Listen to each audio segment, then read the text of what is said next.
You are on, sir. Thank you. We're now streaming live on YouTube. It's 4:03. I am calling to order the regular meeting of the governing body, April 28th, 2021. Let's begin with the Pledge of Allegiance, which will be led by Councilor Romero-Worth, a salute to the New Mexico flag, led by Councilor Abeta, and an invocation led by Councilor Vigil Koppler, followed by any remembrances that anyone wishes to call to our community. So with that, could we please rise and participate in the pledge?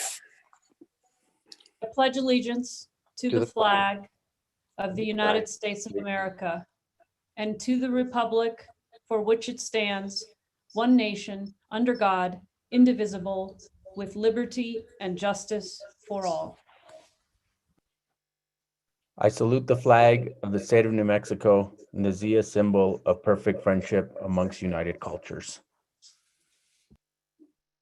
We meet to serve our community, to use our resources wisely and well, to represent all members of our community fairly, to make decisions that promote the common good. We recognize our responsibility to the past and the future, and the rights and needs of both individuals and community. As trusted servants, we seek blessings on our deliberations and on our efforts here today. May we act wisely and well. Mr. Mayor, I would like to start the remembrances and state condolences to the family of Bernie Leyba, as he's commonly known, of Leyba's Chili Roasting. He passed away on April 22nd at the age of 84. He and his wife, Mary, ran Leyba's Chili Roasting out of their home for 41 years on Santa Clara Drive in District 4. That is where I personally get my chili from, and used to see him there behind the chili roaster, although it was covered because their process is secret. That's why it's so good. It's one of the best places, and I would always see him there. Very, very joyful person, a joyful man, and what a great job that they did. And I'm sure the family was all involved, and I'm sure they're very, very sad right now. So my condolences to the Leyba family. Thank you. Thank you, Counselor. If you have a remembrance, please just raise your hand and I'll call on you. Councilwoman Villarreal, you have the floor. Thank you, Mr. Mayor. I wanted to recognize the passing of Arsenio Archie Montes. He passed away on April 21st at age 99, and he spent many years raising his children in a home they built on Montes Street and here in Santa Fe. And he was known as a very honest and generous and hardworking man, and will be missed, but did live a very long life. Also wanted to recognize Arthur Blea, who Mr. Blea was known in northern New Mexico for his extensive career and service in the schools all over northern New Mexico, over 50 years of service. So his death was unexpected on Thursday, April 22nd, and just wanted to send condolences to his family and friends. Thank you. Thank you. Councilor Lindell, your hand is up. Thank you, Mayor. I wanted to recognize the passing of Joan O'Leary. I don't know that anybody on this council knows Joan. I think that certainly Ms. Ochoa knows Joan, and our fire department knew Joan. Joan lived in her car for a long time over at Fort Marcy. And I just want to thank the staff members that showed Joan tremendous kindness. And the fire department, the crew from Fort Marcy, they never ceased being kind to her. Her struggles were great. And, you know, a lot of the efforts that Team Ochoa and the firemen made with Joan. We didn't have the outcome that we wished for, but she was a lifelong member of this community. And I just wanted to recognize her passing and acknowledge that she was part of us. Thank you, Counselor. Anyone else with a person in your heart? Well, let's take a minute and bow our heads and think of those we've lost and those being remembered tonight and those who have suffered from COVID and other afflictions. Say a thoughtful prayer for all of them.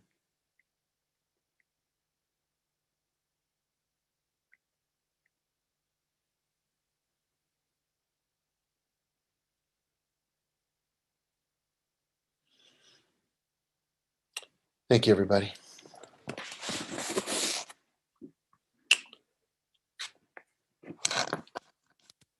Madam Clerk, could you please call the roll? Yes. Mayor Weber, Present. Councilor Abeta, Here.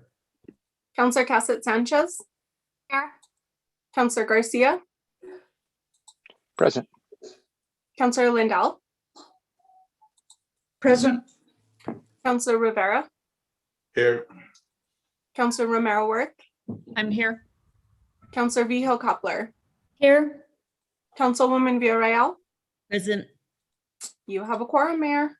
Thank you. Before we approve the agenda, there's at least one change that I know of, which is when we get to the minutes of April 8th, because of the extensive length of that meeting, are not ready for us to approve. So we'll take them off of the agenda for tonight and carry them to another meeting. Are there any other changes that we know of to this agenda? If not, can I get a motion to approve with that change? Move to approve as amended. Is there a second? Second. Councilor Garcia seconded.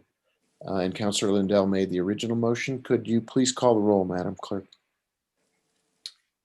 Councilor Abeta, Yes. Councilor Cassett Sanchez. Yes.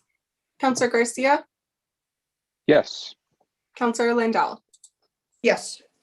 Councilor Rivera, Yes. Councilor Romero Worth, Yes. Councilor Vijo Coppler, yes, Councilwoman Villarreal, Yes. Mayor Weber. Yes, Motion has been approved. thank you. Are there items to be taken off of the consent calendar? I see several hands up. In the order in which I saw them, Councilor Lindell? Item E, please.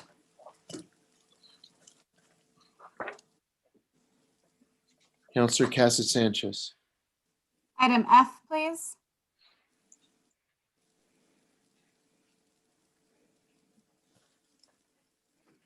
Councilor Romero Worth?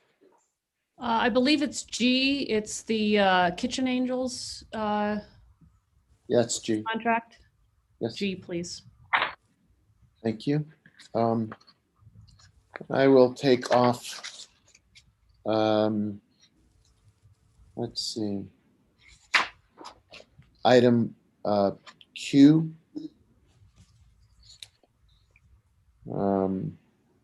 For the purpose of recusing myself from that item. Anything else on the consent calendar? Okay, can we get a motion? Mayor, my hand is up. I'm sorry, Councilor Rivera, I didn't see it. You have the floor. Item M. 1 second, Councilor.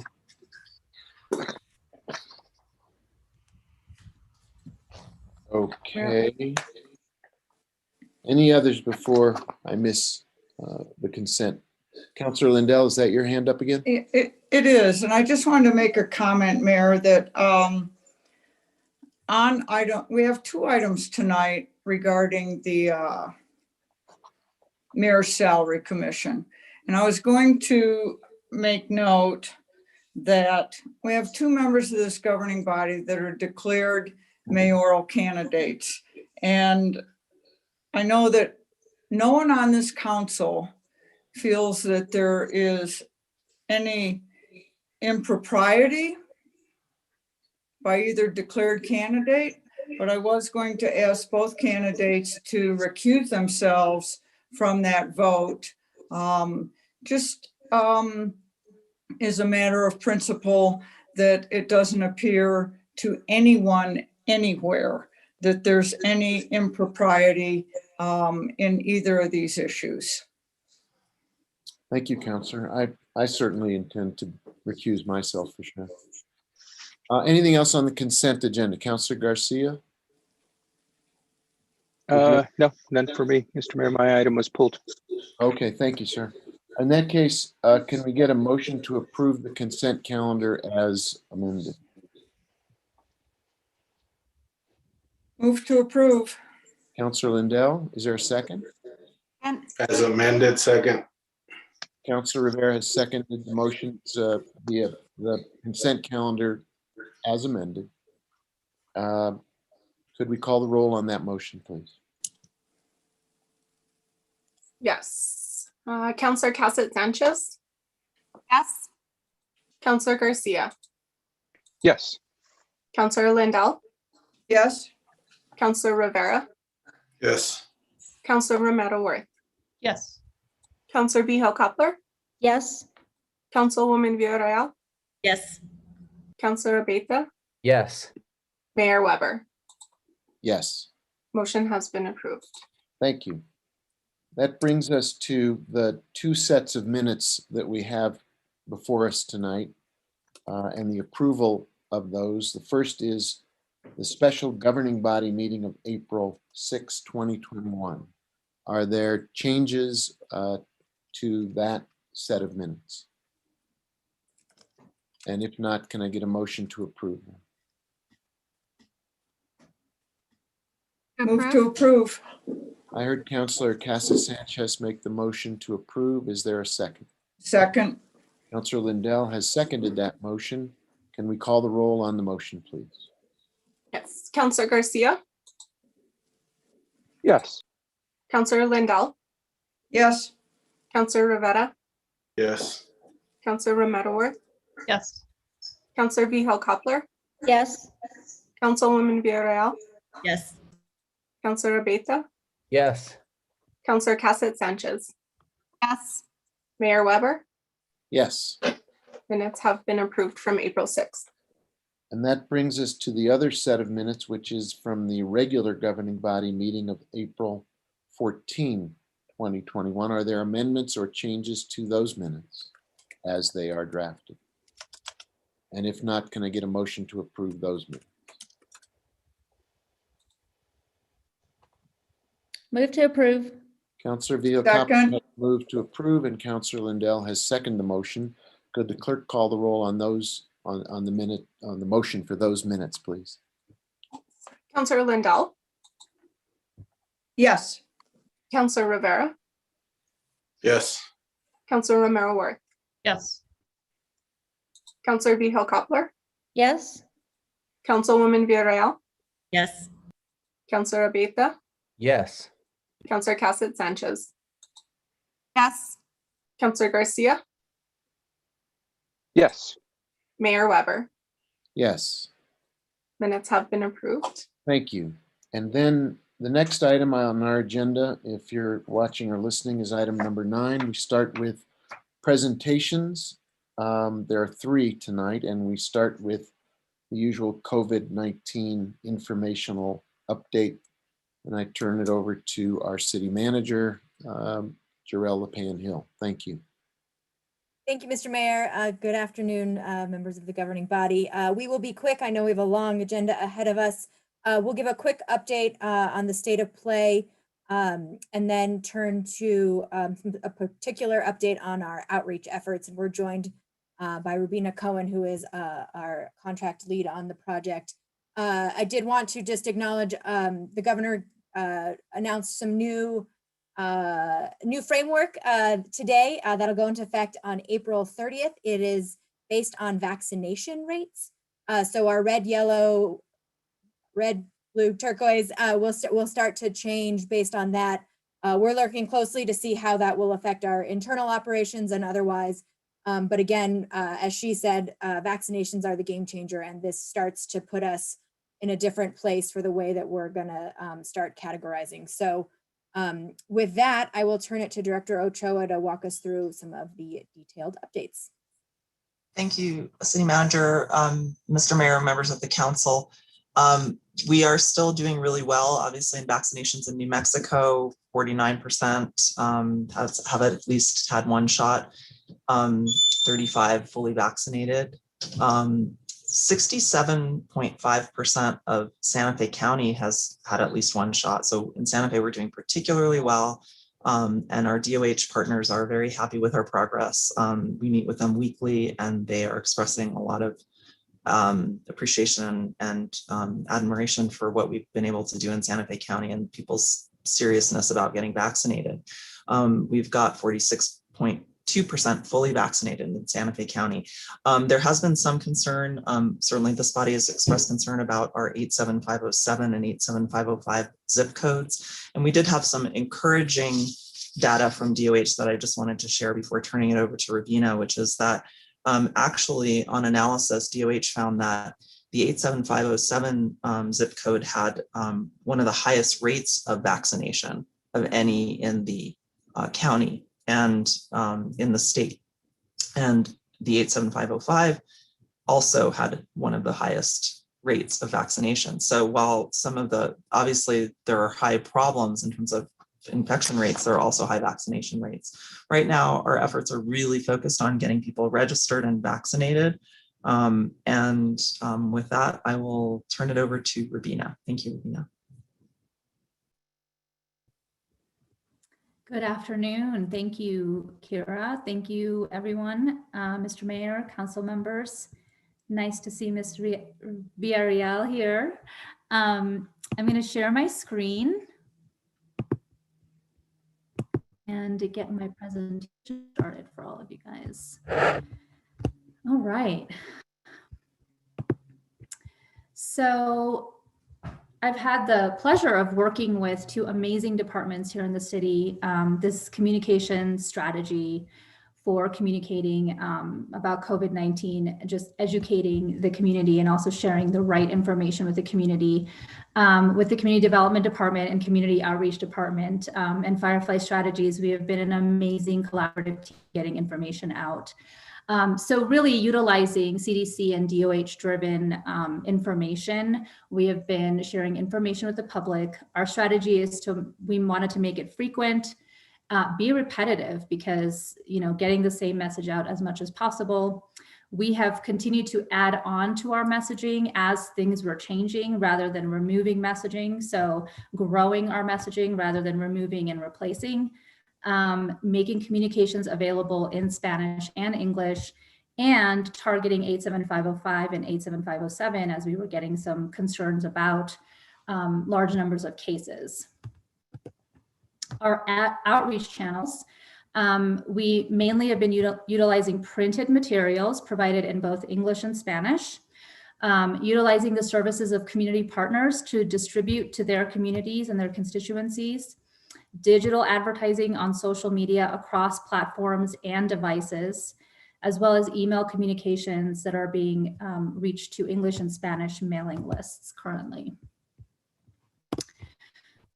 So particularly in the printed materials, as well as handing out resources. Earlier in November, we utilized the help of YouthWorks and Chainbreakers with the help of Liz Camacho with the Community Development Department to hand out tote bags that had resources, tools, masks and sanitizer in those bags. And Chainbreaker and YouthWorks did an amazing job of delivering 7,800 tote bags to residents that lived in apartment complexes and mobile homes, particularly in the 87505 and 87507 zip codes. The tote bags had information on connect, eviction information, a ton of other resources, the Promise 5 to Save Lives booklet, which is one thing, a collateral piece that we developed, as well as 5 masks in each bag and 5 bottles of hand sanitizers. The masks came in packs, so those were 5 in each. Just kind of adding on to that, leveraging community partners and relationships. We also are working with the Food Depot and communities in schools to distribute Spanish and English flyers on how people can get registered to get their vaccinations. So far, a total of 10,000 of our booklets have been delivered. 7,000 flyers have been delivered to our community partners. Additionally, Santa Fe libraries and are distributing these flyers as well. And our emergency services department has a whole lot of masks right now. And so Brian is getting masks out to a lot of different locations in our community right now. Digital advertising on social media. We targeted various zip codes and did ads, but again, our main goal here was using platforms and then across lots of other devices so that we weren't reliant on internet-based advertising, so that it was delivering to phones or iPads that weren't necessarily connected to the internet. Our most recent campaign had 84,000, almost 85,000 impressions to unique addresses. And then we had about a 32,000 click-through rate on those ads. And here's just an idea of some of the ads that were going out. These are 3 of the 6 that were running that were delivered in Spanish as well as English. And then email communications every week to both English and Spanish email lists. We had links in one of our emails whenever there were resources that were translated, and then those links were actually sent to Spanish resources. On Wednesdays, we have a top COVID headlines newsletter that goes out. We have a weekly COVID roundup that goes out, and a Sunday note that is the mayor's Webercast that has Dr. Wendy Johnson on it, and she's always sharing amazing information about steps to take in the community. And so our next steps, we have an I Wear My Mask For campaign, and we would love our city councilors to join us to do some short videos on why they mask up when they go out in public and who they're doing it for. We'll have more information to share with you all, but we'd love everybody's participation here. There's an amazing organization run by Meredith Tilp, Santa Fe Link, and they are currently doing myth-busting videos with Capitol High students. They're picked people in the community that as influencers, and they're going to be doing these videos. Chainbreaker has already started their next door-to-door vaccine registration and vaccine events information sharing campaign. They've already asked us for more materials to send out. We'll share more details of that as that campaign gets further along. We're in talks with YouthWorks to continue getting more flyers out to 87505 and 87507. We are talking to Randy Randall and other folks in the community about how to get signs out in the community as tourism starts to grow around masking and Santa Fe Promise campaign. We're looking into ads as well as our altogethersantafe.org and the Promesa sites that have information about economic development, resources, economic help, and also health and wellness information on that website. So COVID-related resources basically on that website as well. And then the impact, is the strategy working? Currently, because we are utilizing, we were kind of looking to the DOH and our governor to really lead this effort and utilizing a lot of their messaging and then shifting it to be able to work with our community. New Mexico leads the nation as the most vaccinated state. Santa Fe County is now 67% that have 1 vaccine, as Kira Ochoa just shared, and 87507 and 87505 lead with the most vaccinated zip codes in Santa Fe County. So yes, the impact has been tremendous, and really what I want to just from a personal note, the collaboration has been amazing. The people I'm working with, this entire team is fantastic. There's been absolutely no ego in these efforts. And I just feel so proud to be a part of the whole group and team and doing and leading these efforts. So that's what I have. We'd love any other feedback and ideas from all of you. That is my personal contact information. If you have any other feedback you'd like to give me, I would love to hear from you. Thank you, Ravina. Councilor Lindell, your hand is up for a comment or question, followed by Councilor Garcia. If you could unshare the screen, that'd be great. Yes. Thank you. In the order, Councilor Lindell and then Councilor Garcia, questions, comments about where we are with COVID. I think you've on mute, Councilor Lindell. Councilor, Thank you for the presentation, Ms. Cohen. I do have a suggestion that creates genuine and real traction, and that is to, I get calls from, because I'm in the community a fair amount and I interact with grocery store owners and drugstore people, and they know me. They call me sometimes, like, for example, yesterday, around 3:30 in the afternoon, and say, we have extra vaccine today.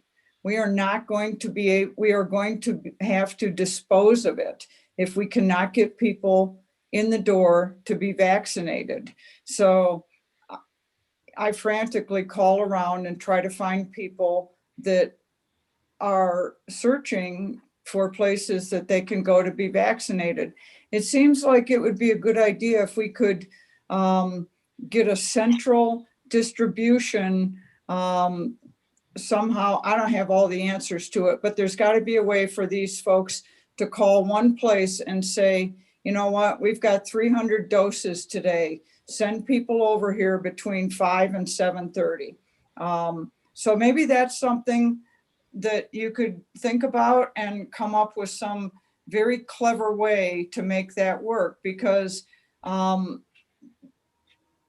would be an activity that, rather than advertising or media, we could count shots in arms.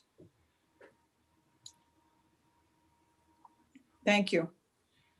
Thank you, Councilor. Thank you. Councilor Garcia, you have the floor.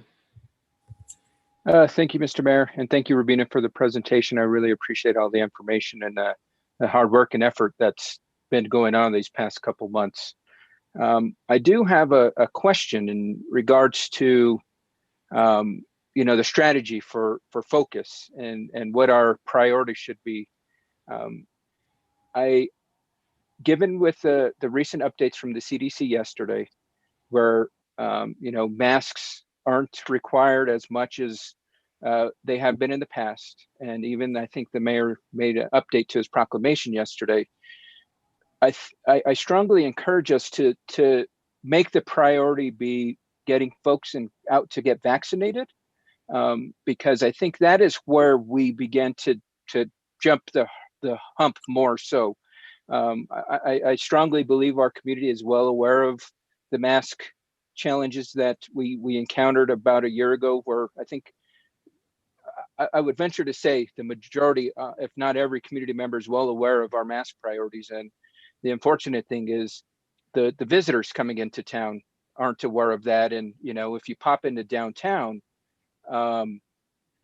it's on any given day, you're going to see a 50% ratio where some of our guests are not wearing masks. And again, with the recent news of the CDC update, it just creates that much more of a challenge. And in that sense, and I'm not trying to by any means to minimize the mask out enforcement or anything like that, because again, as I mentioned, when we first passed this ordinance, I strongly believe in masks. And but I think that vaccines is the messaging we really need to be pushing. Let's get folks to get vaccinated. Let's ensure that everybody that hasn't got a vaccine, how we can really begin that engagement process, how we can ensure that we are doing the engagement to see who hasn't got it. Are we making sure that they have the appropriate information? I completely agree with Councilor Lindell in regards to having some type of what I would call your kind of telephone list of, hey, we've got extra, let's call these folks. Because that's how I got my dose was, hey, we've got an extra, we need you here pronto. And I think we need to do everything we can to provide as many tools and information about vaccinations.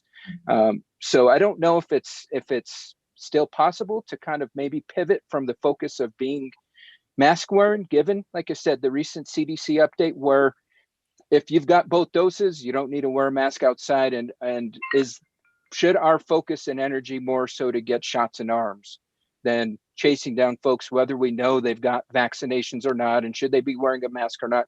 I think, like I said, majority of our community supports that. We need to ensure that we're supporting our community by putting shots in arms now. So Rubina, I don't know, Rubina, can we pivot that? You know, as I don't know if you saw that. Thank you for that, Councilor Garcia. I don't know if you saw in the beginning, we're not necessarily deleting messages, but we are adding messages. And really the focus so far has been more on vaccination and registration. And we're going to continue that effort. We're not going to take anything away at this point. I mean, we did share in our latest newsletter about the amendment to the mask wearing order. And so that amendment has been shared, but I think you're totally right in that vaccination now, like we're getting to that, we want to move from the 50% to the 60% rate so that we can kind of open up even more. So I totally hear you. And I know that our team is focused on that in the next phase. So, and again, we have been as well. So the focus has been on vaccination and registration mostly. Awesome. That's good to hear. And and then what really kind of piqued my ears was, the I wear my mask because thing. I would highly encourage us to do a sister program of I got vaccinated or I got my vaccination shot because. I think that is the impact of that and seeing who in your community has gotten vaccinated, because there's so much stigma going around about so much crazy things. I don't even want to repeat it because it's nonsense. Well, I'll just share with you, the youth at Capitol High are taking that just because students are now kind of the next group that's being encouraged to get vaccinated. Our students have picked influencers in the community to bust the myths that they're hearing in their own communities around vaccination in particular. And so I'm really excited to get those videos out into the community once the kids are done. So I think it'll show you that that's a focus that we're definitely looking into. So cool, very cool. I'm looking forward to seeing those videos. I mean, as you know, I support our youth, and they're the great leaders of our community, and hopefully their peers will follow suit. And whether it's family members, friends, whomever it may be, helps to follow suit. But yes, count me in for I wear my mask because campaign, but also count me in, please. Let's begin I received a vaccination because campaign as well. Sign me up for both. I mean, I think this is something we really need to encourage folks to do in our community.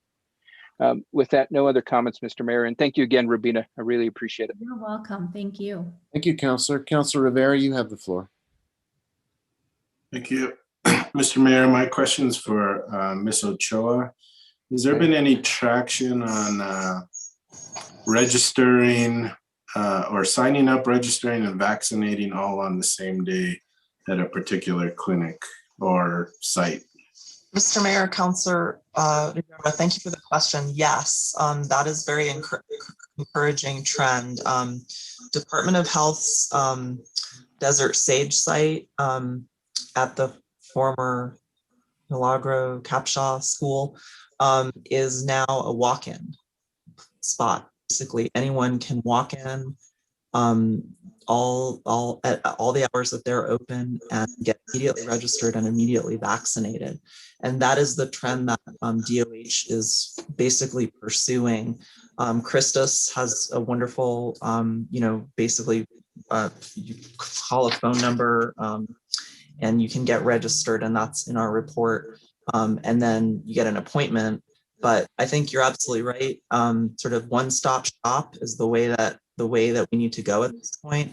And the other thing that we're doing with DOH and our county and provider partners is really looking at small kind of targeted vaccination.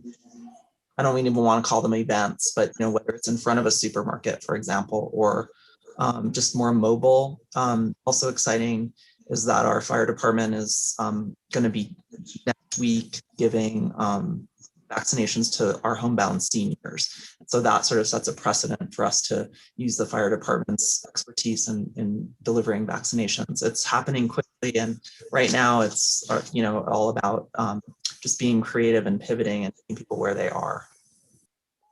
How about for the drive-through clinics at Midtown on May 6th, 7th, and 13th?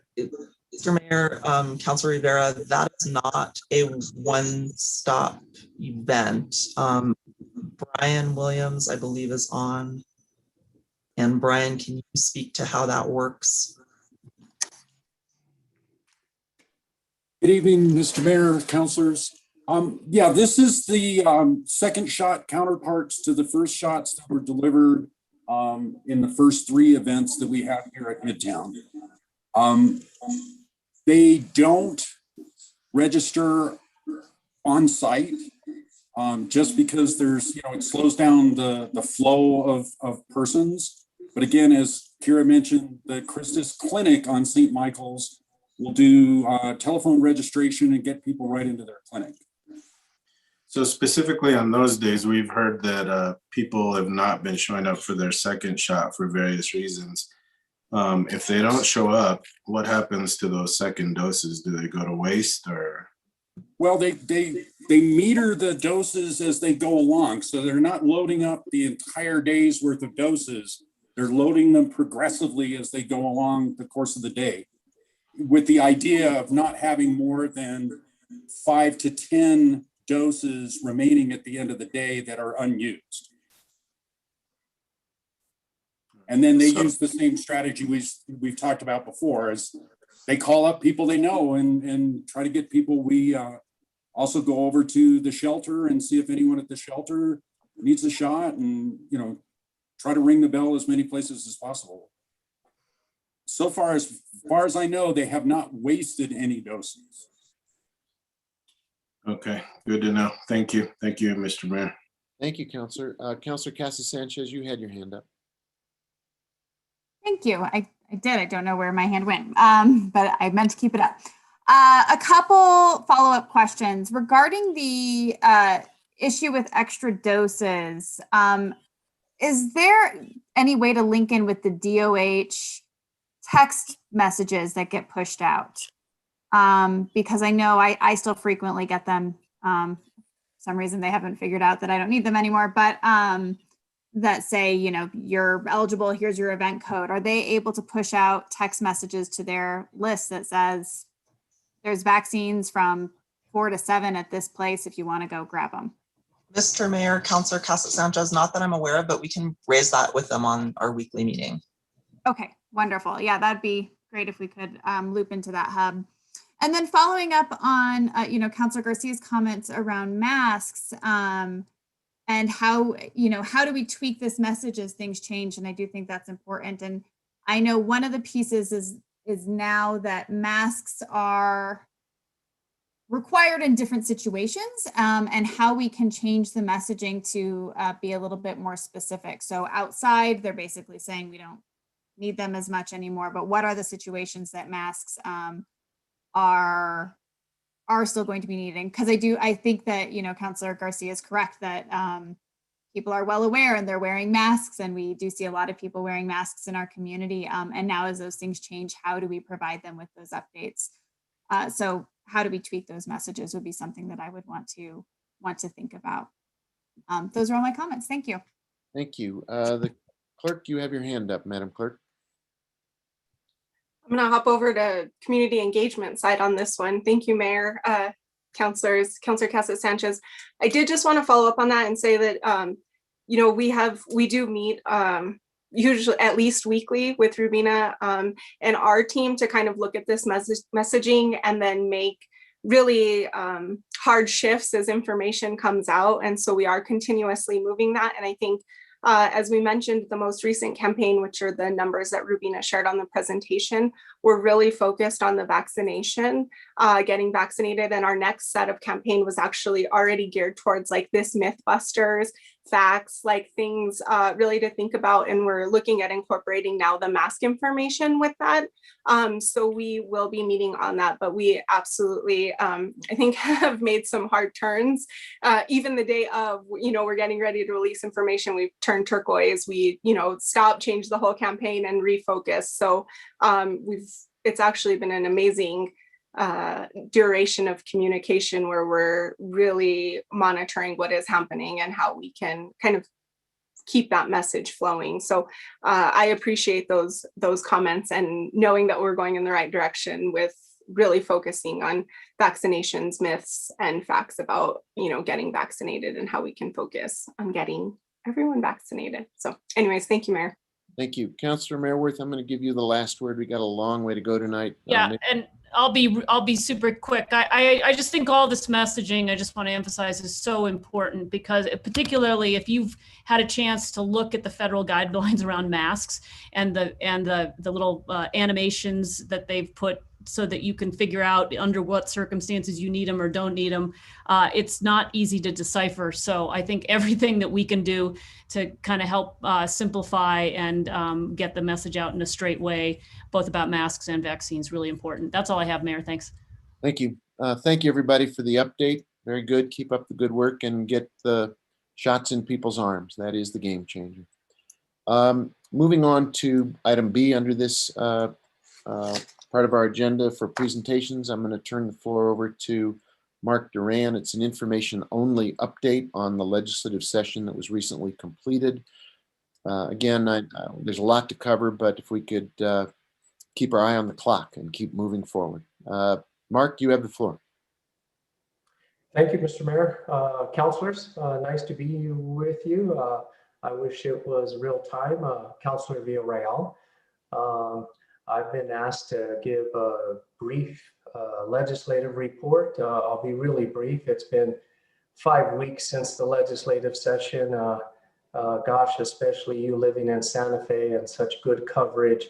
I think everyone has pretty much digested what has transpired in the past legislative session, including a pretty detailed report that I provide to you. I think I even provided a second legislative report. And so I'll be very brief, but I have to begin, Mayor and councilors, by acknowledging our great Santa Fe legislative delegation. I mean, they're just fantastic to work with, so committed to the city, so committed to their positions, so many of them in such high-ranking positions, right, that is beneficial to us, but specifically Leader Worth and Speaker Egoff, Senator Nancy Rodriguez, who this year became the vice chair of Senate Finance, Representative Andrea Romero, Representative Tara Lujan, Representative Serrato. Also part of our delegation is Senator Stefanix, Representative McQueen, Representative Chandler are also part of our Santa Fe delegation. It's really important. And by the way, they're the decision makers, and anything that we received and anyone who thinks we had a positive outcome this legislative session, it's really because of them and their hard work. And an additional kudos to the legislative leadership for pulling off this 60-day legislative session virtually, right? Count me as one of the skeptics as to whether or not that could be accomplished over a 60-day legislative session. Just incredible, quite frankly.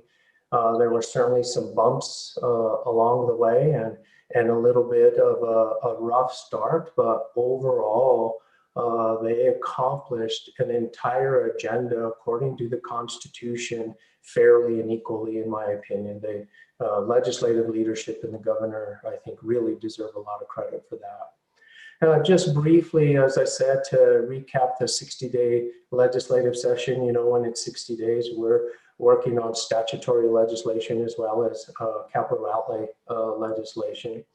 Various things, high level got passed, but connected to our resolution. Cannabis passed in a special session, early childhood, Healthy Workplaces Act, several pieces of legislation I know many of you were tracking and we were tracking as representing the city of Santa Fe. We were actively involved in many that did pass, including generally those, but more specifically, Community Solar Act that passed, Senate Bill 90, where our firefighters are going to participate in the PERA retirement system in a different way than they have in the past. We're not successful on everything that we support and lobby on. I'll just point out one, and that is the 3% tax lightning Representative McQueen's bill, where we was trying to amend that act that it has been in place for so many years that would bring greater taxation to second homes, especially in Santa Fe, but all across the state. We worked very hard on that, tried to amend it in the end. It was included in the overall tax bill.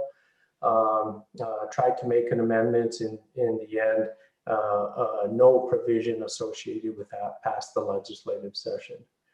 From a capital outlay perspective, you all judge whether we're successful or not.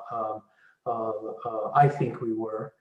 As a matter of fact, I think we were very, very successful. We brought home specifically towards our capital outlay priorities over $5 million,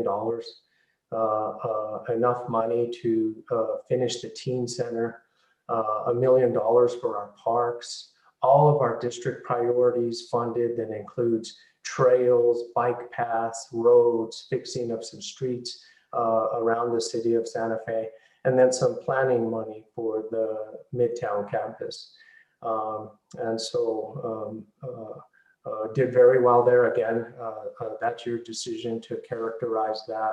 I'm just speaking from, what we pursued, what we emphasized, and then what the result was according to our legislative resolution. I'll just really then move to questions. I just want to make sure and thank city staff. Your staff does a great job during the legislative session, particularly this year during a 60-day. It was our first time really doing this. The city manager, I send her, I don't know how many bills. She's the one that has to get input from all the city department heads, et cetera, as to whether it's a go, a no go. Are we concerned? Are we not concerned? Can we let it go? So I appreciate her and her help.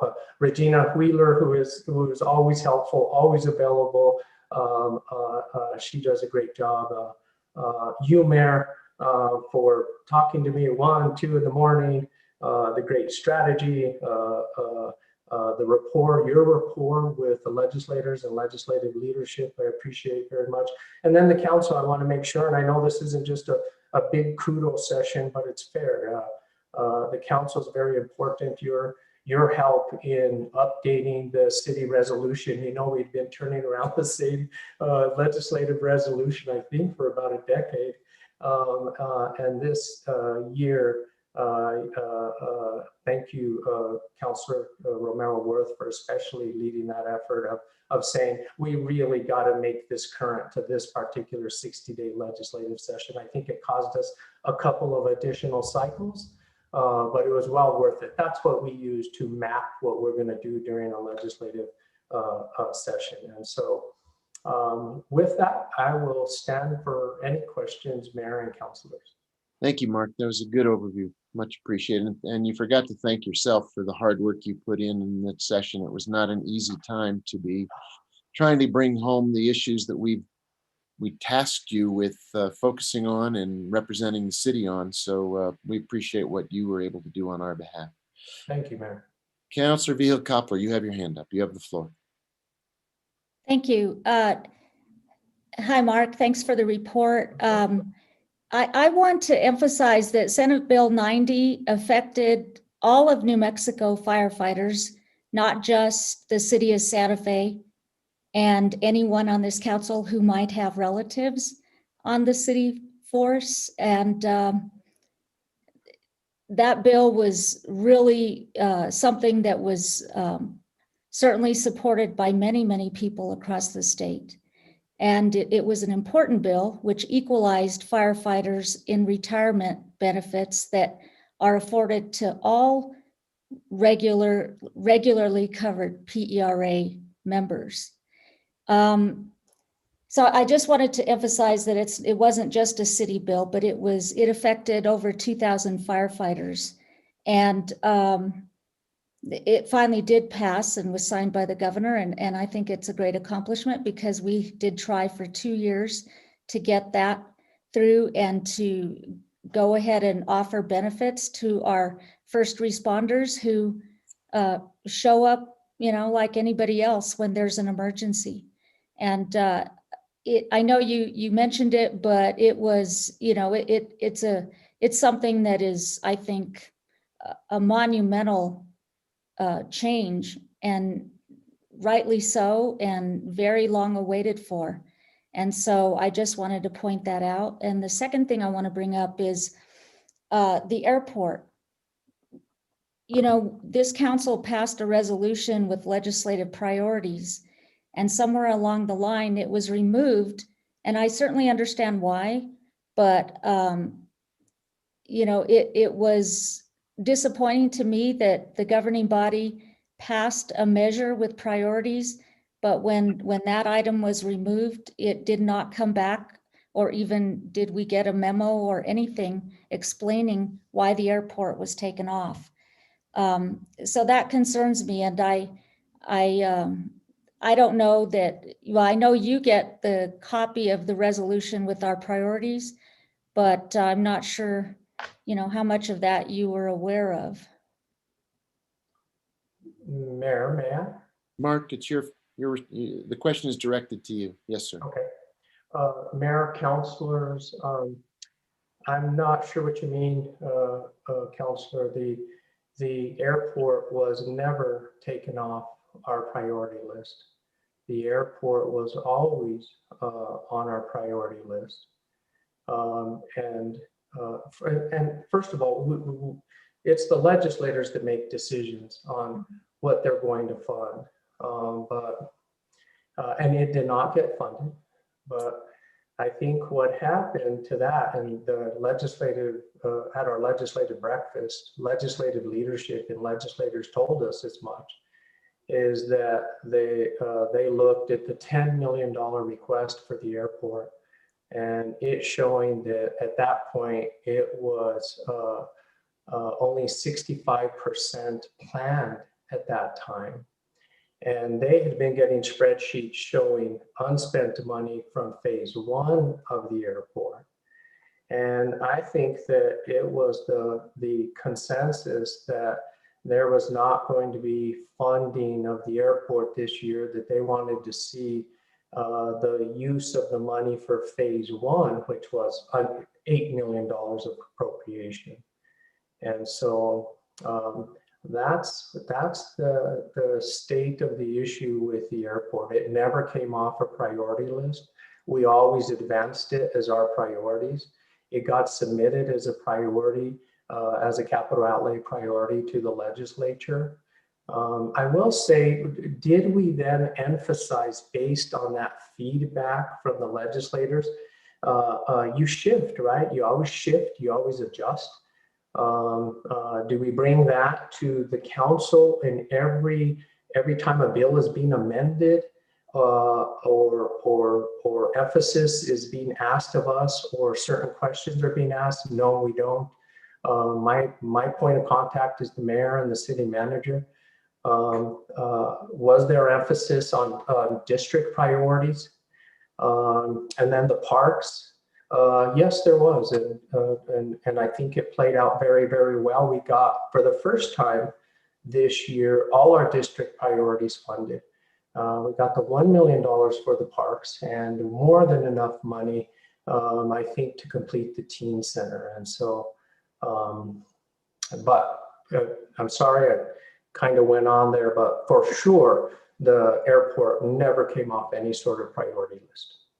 Okay, thank you. I was told by staff that it was, and I certainly understand the reason, but I'm wanting to know, that you certainly proceeded with what you believed this council passed in that resolution. And,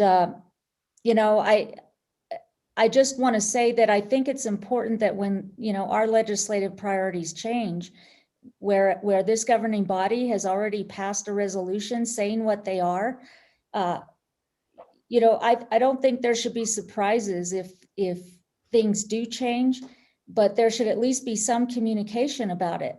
Because I'm, like, as you know, I'm talking with legislators about matters, and when things come up, it's not good to have surprises where, someone else changed the priorities from what you believe and that them to be so based on a resolution and haven't been told otherwise. So I think that's where communication is key. And for those of us who do communicate with legislators or are testifying on various matters, and even just to respond to constituents and people who have been interested, say, in the airport, it is a little bit surprising when you hear that there's been a shift without really having it be an official shift from what was approved. So that was, I primarily wanted to get your take on that, how that happened. And I agree, we need to spend the money that we already had to get the airport moving, and certainly in other projects. I don't think we want to come to the table and have the legislators tell us that we're not doing our due diligence by spending money and having progress on projects that we said were important, but then the money goes unspent because that money is easily taken away. And I have experienced that in some other jobs that I've seen that happen. So, but anyway, I want to thank you for your work, and it's very much appreciated. So thanks for your report tonight too. Thank you, Councillor. And I just want to say our priorities never changed. Councilwoman Villarreal, your hand is up. You have the floor. Thank you, Mr. Mayor, and thank you, Mr. Duran, for the summary, and all of your reports are very helpful. Like I told you, we don't all respond to your emails, but we read them, so thank you. And I just wanted to see if, I just want to say, I feel like this has been the most productive session we've had, and I used to work at the legislative sessions in the past. I don't know, maybe I'm wrong, but it helped to be able to have it virtually. I mean, I know there were some cons to that, but a lot of people were able to participate across across our state. And also, I don't know, maybe there was more of a zeroed focus in on some major legislation. So I'm excited about some of the things that did pass. I was wondering, and I don't know if you could say it briefly or you could send me an email. I was just curious about the 3% cap amendment and why you think it didn't gain traction, considering the fact that we get so many complaints about that issue, and second homes not, or having applying the 3% cap to second home owners. You bet. Councillor, I think, boy, was there a lot of debate on that issue. I think if it was only a Santa Fe issue and it was just about second homes, where people had second homes, even luxurious second homes, right? Where the disparity of them having that kind of cap for their taxes, I think hands down the legislature would probably accept it. When it became a statewide issue, and people start bringing in ranches and homes that have been passed on through wills and estates and things like that, then the issue became so much bigger. And it's been in place so long that one of the things I realized, quite frankly, was the overwhelming extent of the impact statewide that is different from sort of the issue in Santa Fe. And so that's what we're going to have to address. And then there was one other component of it, and that is if we remove the cap, well then what parameter and range do the tax assessors have in which to then go ahead and raise the taxes? The original piece of legislation said they could raise initially up to 10%. And so then a lot of people came and said, am I going to get an immediate 10% increase in my tax bill? And the answer was no, it's just a potential of that. And then that got confusing to a lot of people. In the end, were we trying to amend that down to say the tax assessor initially could only start to make up a much smaller amount? We did. It was sort of too late at the time.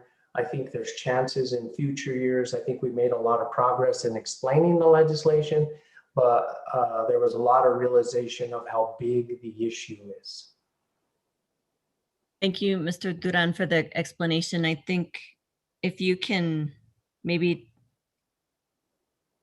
later on, we can think about what that would look like and what we could do so that it's Santa Fe County specific, and suggestions or recommendations for Santa Fe County Assessor's Office. I don't know, I'm just throwing it out there, but I just feel like it's we have such a different scenario here than other places in New Mexico. So I would just really like to work on this more in some capacity. And I don't know who to work with, but if you can send me info about who to work with on this, I would love to know more. Okay. Thanks so much. Thank you, Councilwoman. I think Councilwoman Viel-Koppler raised a question that's worth pursuing just one other direction, and that is the question of the council's relationship with the mayor and the city manager when the legislature is in session. And this is really not a question for you, Mark, but more for the city attorney, which is when we are lobbying on behalf of the city in front of the legislature, what does our charter say about who can and is authorized to speak on behalf of the city of Santa Fe? Are there directives in our charter that say anyone can testify, any member of the governing body can say, I represent the city of Santa Fe on a bill? Or how is that delineated in the charter, city attorney? Mayor Weber, councilors. So it's not specific to lobbying, but intergovernmental relationships. The mayor is the designated spokesperson for the city. Okay, thank you. So when Mark is saying that he was working with me and we were trying to do the best on behalf of the city, that's really, to some extent, following the charter's direction that the point of contact for those activities is the mayor, as opposed to a more broadly defined governing body entity, as I understood your answer. Two hands have gone up. Councilor Viel-Koppler, followed by Councilor Garcia. Mayor, I just want to clarify that my comments are, with regard to that particular matter in the airport and the resolution, I fully understand that things change and that, you have to pivot.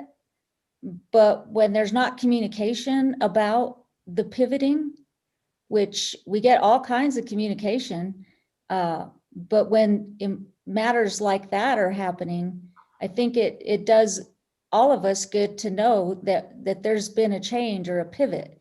And that is what I'm saying, is that communication is not there.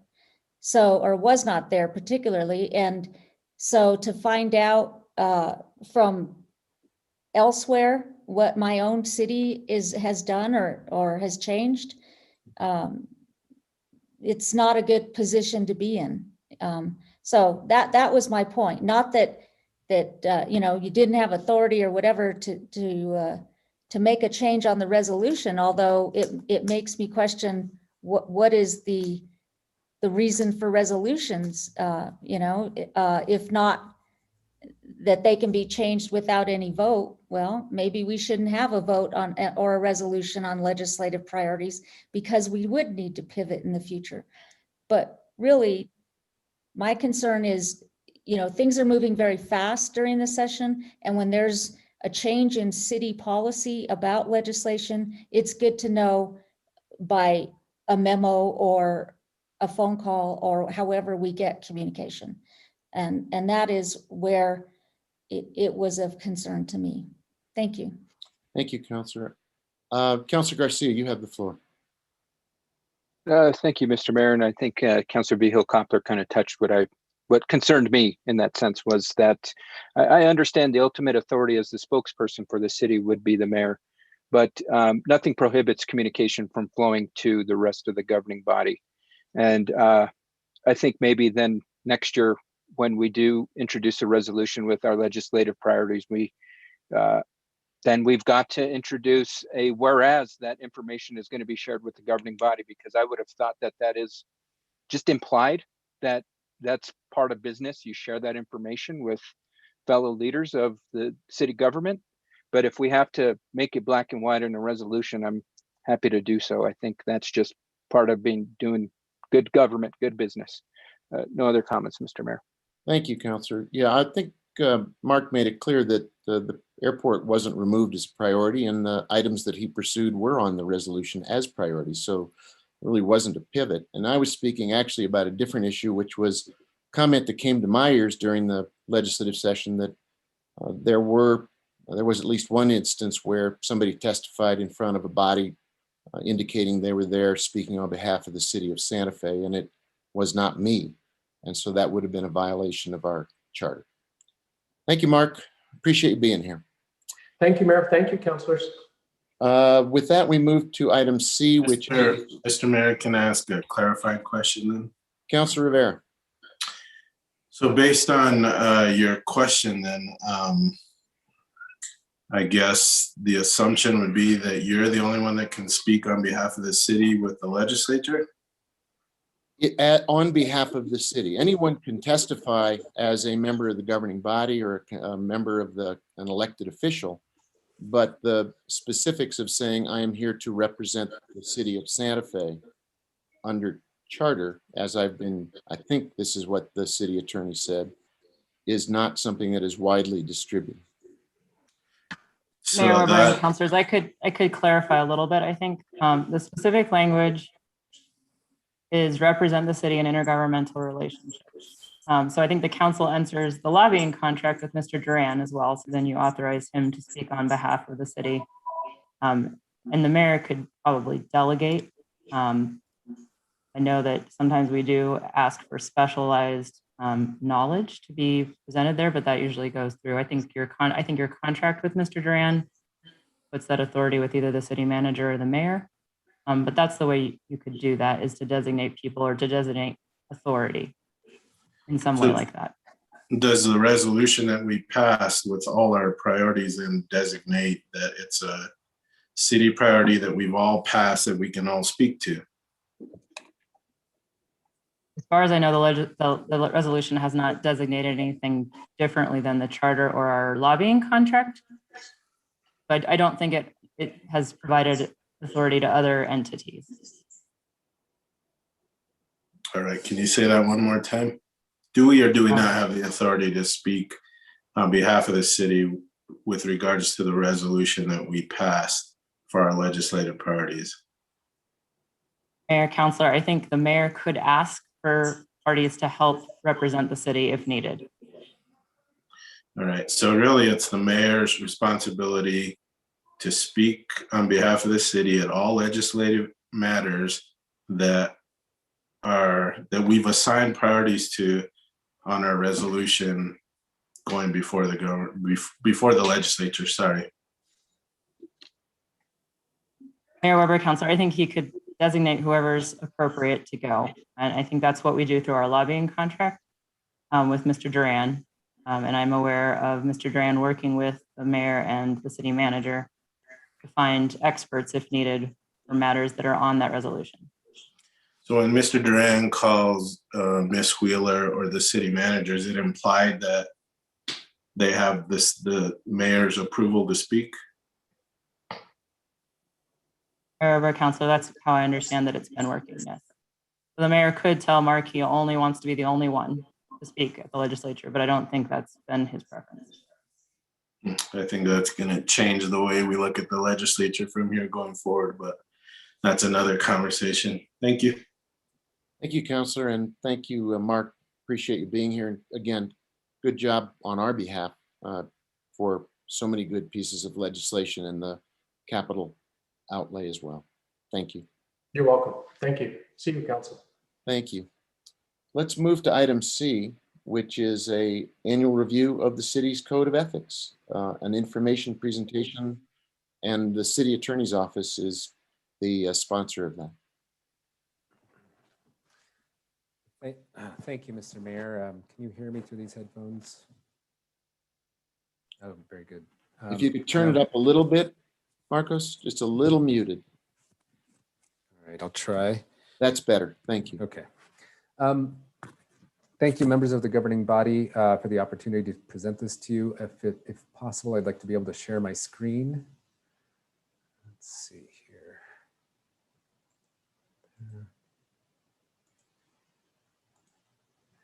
Share screen. I'm aware that there's a very busy agenda tonight, so I'm going to endeavor to move quickly through this presentation.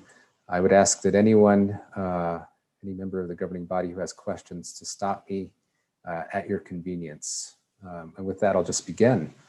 I'm bringing this here as part of sort of an annual review of the ethics, the code of ethics. I think it's important, particularly in an election year. Each public official under the code and public employee shall be given a copy of the code of ethics upon election, appointment, or employment. And often that's the only time people see the code of ethics. And so this really is here to function as a reminder for everyone. Moving forward, ethics, the principles of acceptable conduct. What is a code of ethics? It comes from the Greek word ethikos, which really comes from the word ethos. But ethikos means relating to one's character. Ethos is character. Black's Law Dictionary defines it as an officially adopted statement of the principles of acceptable conduct relevant to the activities of an occupational group, especially a professional one. Our occupational group is public service. The city's code of ethics is codified by city ordinance. There are other applicable ethics rules. Some city personnel rules, regulations, and policies also regulate ethical conduct. Those can be found through the city's website. The Governmental Conduct Act is a state statute, and that also applies to city officials. The Federal Hatch Act applies to some city officials. I won't be delving too deeply into that. This is an overview. The agenda, it looks ominous, but I'll move as quickly as I can through it. I won't dwell on this page. The City of Santa Fe's Code of Ethics, the statement of policy is the proper operation of a democratic government requires that public officials and public employees be independent, impartial, and responsible to the people. That governmental decision and policy be without conflicts of interest, that public office or employment not be used for personal gain, and that the public has confidence in the integrity of its government. The City of Santa Fe's Code of Ethics has a purpose and intent, and that is to fulfill the obligation imposed on the governing body by the Santa Fe Municipal Charter to establish standards of ethical conduct for public officials, employees, and to provide consequences if violated. To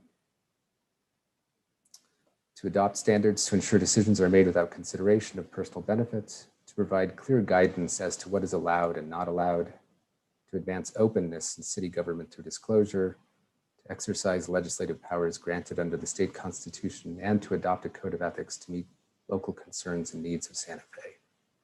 So the city's code really is complementary to the Governmental Conduct Act. Those two acts often work hand in glove.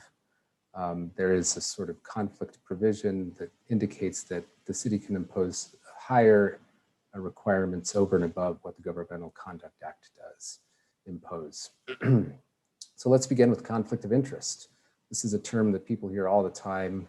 People sometimes can use this term as a weapon, but it's really much more specific in the code. You have a conflict of interest if your official act will result in a specific and identifiable prospect of financial gain or loss to yourself or one of the entities listed below.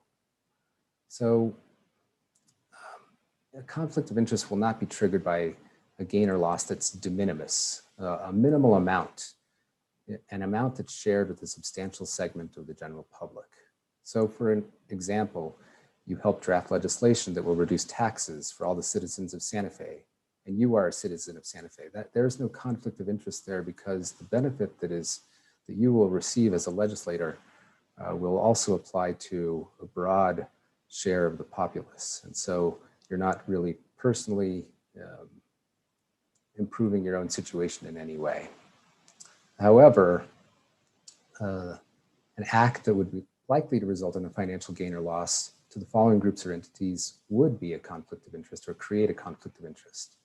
A financial gain or loss to any member of your family, any business you or any member owns, any member of your family owns, any employer, client, or customer from whom you know or reasonably should know paid you or a family member more than $500 during the year preceding the official act. So as an example, we say that if you were paid $501 to provide catering services during an event, the restaurant that paid you is now seeking a grant from the city in this hypothetical. Your involvement with the grant would be a conflict of interest. That $1 put it over the limit. The next point we make is that if any civic group, labor union, or social, charitable, or religious organization of which the public official or public employee or member of his or her household is an officer or director could create a conflict of interest. In our example that we provided, if you're on the board of the National Dance Institute, NDI, NDI wants to hold a fundraiser on city property and is seeking a lease for city land for the event. If you were to assist with the lease in your role as really a city official, not an employee, while working for the city, that would create a conflict of interest. I won't go over these terms. I think they're fairly self-explanatory. Maybe it's worth dwelling on the term family, because it implicates how far the conflict of interest rules go. Our code defines family as members of the individual's household, his or her children, stepchildren, brothers, sisters, parents, step-parents, domestic partner, and all persons claimed as dependents on the individual's latest federal income tax return. Continuing on, what do you do if you have a conflict of interest? In the case of a member of the governing body, the obligation under the code is to disclose that conflict of interest to the governmental body at a public meeting. We also advise you not to perform the official act or attempt to influence another person to perform an official act relating to the matter in which you have a conflict of interest. However, there are some exceptions. For example, if the compliance with the conflict provision by a public official would deprive a governmental body of a quorum for taking necessary action, and it is deemed an emergency, the public official shall be excused from such compliance when he or she has made the disclosure required. So just coming up with a hypothetical situation, in a special governing body meeting to approve the purchase of emergency equipment, in which the vendor is related to a member of the governing body, a public official to maintain a quorum may vote to approve the purchase. The public official should then disclose the conflict at the meeting and explain the exception that applies. And the Governmental Conduct Act sort of supports this approach. It basically states full disclosure of real or potential conflicts of interest shall be a guiding principle for determining appropriate conduct. So in other words, when in doubt, disclosure is the better course. Public officials, required disclosures. So public officials, including the mayor, councilors, the city manager, the city attorney, the city clerk, and department heads are required to disclose the following to the city clerk: the name, address, and telephone number, your name, address, and telephone number, your employer, if you have one other than the city, professional, occupational, and business licenses, memberships on boards of directors or corporations, public or private associations or organizations, and businesses that you own. And you would do this annually for public officials. So these required disclosures are very similar to the requirements of the Governmental Conduct Act. And I've given you a citation there. I can provide these citations to you if you are interested. Improper gifts. So generally gifts in excess of $50 are not allowed. There are exceptions to the rules against gifts, however. An occasional meal or non-pecuniary gift with a fair market value not to exceed $50 is acceptable.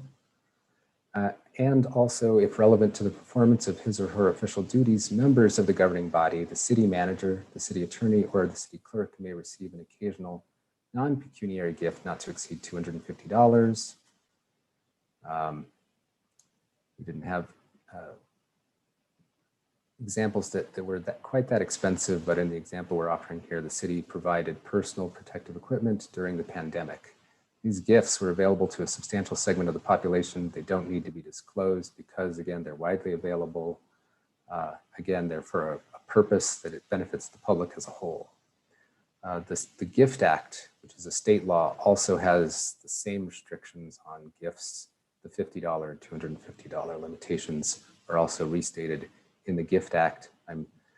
I'm explicitly mentioning the Gift Act because it applies independent from the city's code.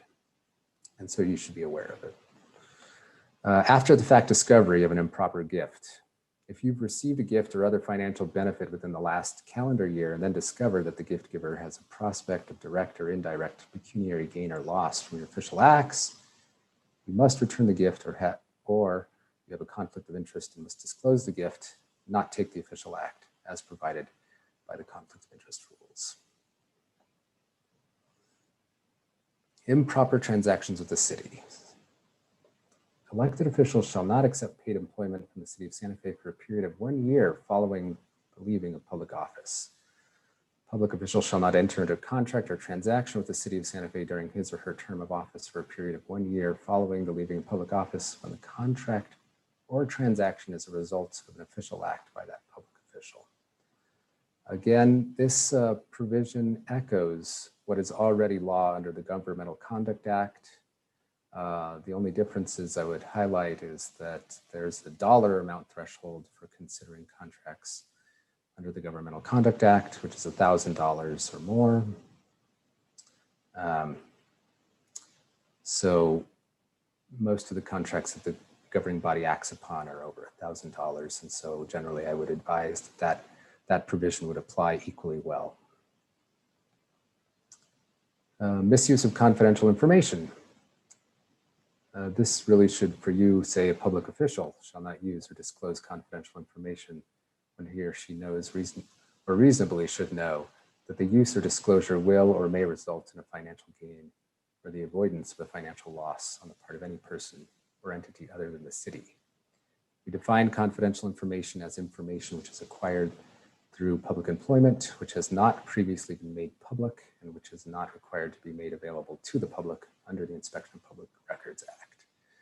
There's a similar definition of confidential information and a similar prohibition against using such confidential information under the Governmental Conduct Act.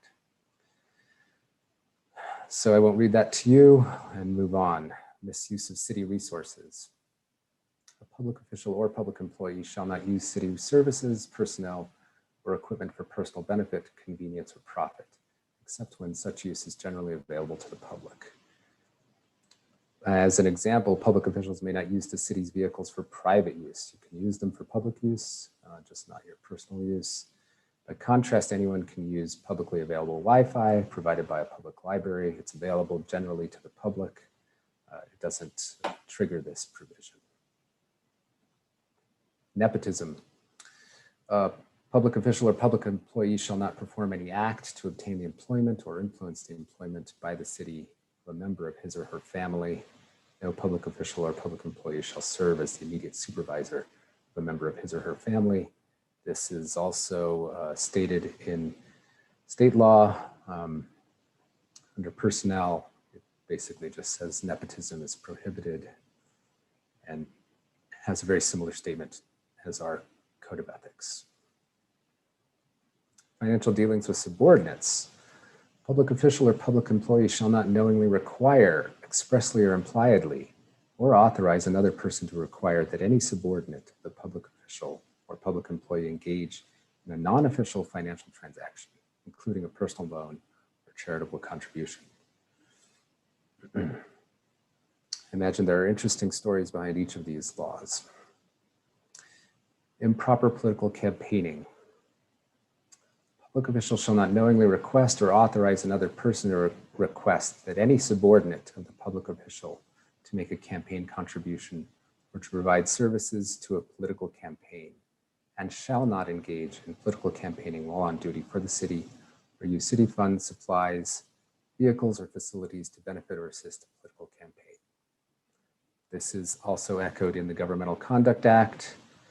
I won't read it to you, but it basically has a similar prohibition. City employment is a political reward. A public official shall not promise an appointment or the use of his or her influence to obtain an appointment to any position with the city as a reward for any political activity or contribution. As an example, a candidate for public office cannot promise to make a contributor deputy city manager for working on their campaign. The Governmental Conduct Act also prohibits this. So whenever there's two acts here, our own code and the state law, I caution everyone. Honoraria. This is, I'll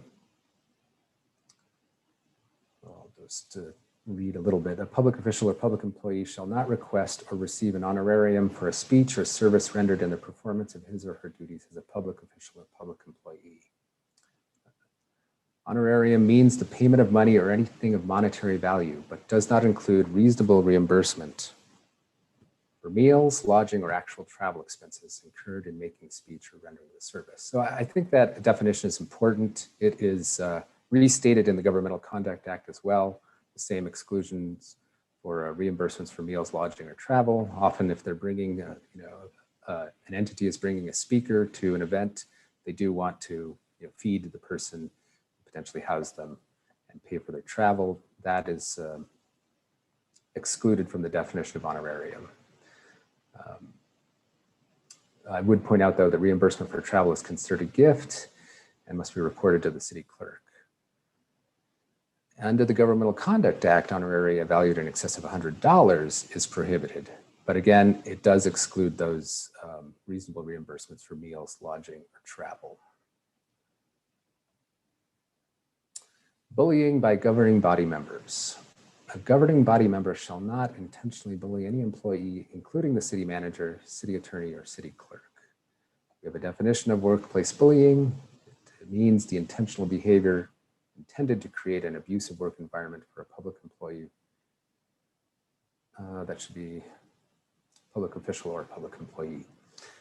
Bullying behavior is behavior in the workplace that a reasonable person would find hostile, offensive, and not obviously related to the city's legitimate business interests. Workplace bullying includes, but is not limited to, the following: disrespectful or devaluing language, persistent or constant criticism in front of other persons for the purpose of humiliating an employee, behavior or language that frightens, humiliates, belittles, or degrades, including criticism that is delivered with yelling and screaming, threats and intimidation, including threats to discipline or terminate a public employee.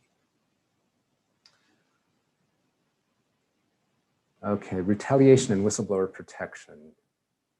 Employees shall not be retaliated against for filing a complaint of a violation of the Code of Ethics or any other law or requirement, providing evidence or participating in an investigation of any such violation. Retaliation includes dismissal, threats of dismissal, or otherwise singling out an employee.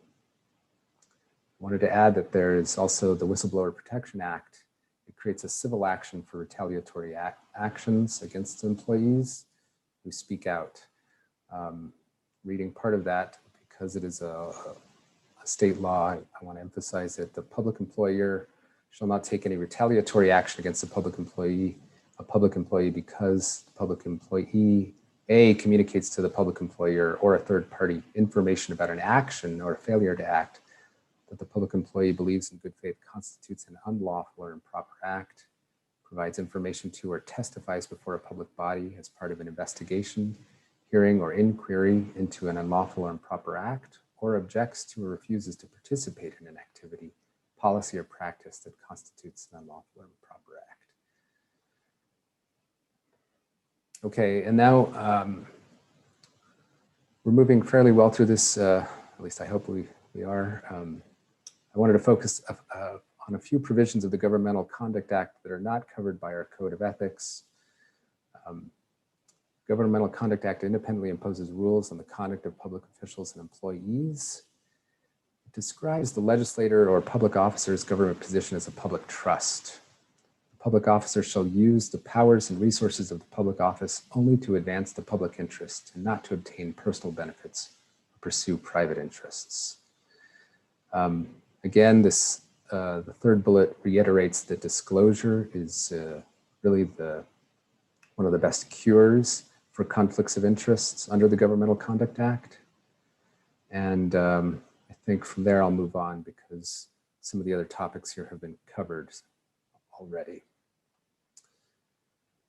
This one was somewhat touched upon, but I'll just reiterate it. Unless a public officer or employee has disclosed a public officer or employee's substantial interest through public notice, and unless a contract is awarded pursuant to a competitive process, the city shall not enter into a contract with a public officer or employee of the city, the family of the public officer or employee, or with a business in which the public officer or employee or the family of the public officer or employee has a substantial interest.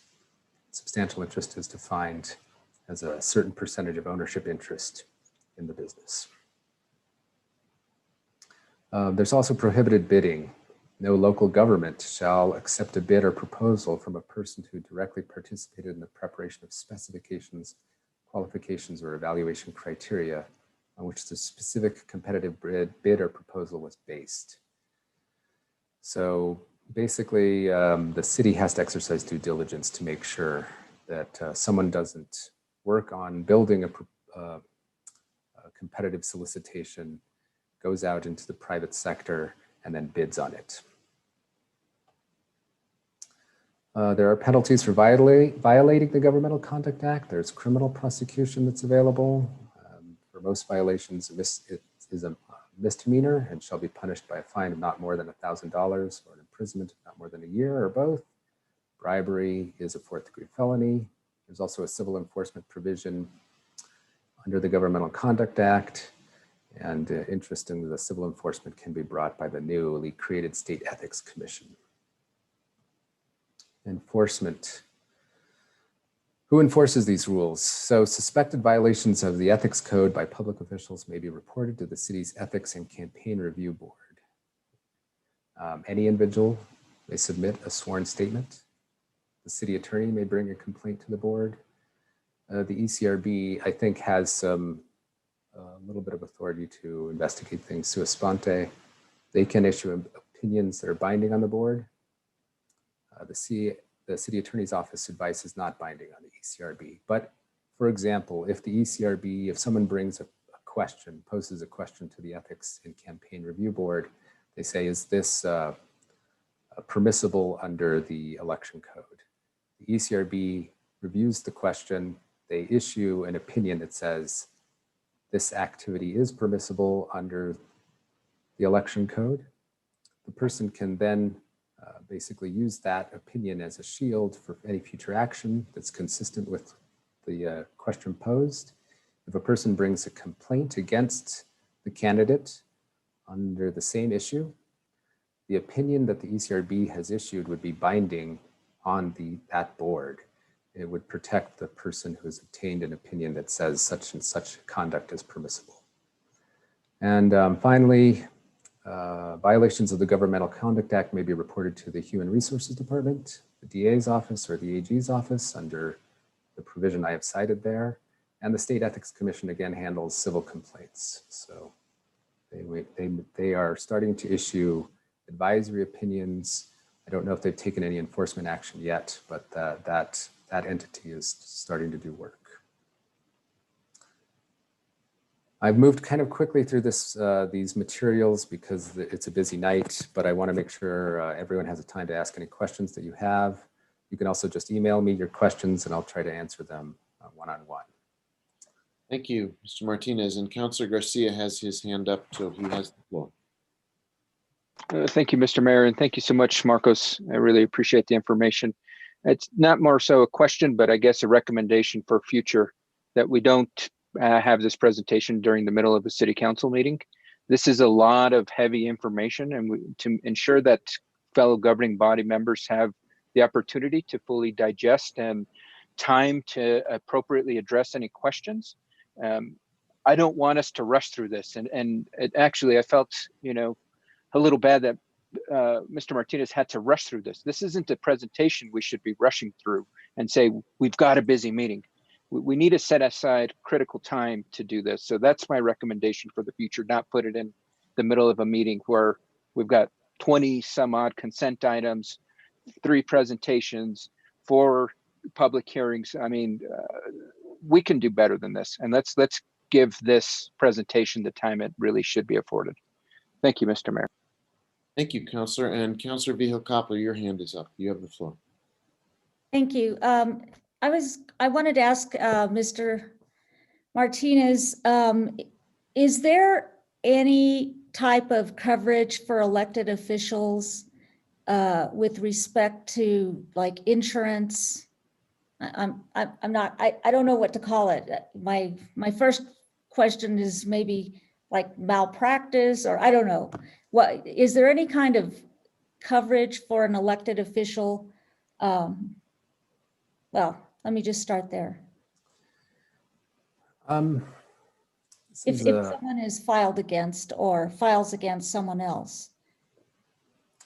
So would this, in this situation that you're imagining, is this someone would be alleging a violation of, let's say, the Governmental Conduct Act, and that act would have a penalty of, let's say, $1,000? Are you asking whether the city would cover that expenditure if they were found to have violated the provision? Is that well that brings to mind a good question, and also maybe attorney fees or the like. Is there any, or if an elected official finds themselves in some matter, would they go it alone? Is that what would happen? Well, so in general, what I would say is that a candidate for office, well, let's say it's someone who already is in office in one hypothetical situation, someone who is a public official. I think that it would depend on the nature of the complaint. If it were in other words, some civil actions are covered by the city's insurance, and so it would depend on, again, on the type of wrongdoing alleged. For some of the ethical violations that I've highlighted here, the ECRB has some power to sort of order compliance. I don't think they have a power to issue any kind of fines. So any kind of fines would occur only under the Governmental Conduct Act or the Gift Act. And in those situations, I don't believe that the city would be sort of defending the public official, but I would have to confer with Aaron and also potentially our employment attorney to verify that, the city attorney, I should say, and our employment attorney. There is no provision for attorney's fees in the Governmental Conduct Act. So anyone who brought any type of complaint against you, you would not you, but any public official would not be responsible for attorney's fees. Okay, and since our ethics ordinance doesn't cover governing body versus governing body, would any such complaint go to the State Ethics Commission? I would think that a complaint by a governing body member against another governing body member should be potentially addressed by the Ethics and Campaign Review Board, the ECRB. If it would, the State Ethics Commission's jurisdiction, again, it might depend on the nature of the complaint. If it fell under the Governmental Conduct Act, potentially, they might be able to address it. So I guess I would have to, if you have a more specific question or a fact pattern, I might be able to give you a more precise answer. Okay, then I suppose I could wait for that and just work directly with the question to you. Thank you. All right, that's all the questions I have. Thank you. Thank you, Councilor. Thank you very much, Mr. Martinez. And to Councilor Garcia's point, we can take this back up. We can have individual consultation with you about questions that we may have, or if questions occur from the body as a whole, we can bring you back for another opportunity to dig deeper into areas that people have the most interest in pursuing. But thank you for tonight. Much appreciated. Thank you. With that, I think that completes the presentation part of our agenda. I'm noting it's already 5:45, so if there are people who are expecting that we'll be beginning at 6 o'clock promptly for this evening's meeting, please be aware that we are running behind, and we will be taking things up in the matter in an orderly way and trying to move forward with dispatch. Madam Clerk, could you take us to the first item that was removed from consent, please? Yes, Mayor. That was item 10E. It is a request for approval of amendment number 5 to the HDR Engineering Incorporated for the wastewater digester project, engineering, construction, and design contract for an extension of time and funding to complete the digester project for a period of time not to exceed the requisite time for the project completion and subsequent period in the total amount of $190,579. I believe Mike Dozier, our wastewater division director, is available for this item. I also want to note, oh, sorry about that. The request for approval of a budget amendment resolution in the total amount of $190,579 from cash balance to fund the HDR contract amendment number 5. Thank you. Councilor Lindell, you were the person who asked to have this matter pulled. You have the floor. Thank you, Mayor. This will be very brief. Thank you, Mr. Dozier. And I apologize that I didn't pick this up to ask it during a committee meeting, but on page of the last amendment, the last pages that on the memorandum, I'm on the memorandum, and I'm under background and summary. And the first sentence of the second paragraph says, pandemic closures, including inabilities of travel for subcontractors from foreign countries and other states, created issues delaying, Are we paying for travel for consultants or people to work on this project to come here from foreign countries? Mr. Mayor, Councilor Lindell, excuse me for not having my camera available or something wrong with my device, but that's a great question. The people that were coming to work here at the plant, we're not paying for them per se. We bought equipment that was through those companies, and the company is actually out of, I believe, Germany. So their startup contracting officials that would come down and verify the startup and the placement of the equipment correctly are the ones that would come from out of the country to over here to see the equipment as it's put in place and started up. So this actually isn't for the charges that are in here, are not for them. That was what was causing some of the delays. Okay, so clearly enough, the charges for that are somewhere within this contract. We don't need to, they're not coming over for free. We know that. Are we going to get invoices from these companies for, did the original contract have any travel limitations or per diem limitations or any mention of that? So within the original contract that is for the actual project, that's where those amounts would be. This is actually for the design company out of Albuquerque HDR that is actually doing the work here for our design and build of the actual project. I understand what you're saying. I'm just trying to drill down a little bit deeper on this. Was the only place, I mean, I know this project was,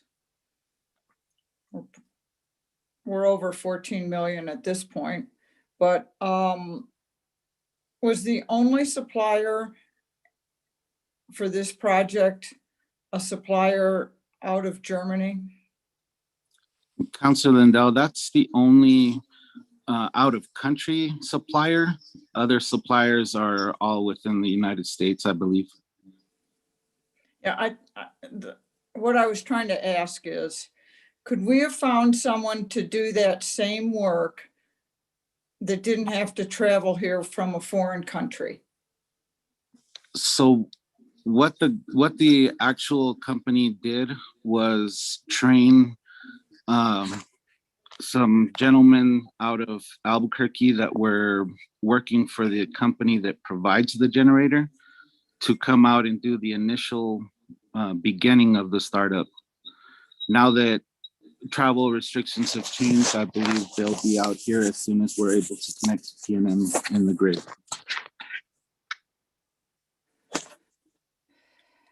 All right, I just feel concerned that we contract with companies that have to send us trainers or inspectors or whatever their specialization might be, that we hire companies that involve foreign travel. That bothers me. And I know that this contract is going to, that this amendment is going to go through, but I'm not going to support it at this point in time. And that's why. So thank you, Mayor, for letting me ask the question. Thank you, Counselor. Are there other questions concerning this item?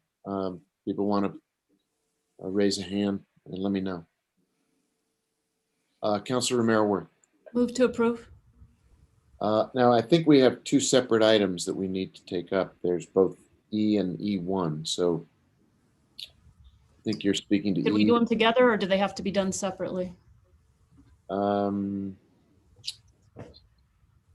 Madam City Attorney, do we need to do them individually or can we take them as together? Mayor Weber, councilors, I think you can take them together. There's nothing prohibiting that. Okay. So Councilor Romero-Worth, what is your pleasure? A move to approve both pieces. E and E1. Okay, is there a second? Second. Councilor Vihil-Coppler has seconded Councilor Romero-Worth's motion. Is there discussion of the motion? And if not, could the clerk please call the roll? Councilor Rivera, Yes. Councilor Romero-Worth, Yes. Councilor Vihil-Coppler, Yes. Councilwoman Villarreal, Yes. Councilor Abeta, Yes. Councilor Cassett Sanchez, Yes. Councilor Garcia, Yes. Councilor Lindell, No. Mayor Weber. Yes. Motion has been approved. Thank you. Thank you, Mr. Dozier. Appreciate you being here. Madam Clerk, I believe our next item is F that was taken from consent by Councilor Cassett Sanchez.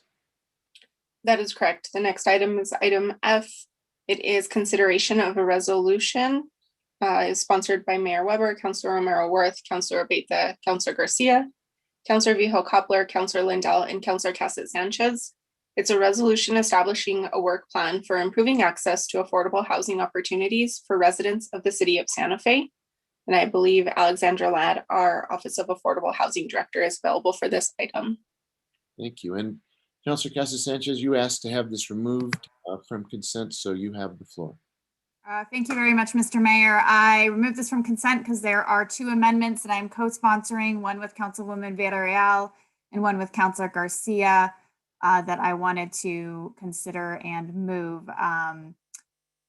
Ms. McSherry, I believe we need a larger motion on the floor before we can guide me on process. I believe we need to put a motion and then introduce the amendments one at a time and then vote on those. Am I correct? Mayor, Counselor, I believe you're correct. I was looking at an abstention rule in relation to another matter that's coming up here soon, and there's an exception on when it's a no or not. Which matter is this about? This is about the. This is item F, item the F. work plan for affordable housing, and there are two amendments that. Yes, then yes, I would recommend we have a motion on the main item, and then we consider the amendments to follow our now attempted to be standard process. All right, I'd like to move for approval of the main item. Second. There is a second. So we have a motion on the floor from Councilor Cassett Sanchez, seconded by Councilor Romero Worth to approve the main item. And Councilor Cassett Sanchez, let's give you back the floor if you wish to discuss an amendment to that main motion. Thank you. The first amendment I'll discuss is the amendment from Councilwoman Villarreal and myself. There are numerous language changes.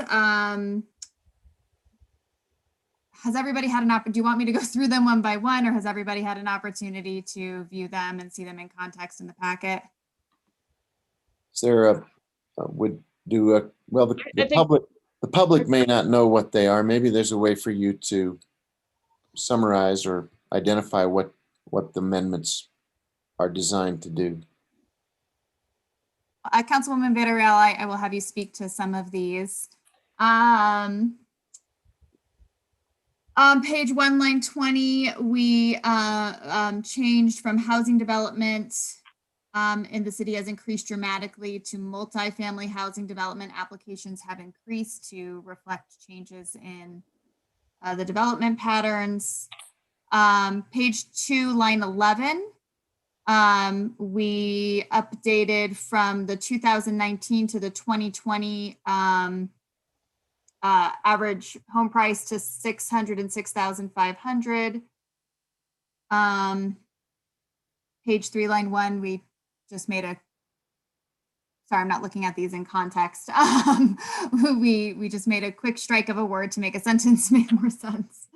On page 3, line 6, and Councilwoman Villarreal can speak to this to recognize the role of the Community Development Commission. And how they help distribute the Affordable Housing Trust Fund dollars. Page 3, line 7, we just cleaned up some language to talk that legislative action would be required. There was just a typo in there. The others are just typos. Page 3, line 13, there was a discussion of the supportive housing. Instead of saying is implementing, as the city is not directly implementing, we are saying that we are endorsing supportive housing models.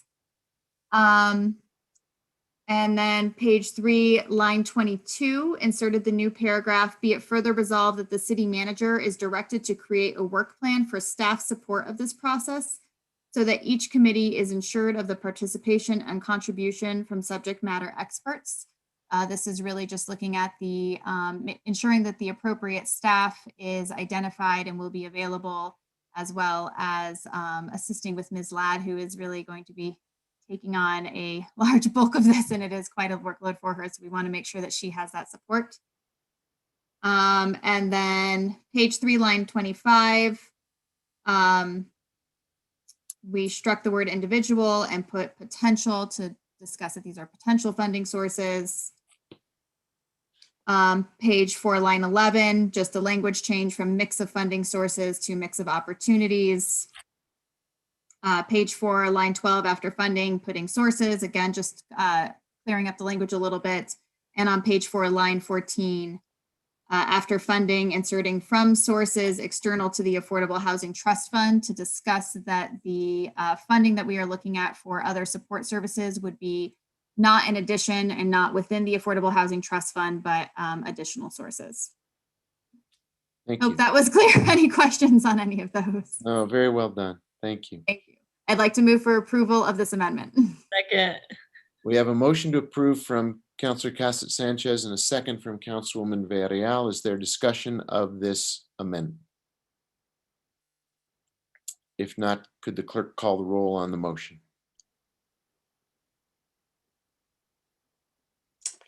Yes. Counselor Romero Worth. Yes. Counselor Vihil Coppler. Yes. Councilwoman Villarreal. Yes. Counselor Abeyta. Yes. Counselor Cassett Sanchez. Yes. Counselor Garcia. Yes. Counselor Lindell. Yes. Counselor Rivera. Yes. Mayor Weber. Yes. Motion has been approved for the amendment. Okay, and there's a second. I'm sorry, Counselor Casa Sanchez, anything further from you? Well, I was going to introduce the second amendment as I'm a co-sponsor on that one as well, along with Counselor Garcia, if he would like to speak to it as well. This is on page 4, line 3, inserting the following new paragraph. Be it further resolved that within 30 days of the adoption of this resolution, the governing body will consider as a non-voting discussion item a list of these proposals and recommendations along with the City Council Standing Committee each will be assigned to. At this time, governing body members will be able to propose any additional ideas to ensure that all potential revenue sources that governing body members would like to explore are included in this process. This list does not exclude the possibility of additional proposals or recommendations to come forward in the future and be considered as part of this action plan. I see the city attorney's hand is up. Calling Mayor, on. I just have a clarifying question once you get your motion and second on the table. Councilor Garcia, did you want to add anything regarding this amendment? No, Councilwoman Cassett Sanchez, I think you covered it well.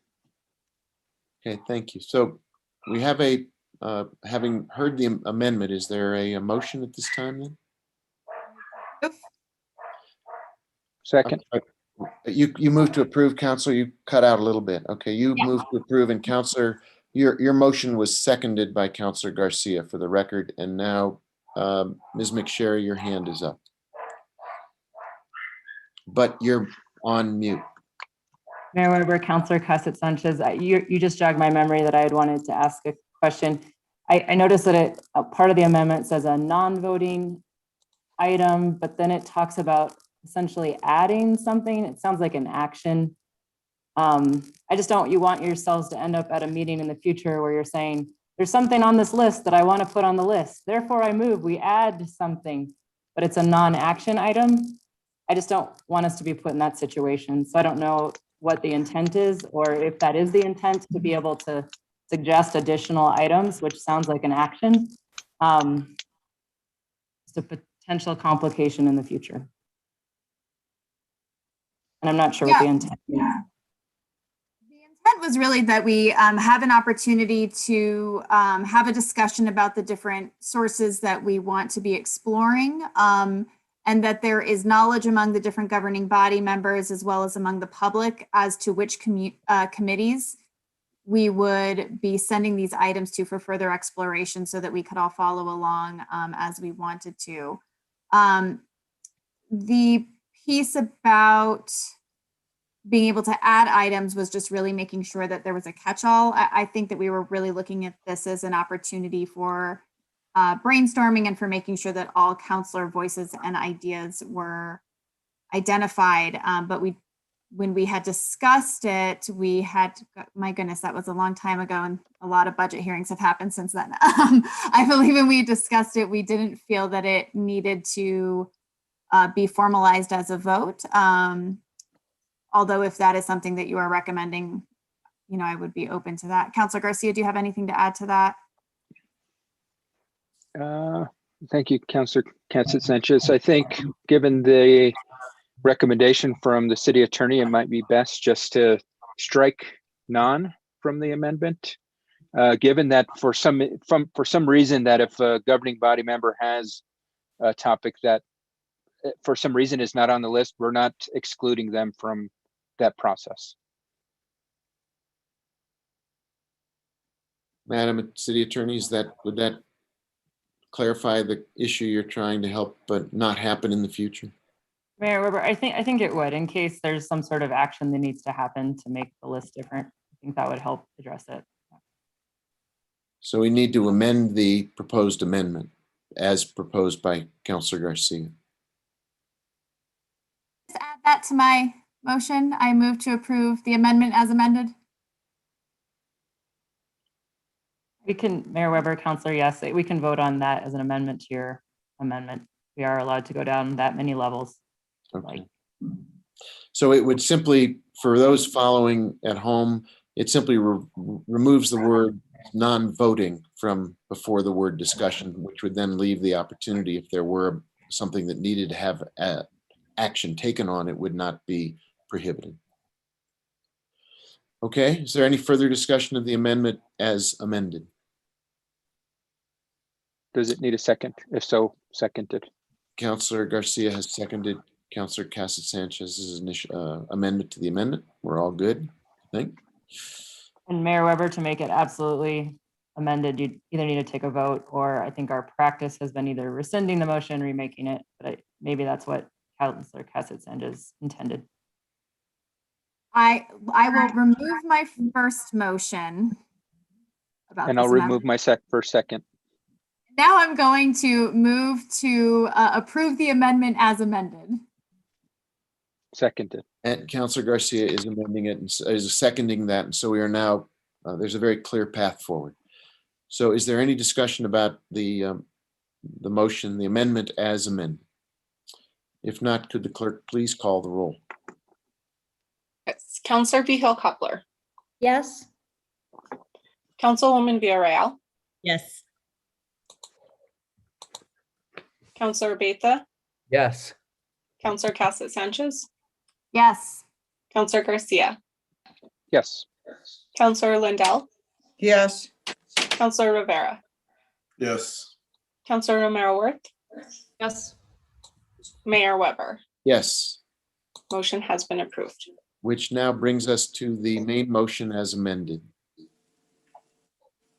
there discussion of the main motion as amended? If not, can we call the roll on the main motion as amended?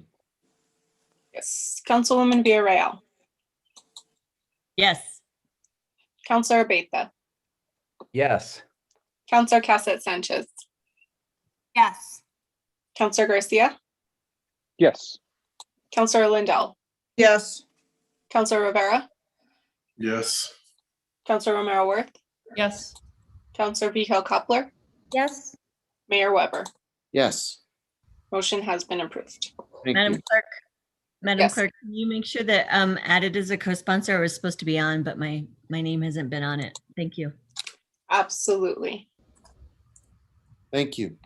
I'm seeing folks starting to queue up in the attendee room. I want to alert everybody that it is 6 o'clock, but we have much work to do before we get to the evening session. And I would encourage you, if you can monitor our progress without having to wait in the attendee room, we will be running late tonight. And I just want to make everyone aware of that and apologize in advance. Item G was also taken off of consent.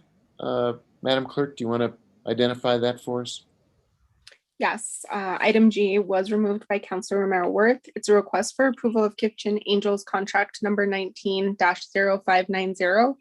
It's amendment number 1, a term extension of 1 year from June 30th, 2001 to June 30th, 2022.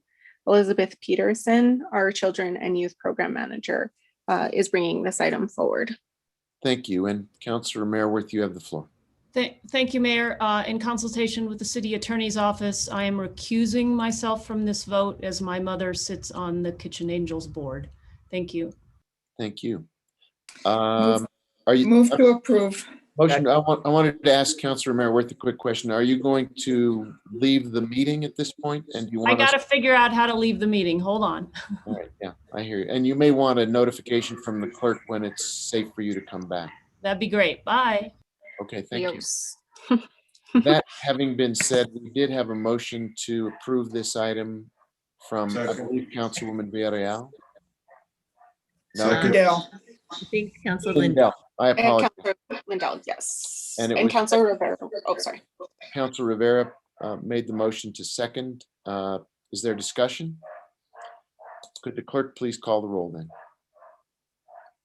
Yes, Counselor Beta, Yes. Counselor Cassett Sanchez, Yes. Counselor Garcia, Yes. Counselor Lindell, Yes. Counselor Rivera, Yes. Counselor Vihel Coppler, Yes. Councilwoman Villarreal, Yes. Mayor Weber. Yes. All right, motion has been approved. I will let Counselor Romero Worth know that she can join us. Give me one moment. Yep. It may take her a minute to return to the room.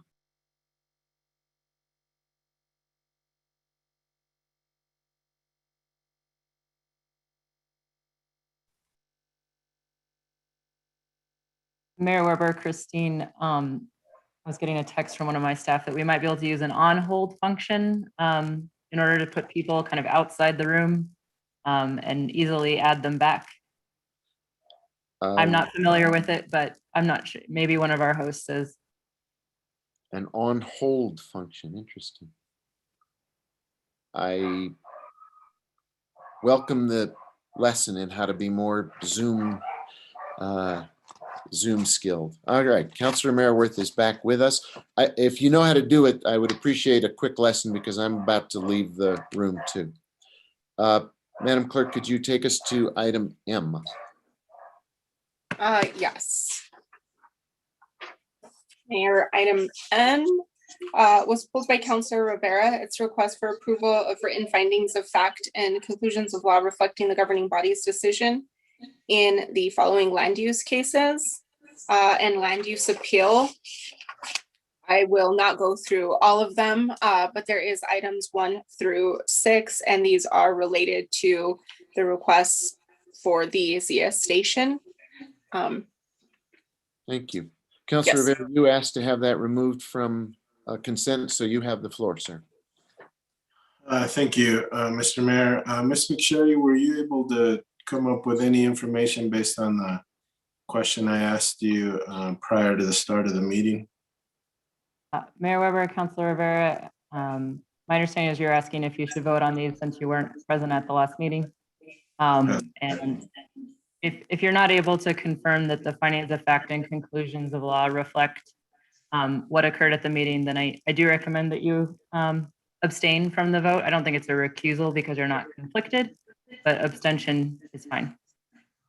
And does an abstention count as a no vote? Mayor Weber, Councilor Rivera, it was interesting. Actually, that's what I was looking into earlier when I got distracted. We have 3 different rules on how abstentions count towards a vote. On resolutions and ordinances, abstentions count as a no. On other matters, they are considered acquiescence with the vote of the majority. But for a recusal, for a conflict of interest, they are not counted either way. So I learned something new tonight. Thank you. Very interesting. Okay. What's your Very pleasure? well. Councilor Rivera, what's your pleasure on that? Do you wish to, you can stay or you can go? I think you raised a very interesting question. I'll stay and just vote accordingly. Thank you. Is there other comment or questions regarding this item? Councilor Maraworth. Well, as long as we're on the subject, so a yes vote on this is not about the substance of what was decided. It's just a reflection that what was decided is accurate, correct? Mayor Weber, Councilor, that's what was decided is accurately reflected in what's being presented to you for a vote. Yes. Okay. In the findings of fact, conclusions of law. Thank you. Thanks for the clarification. Is there a motion on this item?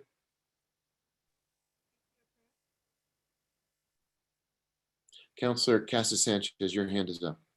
Move to approve. Second.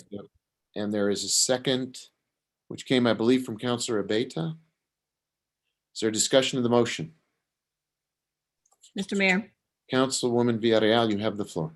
just to clarify, this is not just Zia Station. This is also the other item Yeah, that I'm correct. blanking on. It was the gate, the appeal on the gate. Yeah.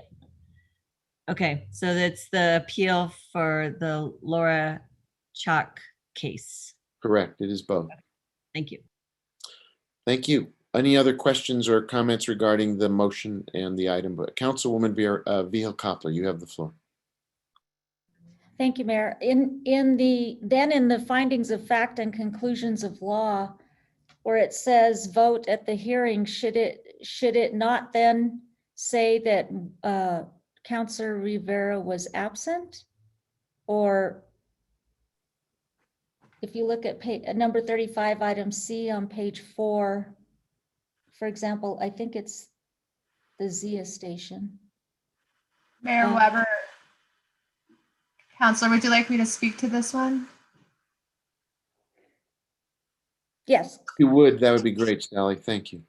Mayor, Councilors, Councilor Vihel Coppler, in anticipating a potential question on this, it occurred to me that we could certainly add a statement to that effect, a finding regarding councilors who are absent from the hearing and did not participate in the decision to the 5 sets. So we have 5 sets related to the Zia Station project and 1 set of findings related to the appeal hearing. But in the 5 related to Zia Station, I would propose in the section that Councilor Vihel Coppler referred to, which is the vote at the hearing section, the following members of the governing body were not present for the hearing and did not participate in the discussion.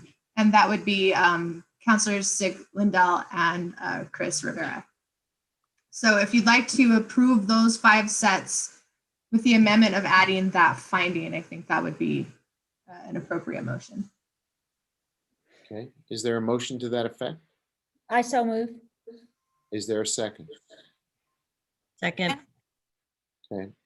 So I assume we need to vote on that motion as an amendment to the existing body. Is there discussion? Can we call the roll on that motion? Mr. Mayor, don't we need to have Councilor Cassett Sanchez's motion rescinded and Councilor Abeyta second so we can consider Councilor Vihel Coppler's motion? Good question. Mayor Weber, councilors, if there was a pending motion, we probably should clear the table first. Yeah, let's clear the table and move forward with the proposal that Sally and Councilor Vihel Coppler have proposed. So can we withdraw the prior motion and the prior second? My motion. Yes. And the prior second. So now the table is cleared per your suggestion, Councilor Garcia. Thank you. And there is this new motion to add this language from Councilor Vihel Coppler. Is there is there a discussion on that, or can we call the roll? Then let's call the roll on that amendment.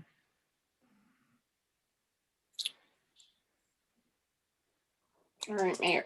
Councilor Garcia? Yes. Councilor Lindell? Yes. Councilor Rivera? Yes. Councilor Romero-Worth? Yes. Councilor Vihel Coppler? Yes. Councilwoman Villarreal? Yes. Councilor Abeyta? Yes. Councilor Cassett Sanchez? Yes. Mayor Weber? Yes. Amendment has been approved. Thank you. So that brings us back to the main order of business as amended. Is there a motion for that item? Move to approve as amended. Councilor Vihel Coppler has moved to approve that item as amended. Is there a second? Second. I hear a second from Councilwoman Villarreal. Is there discussion? Mr. Mayor, just for clarification, Ms. McSherry, so now voting yes, including the amendment, would stipulate that myself and Councilor Lindell were out for the actual meeting and the vote. Mayor Weber, Councilor Rivera, I still would recommend that if you can't affirm that the findings of fact and conclusions of law and the rest of them, other than the fact that you were not there, are not, if you can't confirm those, I would still recommend abstaining. Thank you. And then since 1 through 5 are for the Zia station, but 6 is something that I could approve, can we separate them out? Mayor Weber, Councilor, yes, we should do that. And what would be the mechanism for doing that? So we need a motion for those specific items. So far we've just amended the We ZS. have a main motion that covers all of them. And we'd have to withdraw that main motion and have a motion to go 1 through 5 and then a motion to go number 6 solo. Mayor Weber, yes. So I withdraw my motion. There's a motion Draw my withdrawn second. and there's a second withdrawn. Is there a new motion? I move to approve items 1 through 5 Is there a as se- amended. As amended. Is there a second? And Councilwoman Villarreal has seconded Councilor Vihel-Coppler's motion. Is there discussion? If not, could the clerk call the roll, please? Yes. Counselor Cassett Sanchez.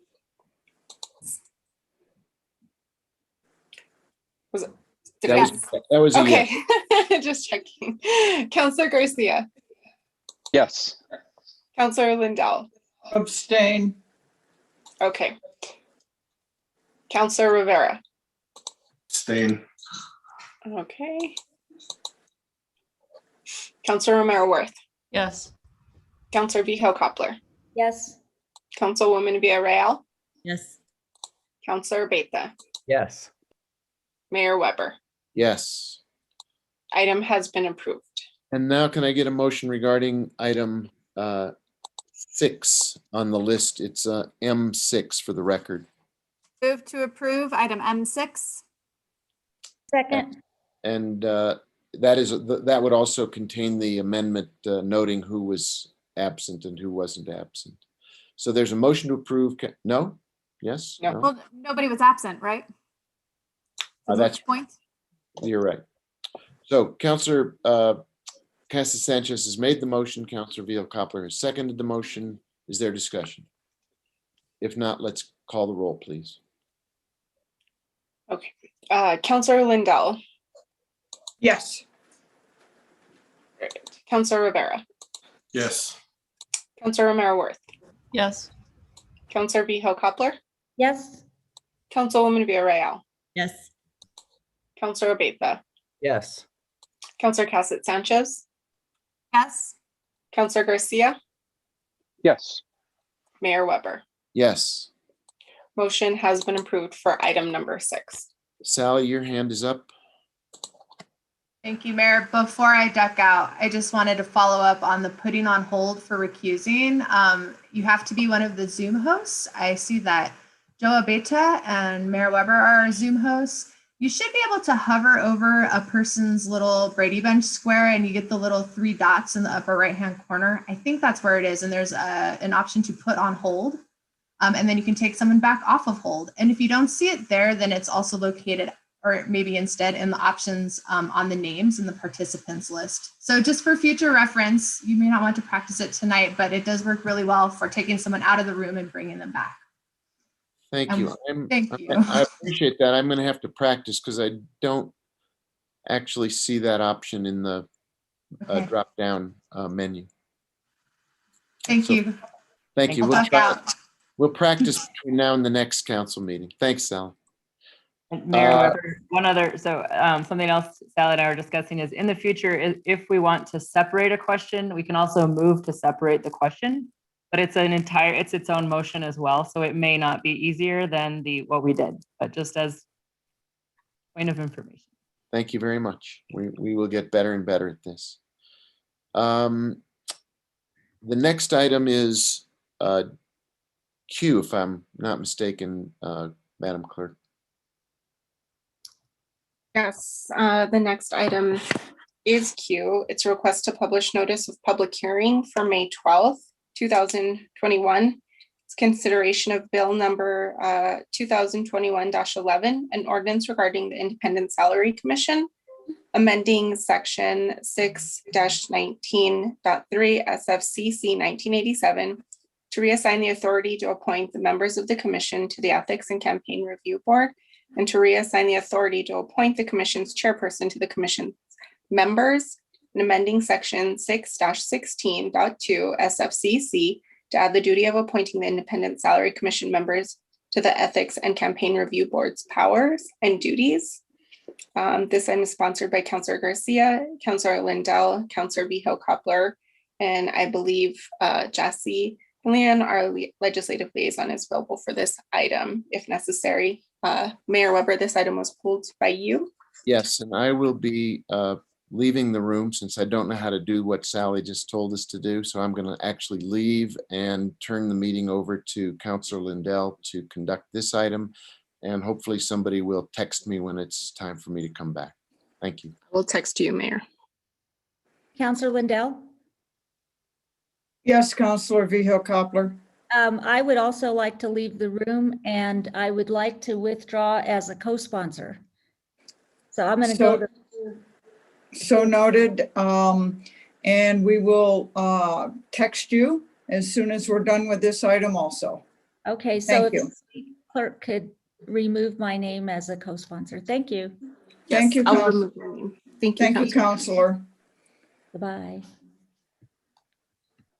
Is there any discussion on this? Councilor Garcia, would you like to address this? No, I think we talked Okay. about it in committee enough, so move to approve. Is there a second? Second. Second. Okay, so we have a motion and a second. Any other discussion? I just have a quick question. Yes, Councilor Villarreal. I'm just curious why this item, which is addressing the Independent Salary Commission aspects of it, we didn't decide to combine it with the item that we're hearing tonight during the public hearing. And why are they separate again? Ms. Pro Tem McCary? Lindell. Yes. Mayor Pro Tem, Councilor Villarreal, what happened was this amendment wasn't introduced till after we had published the public hearing for this one. We could have combined if the caption could have been updated before we published.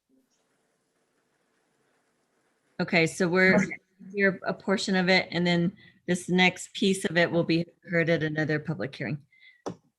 Correct. Thank you. So we have a motion and a second. Madam Clerk, would you please call the roll? Councilor Rivera, Yes. Councilor Romero Worth, Yes. Councilwoman Villarreal, Yes. Councilor Beta, Yes. Councilor Cassett Sanchez, Yes. Councilor Garcia, Yes. Councilor Lindell. Yes. Motion has been approved, and I will go ahead and text both Councilor Vihil Coppler and Mayor Weber to let them know they can come back. Okay, thank you. And then once they're back, you could go ahead and introduce the next item.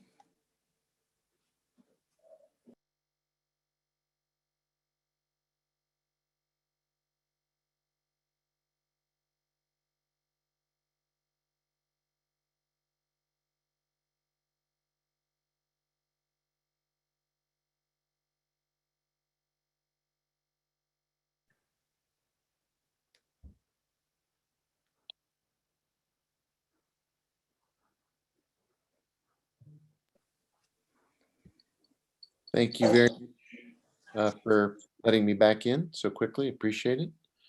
Madam Clerk, I think that completes the items that we pulled from consent. That brings us to discussion action items.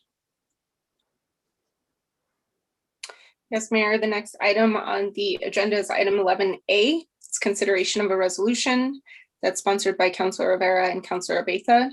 It's a resolution requesting approval of amendment number 1 to municipal arterial program cooperative grant from the New Mexico Department of Transportation identified as control number L500383, granting a time extension for the planning, design, and construction of Alafria Street and South Meadows Road intersection improvements. Regina Wheeler, our Public Works Director, is available for this item. I believe Tom Graham, our ADA coordinator, is also available as necessary. Great. What's the pleasure of the governing body? You want to get a motion and then ask questions? Move to approve. Second. Councilor Garcia moved to approve it. Councilor Abeta, did you second it? Yes. Okay, so we had the original motion from Councilor Garcia and a second from Councilor Abeta, and we have staff here to answer questions if there are specific issues that you wish to raise? Does anyone have a question for our staff?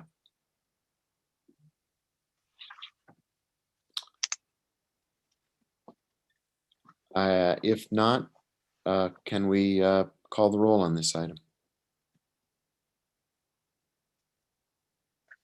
Yes. Counselor Romero Worth.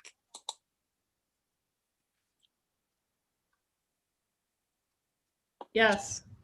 There we go. Counselor Vihil Coppler. Yes. Councilwoman Villarreal. Yes. Counselor Beta. Yes. Counselor Cassett Sanchez. Yes. Counselor Garcia. Yes. Counselor Lindell. Yes. Counselor Rivera. Yes. Mayor Weber. Yes, Item has been approved. thank you. And item number 12 is information only. You want to read that to us, Madam Clerk? Yes, this is a Midtown overview, our Economic Development Department overview of the Midtown Biweekly Development Update Report. This report is for incremental development next steps. I believe Daniel Hernandez, our project director, and Rich Brown, the director of the Community and Economic Development Department, are available to give this presentation. And I would, this is not the long presentations we get on other evenings. This is pretty much a quick update. I'd recommend we limit this to 30 minutes, a 5-minute presentation and 25 minutes of Q&A, because it's already 6:30 and we still have a long night in front of us. So if we could have a overview and then Q&A and hold ourselves so that we're no later than 7 o'clock, I think that would be a good portion of conversation. Mr. Brown, you have the floor. Good evening, Mr. Mayor and members of the governing body. If I could ask Ms. Hilschek to add Daniel in. I think he's in the attendee box. She could upgrade him to panelist. Sure, give me 1 second and I will take care of that. Thank you.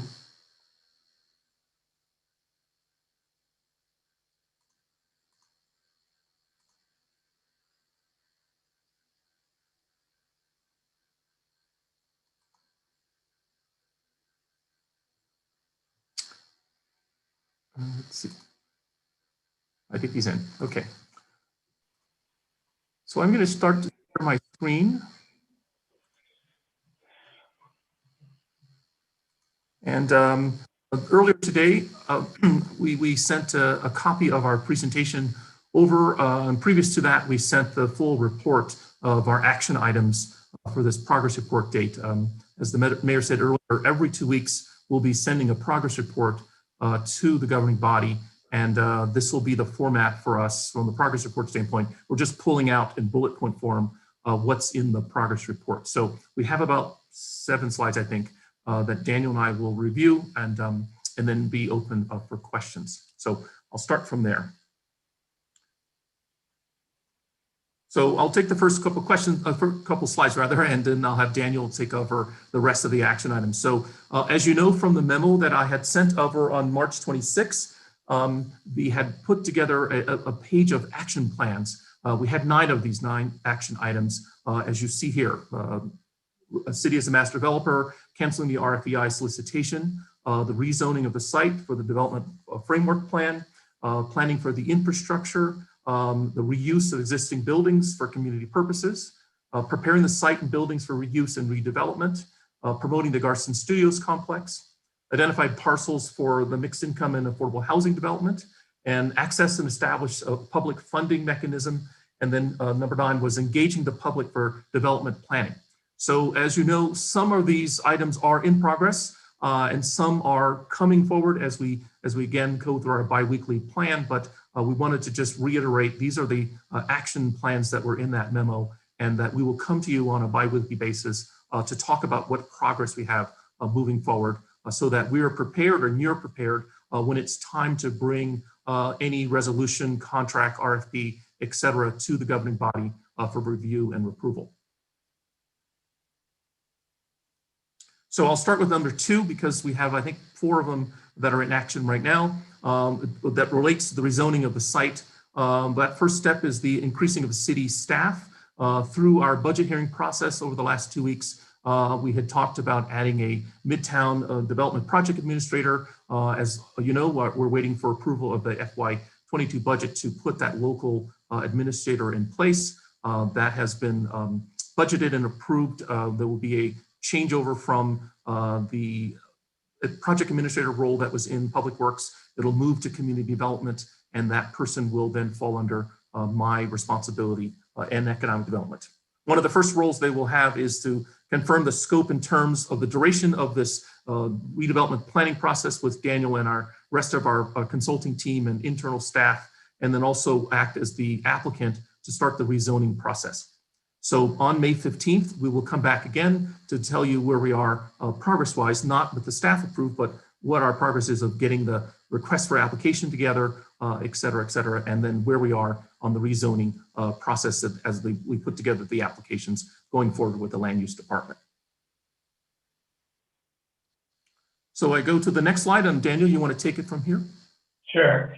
So again, we're working on a variety of fronts right now, both on the planning and zoning elements, make sure the team is in place to move forward in May and June, particularly, sort of major kickoffs through the summer. We'll talk about that in a second. But part of that is also being ready to evaluate, being ready to say which buildings are of the highest value. And so we're ranking buildings right now. These are ones that you've seen before in previous lists as probably buildings for reuse for community purposes.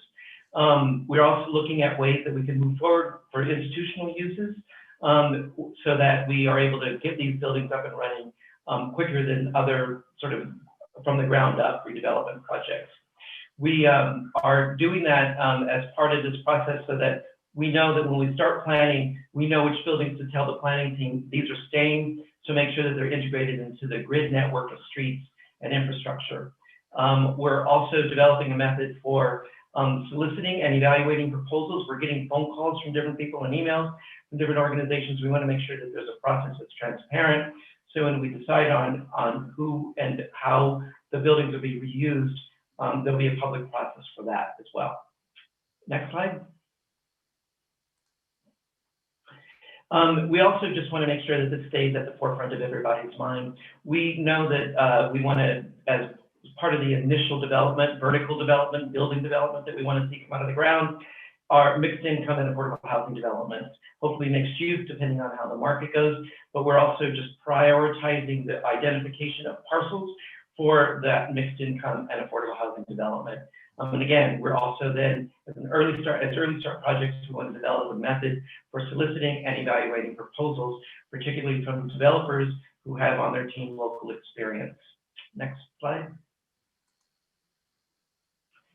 Also, there's a series, and I just wanted to put this up just to let you know that there's a series of very preliminary discussions going on about the different mechanisms that we have for public governance and finance. So we'll be able to come back to you with a public information presentation on June 9th. But the work that to make recommendations, sort of how we will be moving forward with public structures for financing is due July 30th. And that's again in the action memo that Rich put together. Next slide.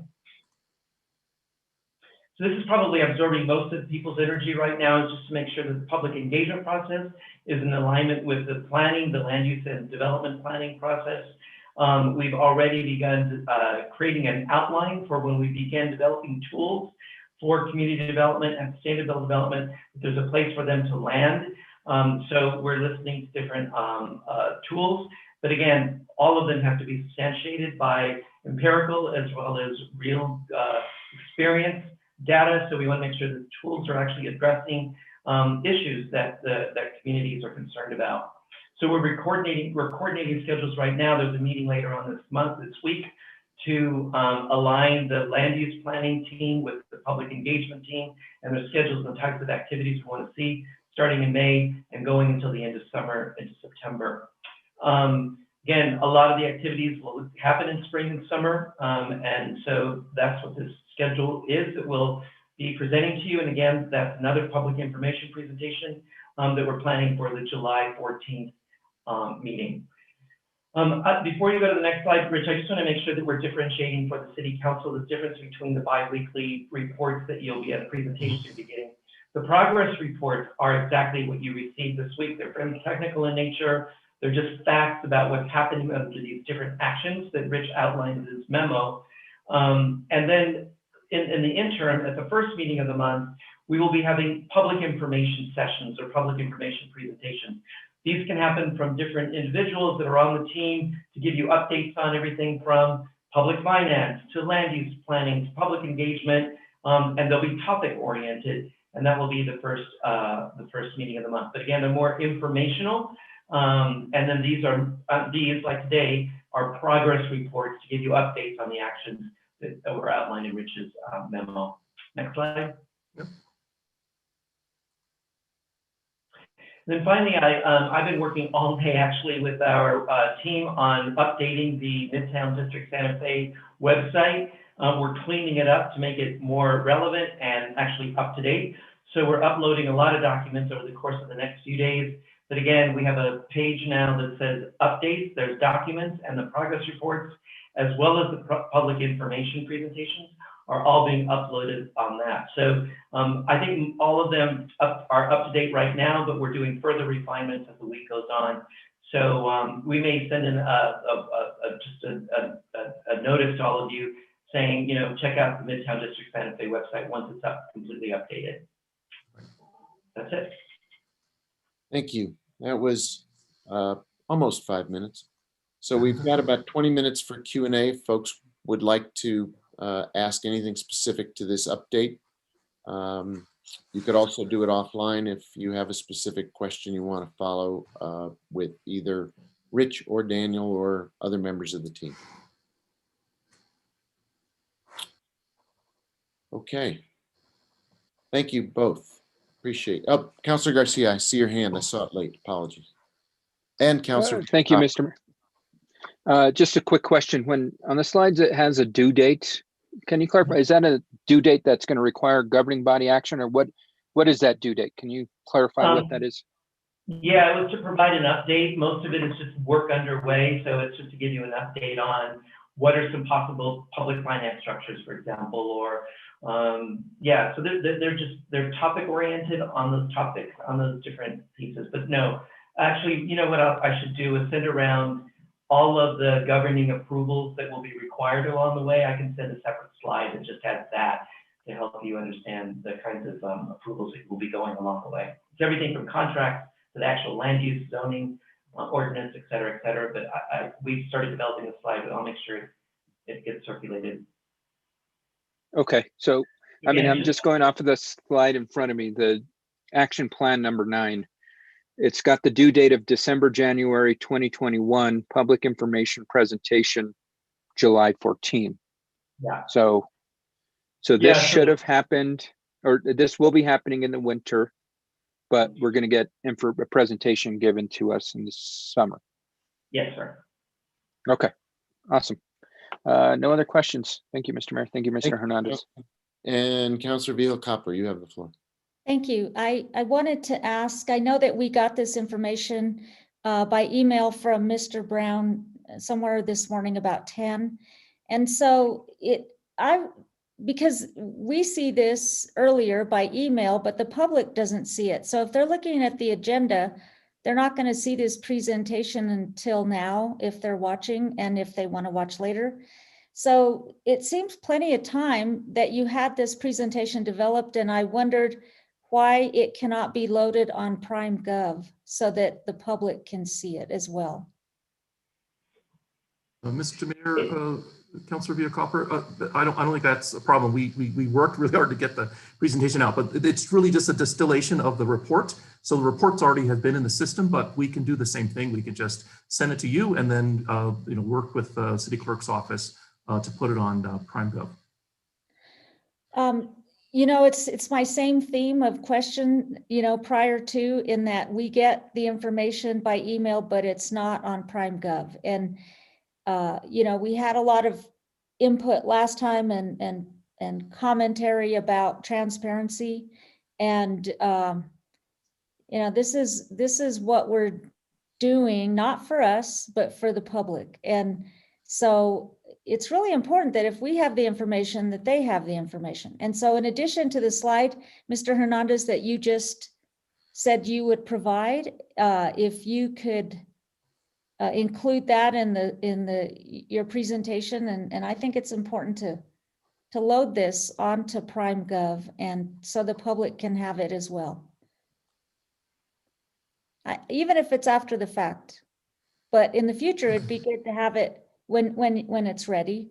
If you're going to email it to us, it seems like you could download it to PrimeGov as well. I think it's transparent, and Sure. you know, I'll keep asking. Thank you very much. Sure. That is all. Thank you, Counselor. Any other questions or comments? Thank you all, and thanks for working to get it to us and going over it. And we'll continue this progress report on an ongoing basis. Much appreciated. Thank you. Thanks. Item number 13 on our agenda is matters from the city manager. Thank you, Mr. Mayor. I have no matters at this time. Item number 14 is matters from the city attorney. Thank you, Mr. Mayor. I do have a recommendation that we go into executive session on 3 matters. One that's preliminary to the budget later tonight related to collective bargaining negotiations. Also our quarterly litigation update regarding threatened and pending litigation. And finally, for the discussion of property disposition, specifically property located on Alto Street, 730 Alto Street. And I will again advise the folks who are here for the evening session. This may be a length because of the items that the city attorney just listed. This may be a fairly in-depth discussion, and I can't predict when we'll be returning from executive session. So if you have a way to monitor our progress rather than sitting in the waiting room, I apologize for the length of the evening. We'll get there as soon as we can, but we have to go into executive session to handle these items in the order that they're proposed. So that said, is there a motion, Councilor Rivera? You have 2 hands up, Mayor. I don't know if those are. Oh, I'm sorry. Councilor Beta, your hand is up. Thank you, Mayor. When we discussed the property located at 730 Alto Street, I'll recuse myself from that discussion. Thank you. Okay, apologies, Councilor. I did not see that hand. I don't see a second hand up, Councilor Rivera. Am I missing something? It was Councilor Garcia, but he took it down, so it must have been an old hand. But I'll make a motion that we. Wait, to your point, Councilwoman Villarreal does have a hand up. I need some clarification here. We have a bunch of public hearings and we have folks waiting for them, yet we're going into executive session. Do we need to hear every single item for executive session, or is one needing to be discussed because it affects one of our items for public hearing, for one of the public hearing items? Madam City Attorney, you can respond to that, please. Yes, Mayor Weber, Councilor Villarreal, at least the first item of executive session should be discussed prior to the budget hearing. Okay, so I would actually prefer that we hear that item and then go back into our public hearings. And then I know it's difficult, but I think we need to go back into executive session after our public hearing. It's just, there's a lot to talk about and we have a lot of public hearings. And so I'd rather have those done first. I'm wondering, Ms. McSherry, if we go into executive session, are we obligated to treat everything that you've listed as on the agenda, or can we see how long it takes us to get through the first item, and then if we wanted to come back and take up the public hearings, do that without amending what you've proposed the executive session be about?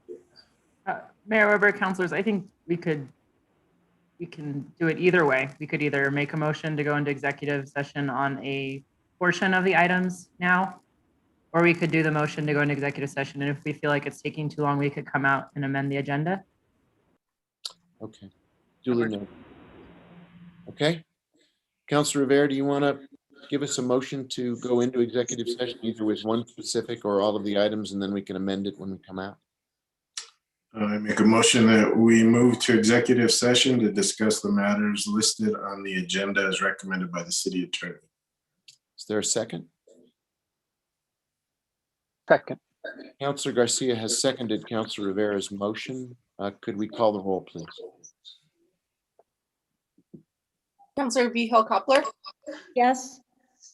Councilwoman Villarreal, Yes. Councilor Abeyta, Yes. Councilor Cassett Sanchez, Yes. Councilor Garcia, Yes. Councilor Lindell, Yes. Councilor Rivera, Yes. Councilor Romero Worth, Yes. Mayor Weber. Yes. Motion has been approved. So we are going to go into executive session. Leaving this, we will attend to our business and come back as expeditiously as possible. But for the moment, we are leaving this session to go into executive session. So I'll see everybody over there.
We are back from executive session. I apologize again to everyone who's been waiting for the evening session. We're about 2.5 hours behind schedule, and I'm sorry if you've been waiting.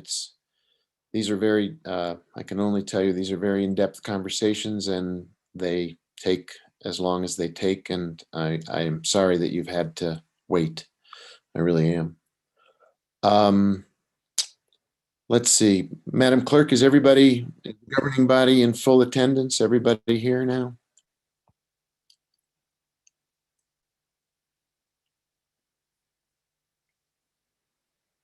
Is the clerk here? The clerk is here. Sorry, Mayor. I had an item over my mute button, but I think if you believe everybody here, you got everybody accounted for? let me just double check Counselor. Yep, Counselor Rivera, found him. All present. All right, thank you. Counselor Rivera, could you make a motion to bring us back into session, please?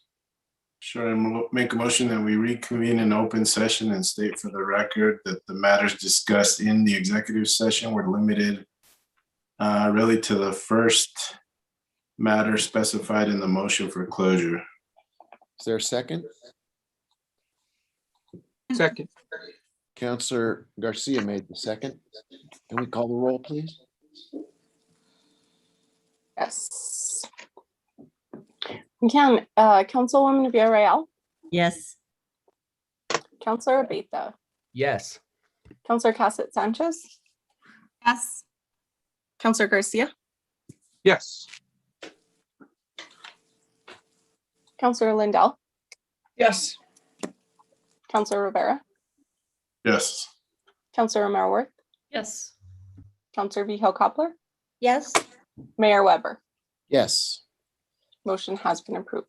Thank you. So we're back in session. We'll try to go through this with some alacrity. Matters from the city clerk?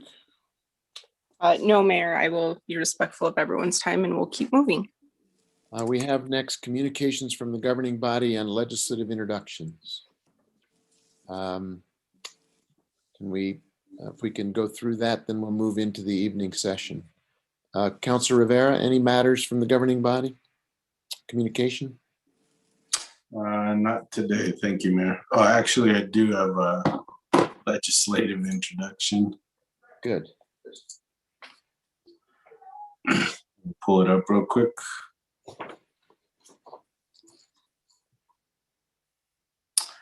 A resolution proclaiming severe extreme drought conditions exist in the city of Santa Fe, imposing fire restrictions, restricting the sale or use of fireworks within the city of Santa Fe, and prohibiting other fire hazard activities. And that's it. There are co-sponsors there. Yes. Thank you. Co-sponsored by Councilor Romero-Worth, Councilor Vihel Coppler, and Councilor Villarreal. Thank you, Councilor. Councilor Cassett Sanchez. I have nothing today. Thank you. Thank you. Councilor Abeta. Thank you, Mayor. I'm introducing an ordinance relating to the Land Development Code, Chapter 14, establishing permitted uses, definitions, standards, and incentives for qualifying innovation districts, and amendments to several other sections related. And Councilor Lindell is a co-sponsor. Thank you, Mayor. Thank you, Councilor. Councilor Lindell, you have the floor. I don't have anything tonight, Mayor. Thank you. Councilor Garcia, you have the floor. Thank you, Mr. Mayor. I wish I could say I had nothing, but I do want to bring some concerns to the governing body that I've been having and to the broader public. And this is in regards to our street lighting project. Increased concerns have me now formally requesting that we pause the street lighting process and the planning process until we can appropriately address the demonstration sites and the many concerns that community members have brought forth that seem to have unresolved or unanswered.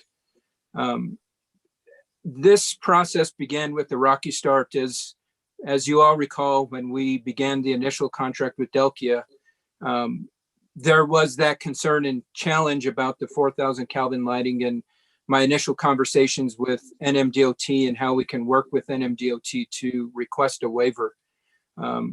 After I brought that to the governing body's attention, I facilitated a introduction between administration staff and NMDOT staff. And part of that introduction, I requested to administration staff that I be included in those conversations with NMDOT. Unfortunately, administration staff made the decision to not include me in that process as discussions were had, which was very, very discouraging. This to me not only creates unnecessary division, but it creates a lack of transparency. If we're going to be working through this process, we need to ensure we're working together on this and not leave people out of the process, especially when they ask to be part of the process. The concerns continued. I went to the demonstration lighting that took place at French's Park on Friday night, and I saw you there, Mayor Weber, and I'm sure you can confirm there was lots of concerns by community members that attended that event. The concerns were such as not all lighting was available at that demonstration site, to misinformation or confusion around the shielding that was available. And I think, unfortunately, folks left that event with more questions than they had even when they arrived. Other concerns, such as we've requested and community members have requested specifications that are leading this plan, and those requests have gone unanswered and provided to the public.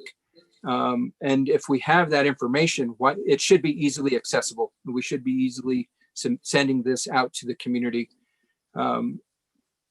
With that being said, there's lots of challenges currently happening with this process, and I think it's appropriate that we hit pause, we reconvene, we address this matter in a way that does the service to the public that they are requesting, and we ultimately lead a process that is going to benefit the community. We all agree that the conversion is a great project, but we want to ensure that we're implementing a project that we don't have to go back and fix later. So with that, again, Mr. Mayor, I'm respectfully requesting that we pause the streetlight planning process until we have some major concerns around the process addressed. No other comments, Mr. Mayor. Thank you, Councilor. Let's see, Councilwoman Villarreal, you have the floor.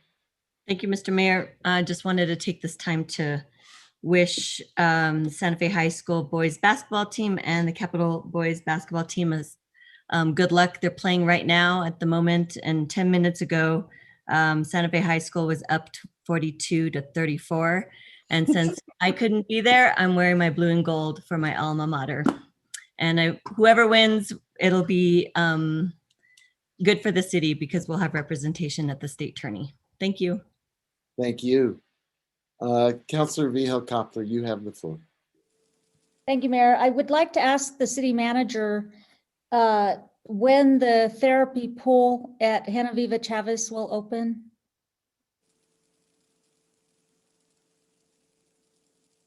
Mayor, Councilor Vihel-Coppler, I'd have to consult with the team to give you a specific date. But I can do that and get back to you. Thank you. And I think that's coupled with some of the other facilities, the libraries and others. There's, excuse me, there's been some constituent complaints about how, we have the gym partially open and some of the other places, I guess, especially in Genevieve Chavez Center when the therapy pool is not open. And, I think some of it doesn't make any rhyme or reason, and I'm at a loss at how to explain it. And I would like to know, because I don't see any reason why they can't be open based on what I know. So I would love an explanation, because it's time to get back to the people who are very concerned. The next thing is, when will the city manager, when will the city institute watering restrictions? Mayor, Councilor Vihel-Coppler, that's another question I will have to get with the team and get back to you on. I don't know a specific date. Well, and the reason is because, you know, there's a watering schedule, you know, put out by arborists and who knows who, and Albuquerque has their watering schedule well out and well clear. I kind of follow that because it seems to make sense. And you know, if trees and shrubs and such right now aren't watered, they especially now with the drought, I know it's kind of contrary, but the trees will especially get, they won't be resistant to the diseases that are coming, and they're coming. And so, you know, right now, I think April is 2 times a week, and yet, you know, we don't have any restrictions, and we don't have restrictions on times of day. And so I think we're a little behind on that, because in the winter, it's even once a month. And so, but we're out of that now. So I think it's really important to get that message out. Also, I've had the same concerns from constituents about the demonstrations on the lights.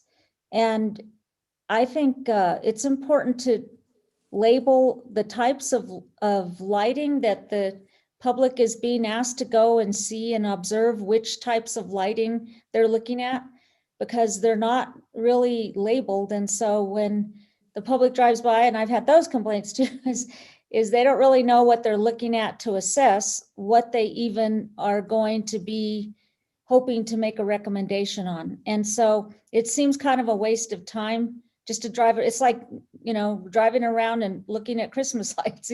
They're fun and they're pretty. You notice they're different, but you really don't know what you're looking at. So I think the demonstrations, they're really supposed to be about the different levels of lighting. And so without any kind of description of what they are, then you really don't know what it is you're looking at. But I guess it gets you out at night. And that is all I have. Thank you. I'll wait to hear what your responses are. Thanks. Thank you, Councilor. Councilor Romero-Worth, you have the floor. Thank you, Mayor. Just want to give a shout out to my daughter, whose birthday was on Monday. Thank you. Happy birthday. And to Jackson, the newly born Jackson, happy birthday as of tonight. Let's see, Councilor Abeyta, did you pass already? You were, oh, you did your introduction, right? Very good, thank you. I have a quick introduction, a resolution relating to a request for approval of third quarter budget amendments for fiscal year 2020 and 2021. And I want to join in on the effort to provide more and better information about the street lighting project. I think we need to go back and assess. I have a list of questions, but in the spirit of Councilor Garcia, I'm not going to do an extensive presentation at this time. I'm interested, so just so the record is clear, I want to know what our current status quo lights produce, how much they cost, what the energy utilization is, what our risk factor is for accidents due to outages. I'm interested in the lighting levels at the best practices cities that we've been referred to, such as Tucson and Flagstaff, and how our experimental sites compare. I'd like to know what the options are for reducing glare, for turning the lights off from midnight to 4. I'd like to be able to get answers to all of those questions so that there's a fact base rather than the ongoing effort that seems to proliferate where there just isn't an agreement about facts. And I think if we all had the same facts in hand, it would really simplify some of the conversation that is being had right now, largely through email, unfortunately. I enjoyed being out there on Friday night and saw Councilor Garcia and a lot of different folks looking at the lights, looking at the different patterns on the ground. I also went over to Jaguar Drive where there was a different series of individuals with different concerns. And so we really need to take in every single one of those sites. I encourage everybody to get out and to participate and to use the opportunity to have your voice heard so that we get public input and public feedback. Thank you for I think the communications from the governing body. I don't think anything that was going to be introduced was missed. And so let us, with that point now, advance to petitions from the floor. And if you are up, Counselor, the city attorney has a hand up. Mayor Weber, councilors, can I recommend that we do an amendment to the agenda to place the remainder of the executive session at the end of the meeting, if that's our intent? I had some folks asking who are council who are going to be appearing if we were still planning to reconvene or not. Doesn't it kind of depend on how far into the night we go? Mayor Weber, councilors, we could still have an agenda, which is essentially a plan, and then we can still adjourn if we don't make it. Why don't we then entertain a motion to move, Councilwoman Villarreal has made that motion that we move those other executive sessions items to the end of the agenda. Is there a second? Second. Can we call the roll on that, please? Yes, Counselor Abeyta, Yes. Counselor Cassett Sanchez, Yes. Counselor Garcia, Yes. Counselor Lindell, Yes. Counselor Rivera, Yes. Counselor Romero Worth, Yes. Counselor Vihel Coppler, Yes. Councilwoman Villarreal, Yes. Mayor Weber. Yes. Motion has been approved. Good, thank you. So we've made that change. We can come back to those items later, depending on how long into the night we go. Counselor Casa Sanchez, your hand is up. You have the floor. Thank you, Mr. Mayor. I'm sorry if I forgot. Did we come back officially from executive session? And, oh, okay. I guess I forgot that part. Thank you. No problem. Now, we are going to petitions from the floor. I know there are hands up already. I want to advise you, if you are here to testify on one of the public hearings, including the adoption of the budget, this is not the time to speak. Wait for that item to come up, and then you'll have a chance to testify at the public hearing. If it is related not to anything that's a public hearing tonight, if it's a subject that you wish to address unrelated to any of the public hearings, please keep your hand up and we'll bring you into the room one at a time for a 2-minute opportunity to speak to the governing body, but only if it's not related to the public hearings. If it's for the public hearing, please take your hand down. Madam Clerk, can you begin the folks who want to take this opportunity for a petition from the floor? Yes, Diane, if you would like to speak, I have asked you to unmute your microphone. So Diane, yep, there you go, perfect. Hi, it's Diane McInnes at I-110 Calle Paisano, Santa Fe 87505. And I want to thank you all for the opportunity to speak. I am very concerned about the community guided lighting design. I was at one of the sites and I plan to go to some more, but my experience was that there was intense glare and scattered light. And I was thinking, well, why? They're full cutoff, which means 180 degrees so that there's no, light pollution in the sky. Well, it turns out that does work with full cutoff, but it doesn't necessarily reduce glare or scattered light for drivers or for pedestrians. And that's a real concern. Lighting fixtures have something called bug ratings. B meaning backlight, U meaning uplight, and G meaning glare. And the ratings, professional ratings, are from 0 to 5, 0s being best and 5 being worst.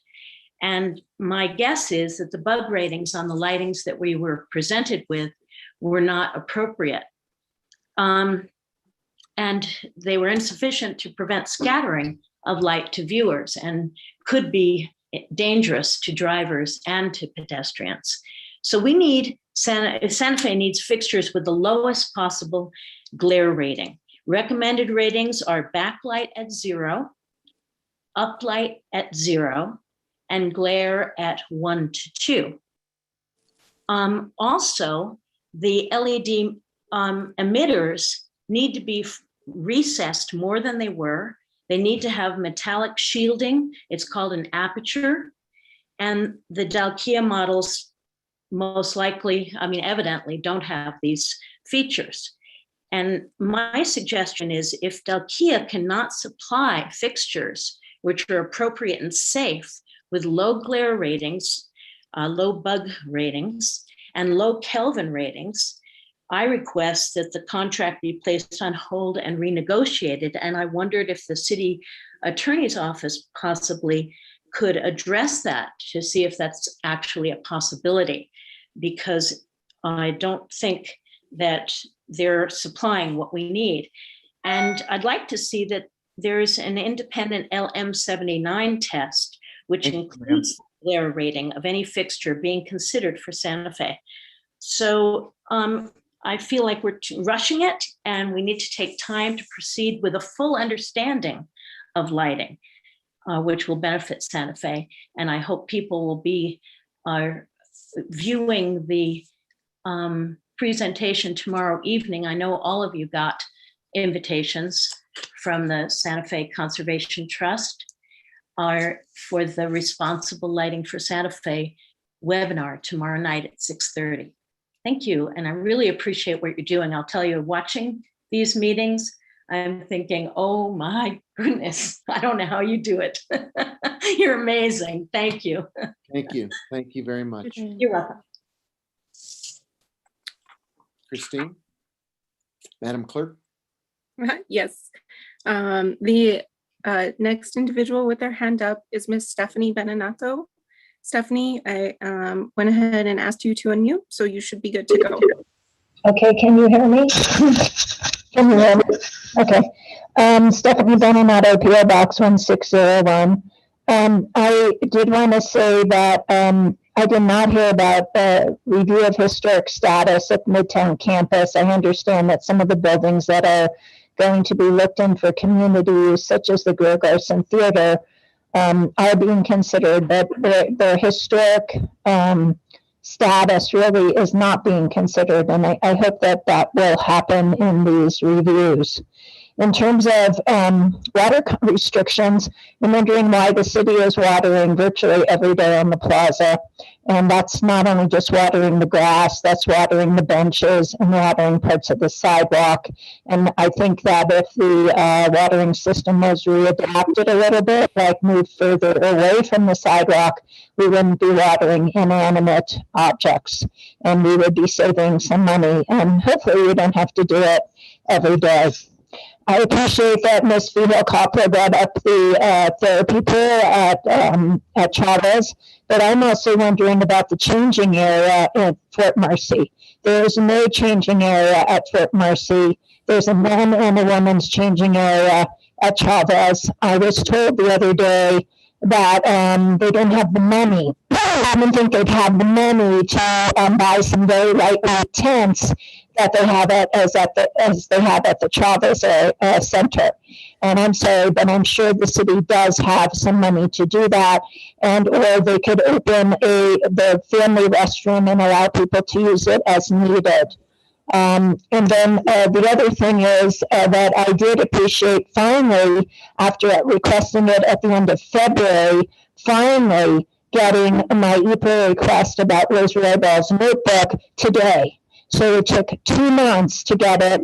I was told that the city didn't have it, and then I sent an email showing that a response to it originally, and with the number, and I finally got it today. I just have one more thing to say too, is that at Fort Marcy, it would be nice if people would allow you into at least the airlock when it's cold in the morning, or maybe allow people in starting 10 minutes before the session, allow us to stand in the hall at 6 feet apart. I've been given a lot of trouble about just standing there. I've been told that I want to be treated differently. It's not that at all. I just happen to get there first. And somehow being first in line is making me a bad person. And I really don't appreciate that. Thank you. Thank you, Stephanie. All right, the next person up is Robert There you go. I've asked you to unmute. Yeah, sorry, Robert Morlino, 2909 Pueblo Pintado. Thank you, Madam Clerk. Right. Yes. I plan to speak on budget issues as well tonight, so sorry you'll hear from me plenty a little bit, but mostly encouraging things. I think everybody did a great job on the budget. I just wanted to remark on the streetlight project. I'm kind of amazed at the time we've spent on this. I think I'm kind of adjacent to one of the, when we call it experiment areas here on Governor Miles Road. I was out for a night ride on my bike on Monday, fully illuminated myself in the vehicle as well. But I have to tell you, without the posters on the actual poles, I wouldn't have known the difference. I think this is a good idea. It's going to save us money in the long run, save some energy. And I have to admit some confusion about the protest about it. I think it's a great program. It looks good in real life conditions. I felt like the street was well illuminated, and without those posters there, I don't know that I would have known the difference unless somebody told me, and I would have said, oh yeah, the street's a little brighter. So thank you all so much. I'm sometimes taken aback by the amount of debate we spend on what seems like an expensive but small issue. I think it looks like a good project, and I want to be in support of it. Thank you. Thank you, sir. Is there anyone else who wishes to? Sorry about that. Oh, it's okay. Use the time for petitions from the floor rather than addressing one of the items that is a public hearing. If you are here for a petition, please raise your hand now. If not, Madam Clerk, are there any appointments for tonight? No, Mayor, we do not have appointments on this agenda. All right, so let's go to item 20A, and if you'll introduce that, we'll then begin our first public hearing. Yes, item 20A is consideration of a resolution. This is sponsored by Mayor Weber, Councilor Abeta, and the Finance Committee. It's a resolution adopting the City of Santa Fe's fiscal year 2021/2022 operating budget and organizational chart. Ms. Alexis Lotero, our interim finance director, is available for this item. Thank you. So this is a public hearing. If you want to address the city budget, this is a good time to raise your hand. I think what I will do before we go to public comment, however, is ask Councilor Abeta to, as the chair of the Finance Committee, to introduce his thoughts on the budget. Then we'll go to public comment. After we've heard from everyone who wishes to comment, who is in the attendee room, we will then come back as the governing body for discussion of the resolution and consider a motion or a vote when we're ready. But first, Councilor Abeta, you are the chair of the Finance Committee. If you would like to make any introductory comments about the hearings or the budget that stand out for you, you have the floor. Thank you, Mayor. The Finance Committee is recommending approval of the FY22 budget. We did make a few minor adjustments to the budget that was presented to us. The first being the Economic Development Department's budget increased by $692,000 in the salaries, wages, and benefits category in the general fund to transfer one position, a project administrator for Midtown, from the Public Works Department budget. So as such, we decreased the Public Works Department budget to accommodate that. The Planning and Land Use Department Administration Division budget decreased by $746,671 in the salaries, wages, and benefits category in the Impact Fee Fund to accurately reflect the salaries and benefits budget. The Public Utilities Department Environmental Service Division budget decreased by $542,760,000 in the contractuals and utilities category to accurately reflect the contractual needs for the division. Overall, the Finance Committee is recommending approval of the budget with all funds expenditures at $347.3 million. The budget includes monies to allocate new positions to various departments. The budget is including money to restore and unfreeze positions. There is money for employee raises. there is money so that the health insurance, the employees' premiums would not be affected. In other words, their premiums would not rise. There's $1 million allocated for improvements to city parks. There's money that's been put in the budget for affordable housing and money for a tenant hotline. But overall, it's a budget, Mayor, that hopefully opens us back up as we come out of this pandemic. I'll conclude, Mayor, by saying thank you to the city staff, specifically the finance department. I've not only spent time on this council, but in my previous employment, spent years putting together budgets for local government, and I've never had to do it under these circumstances. Not only were we in a pandemic, but the city has been shut down. This budget had to be put together over Zoom. And I think they all did a tremendous job in pulling it together. It's realistic, it's optimistic, but again, I think it's something that will hopefully open up as a community, open us up again, get our employees back to work and our residents the services that they not only deserve, but would ultimately, hopefully, be the starting point for improving all of our lives in our community. So thank you, Mayor. Thank you, Councilor and Finance Committee Chair. I appreciate that. If you are in the attendee room and you would like to speak to the budget, please raise your blue hand if you know how to do that. That would be great, so we can see everybody's hand raised. And I am going to see if we can get started right away. The budget is a one-time per year item for consideration. So let's offer everyone, please, if you can limit yourself to 3 minutes or less. I know you have a lot to talk about. Budgets are critical. It's probably the most important document we will consider all year, and you've been waiting patiently. If you don't need 3 minutes, don't take it, but this is your chance to speak to the budget. And Christine will be keeping the clock. If we hit 3 minutes, we will then have to mute you. So 3 minutes or less per person. Christine, can you start opening Madam Clerk, can you open up the attendees so they can speak to the budget? Yes, the first person that will be speaking to this item is Miles Conaway. Miles, I have asked you to speak on this item. Yes. Perfect. Can the council hear me, and am I too loud? You're fine. Okay, great. Thank you, Mr. Mayor, members of the council. Thank you for all your hard work. Miles Conway, I live at 495 New Mexico 592, which is in the county, but I do represent the 400 builder and associate members of the Santa Fe Area Home Builders Association, speaking on the budget tonight. Incidentally, we will put any type of lighting that you need in your home.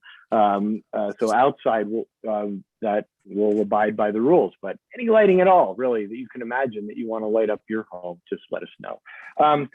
I just want to mention that most of the builders, they tend to get up at 5 a.m. So a lot of the folks that were going to comment tonight had to leave, but we did submit some comments online. I thought that with the Zoom weariness, folks might appreciate that. And thank you for your hard work. I hope in 2050, we can all look back on these moments in time and say, you know, to our children or grandchildren, say, well, when I was your age, we used to be able to cook a chicken while we were watching a city council meeting, but now we have to go in person. So I'm actually looking forward to that again.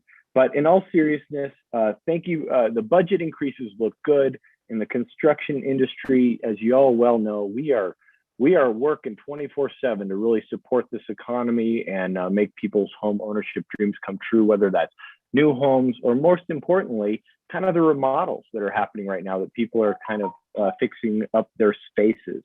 And so we really appreciate the budget increases for the land use department, because as much as we're doing for the economy, we know that with a faster, more efficient, streamlined land use permitting and inspections process, we will do even more for this community that we love very much. Thank you, councilors, Mr. Mayor. and wish you a good rest of your evening. Thank you very much, Miles. Madam Clerk? Yep. Next up is our AFSCME Local 3999.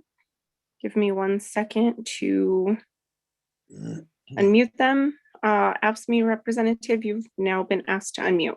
Perfect. Excellent, thank you. This is Louis DeMello speaking. Good evening, city councilors, Mr. Mayor, and city administration. AFSCME comes before you tonight with a heavy heart and a troubled spirit. We've found out we have a 4% raise that was offered to our AFSCME employees, but there are significant strings attached. AFSCME has been asked to allocate which portion of the 4% will go towards bilingual incentive pay. Will we increase uniform and footwear allowance? Will we increase rates for traffic hazard and snow ice removal? Will we recognize and reward the longevity incentives for long-standing employees? And the list goes on. After we decide what portion of the 4% these areas, whatever is left will go to raises. AFSCME has several problems with this proposal. The amount proportioned to AFSCME is not enough to make a significant effect to all the programs that have not been addressed and have been stagnant for years. The amount proportion cannot cover the needs of all the various areas and raises for AFSCME employees. Management and directors have gotten a straight raise across the board, 3% and 4% respectively, without strings attached for this next fiscal year, after receiving sizable raises at the end of the current fiscal year, while AFSCME city employees received nothing. We ask you, why are these strings attached? Why are raises connected to any desired increases in areas that badly deserve attention? So we are asking you, members of the city council, to amend this budget proposal before you tonight and separate the 4% raises for AFSCME city employees so that they get a raise with no strings attached like management and directors are getting. Add an allotment towards funding those areas that are not part of any department's budget and are in dire need of attention and are not tied to raises. Don't leave AFSCME city employees struggling, still trying to make ends meet with less than a 4% raise. Don't leave programs unfunded because the trade-off is an either-or situation. The city is looking at a much rosier picture for its financial projections going forward. Funds can be made available. Treat the AFSCME city employees fairly and respectfully. Give the AFSCME city employees the raises they need and deserve without strings attached. Thank you for listening and to taking action. Respectfully, AFSCME Local 3999. Thank you very much. Very good. Madam Clerk, who's next? Michael Barrio. Michael, I have unmuted you. Let's see. There you go. All right. Good evening, Mayor Weber and members of the council. My name is Michael Barrio, and as you know, I'm the Executive Director of the Santa Fe Housing Action Coalition. And I'm here tonight to thank you first for supporting and including the Affordable Housing Trust Fund in your budget priorities. As you know, the coalition actively works to ensure access, equity, and affordability for housing in Santa Fe. And this is an important step in the right direction. So I wanted to thank you for that. I'd also like to take this opportunity to express my support for a city land use budget increase in the fiscal year 2022 budget. As you know, change doesn't happen in a vacuum, and policy doesn't make things happen on its own. It requires the infrastructure to implement those changes. And the land use department is a critical piece in addressing the housing issues in our communities. So thank you for your time this evening. Thank you very much. Appreciate it. Mayor, next up, we have the Chain Breaker Collective.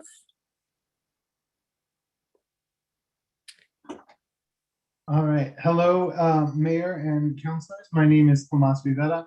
I'm with Chainbreaker Collective. As you know, Chainbreaker is a membership-led economic and environmental justice organization here in Santa Fe with over 700 dues-paying members, the bulk of whom are low-income people of color and living in neighborhoods that are highly vulnerable to displacement and eviction during these times of COVID. We wanted to just show up today and express our appreciation for many items in the budget today. A lot of the items here have been a long time coming. We know we've been working with some of you. Councilwoman Villarreal has really championed a lot of this work for the eviction hotline, Spanish language translation, and language justice access, and the Midtown community engagement process. We know that these have budget implications, and we deeply appreciate the investment in the community there. We know that this is an ambitious budget. It's a realistic budget, and it's what's needed at these times. We're hearing from other of our ally organizations around the country that their cities are making cuts during these critical times. And so we really appreciate to be living in Santa Fe, to have the leadership of the folks on the council right now, and to know that there is a light at the end of the tunnel from this pandemic, and there's still the potential for a lot of tunnel that's still in front of us. Chainbreaker just released the second in our reports series on evictions, which we have shared with the council and the mayor and the public. It is released publicly now. And so we do see a lot of dire predictions for the future of Santa Fe. Close to 6,000 people who are just being held in their homes by the duct tape that are the moratoria right now. We know that some of the housing assistance and the direct cash assistance that's already helped, and the ones that's allocated in this budget, are going to be critical in the times moving forward. And we're looking forward to continue to work with you, not just in these budget allocations, but with some of the recommendations that we have already put forward in those reports, and our third report that will be released in June, which will have much more detailed and comprehensive recommendations, some of which will of course have budget implications. So I'm happy to continue to work with everybody on council, all of the city staff and administration, and so we can do the best that we can to avoid this crisis of eviction tsunamis coming up. So once again, appreciate this budget, and particularly those line items there. Yeah, we encourage you to continue that support moving forward. Thank you. Thank you.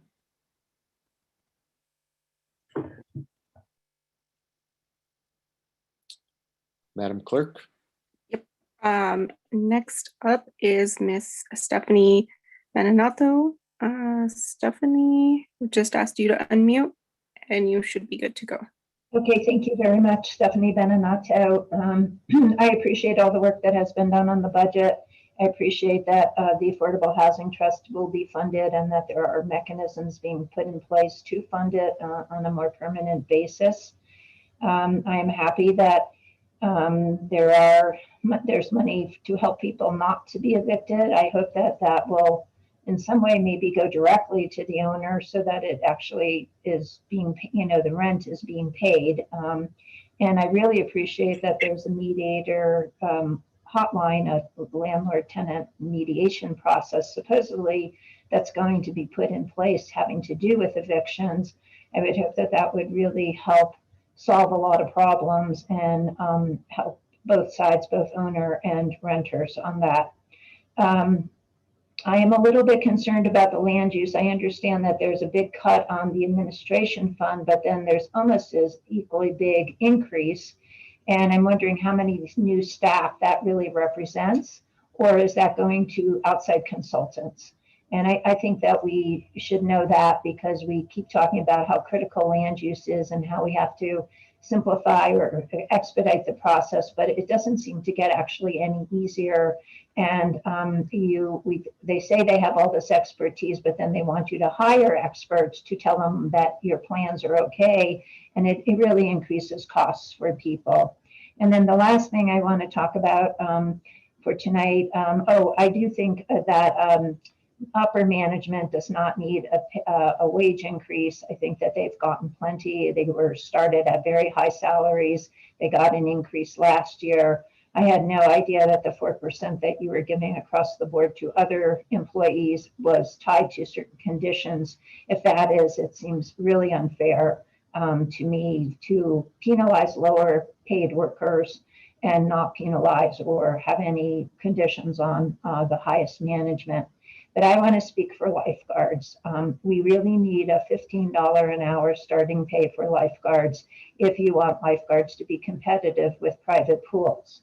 And one of the reasons it's hard to get lifeguards is because the pay is not at least $15 an hour. And again, you want these lifeguards to be trained. You want them to do regular drug testing, which I think you really need to rethink given recreational cannabis that's coming. Certainly you don't want somebody to come in stoned to work. You wouldn't want them to come in drunk either. But I think there has to be some relaxation there. And again, I really urge you to start lifeguards at $15 an hour and upward, so that we can have enough lifeguards for the pools and they don't all go to private pools either during the year and or in the summer. Thank you very much. Very good. Thank you.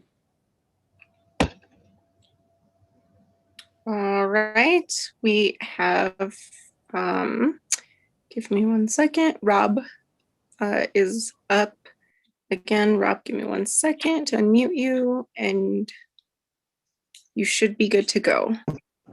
I am. Thank you so much, Madam Clerk. Thank you, Mayor and members of the City Council. Sorry to bug you again. But overwhelmingly, I just want to express my support for this budget. I think it's fantastic. I applaud everybody for what Councilor Abeyta said of having to put this together by Zoom. I think that's a real accomplishment. It's a great budget. I want to obviously voice support and gratitude for the money committed to the Affordable Housing Trust Fund. I hope we can make that regular, but obviously it's been a great experience working with all of you to get that done. It's good to see that commitment. Also wanted to speak out as to what Miles said in support of the budget increases for land use. Anything I think that can make the permitting process more efficient is excellent. But I also have to say I'm impressed with the people at land use anyway. I don't work with them that closely, but I found them to be responsive and great professionals. But I think there's some support more there is needed, and it's in here, and I think it's great. On public safety, I also wanted to express support. I think pay raises for public safety, firefighters and police is absolutely warranted. It's really important. They have extremely difficult jobs, especially over this past year. The only thing I'm critical of is kind of the equipment cost for police and the unfreezing of 13 positions. I kind of would hope that the positions would be considered maybe in future budget years to be public health officials, civilian investigators, people who don't need to be armed police who can still do investigative or public health, public safety kind of work. The only other piece is on cruisers. I see there's a line under here for cruisers. It's always amazed me, this isn't a Santa Fe specific problem, how new police cruisers always seem to be. I think that's something that could be pushed off potentially in terms of cost. But one thing I would ask is that if we do try to invest in cruisers, and I know this is a lower amount than typical, that we make sure that any sort of damage is reported accurately. They're public assets. I would also ask the city maybe to reconsider the policy of allowing personnel to drive those cruisers outside of jurisdiction to bring home. Taxpayers are footing the bill for those commutes, and that's not typical for other sectors. And it takes those city taxpayer-owned assets far outside of the constituency they're supposed to serve. So it's I don't know, irksome to me a little bit, but overwhelmingly, I think a great job was done here, and thank you for the increases where they've been made. Thank you.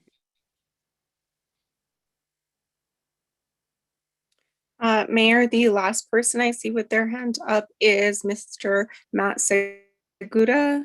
Matt, I just unmuted you, so you should be good to go. Oh, last. That's good. We'll make this quick. Thank you, Mr. Mayor. Thank you, councilors. My name is Matt Segura. I serve as president of the Santa Fe Area Home Builders Association. I'd just like to speak in support of the increased budget for land use. I kind of echo what Miles said and Michael. And I think I just kind of want to bring something up for everyone to see from a slightly different point of view. By supporting land use and providing them with the resources that they need, we're really attacking a problem twofold. One is if we're unable to get permits in an efficient way, a lot of homeowners turn to predatory contractors. And in my world, I'm a roofing contractor. And when we see people turning to predatory roofers because they don't go out and get a permit, we see people taken advantage of. And when I go out to take a look at a roof that's been done poorly, the first thing I ask is, well, did you get a permit? 99 times out of 100, they say, no, I didn't get a permit. My roofer told me that it's going to take too long and I needed it done now. By increasing our budget and supporting land use, we're going to be able to be more efficient for roofers and homeowners. We're going to be able to increase the amount of monies that are brought into the city by the permits. And again, we're going to be able to protect the public from some of these predatory roofers that are out there. So I support the increased budget, and I appreciate the work that you do, and really appreciate you guys working so late. So thank you very much. Thank you. We're far from done, so stick around. Is there anyone else in the attendee room who wishes to speak to the budget? This is the opportunity to have your voice heard. If no other hands go up, I think we will bring it back then to the governing body for a period of, if there are clarifying questions anyone wishes to raise before we entertain a motion, and then discussion of the motion, of course. Are there questions questions from the governing body to anybody on the staff? Alexis is here if it's directly a finance question. Otherwise, it could be directed to a department head or anyone else who you wish to have come to the microphone. Councilwoman Villarreal, you have your hand up. You have the floor. Thank you, Mr. Mayor. I do want to thank staff for answering a lot of the questions we had during the budget hearings. They got back to us with additional information that we requested. The one question I still have that's still floating out there, because I'm still not quite understanding the numbers.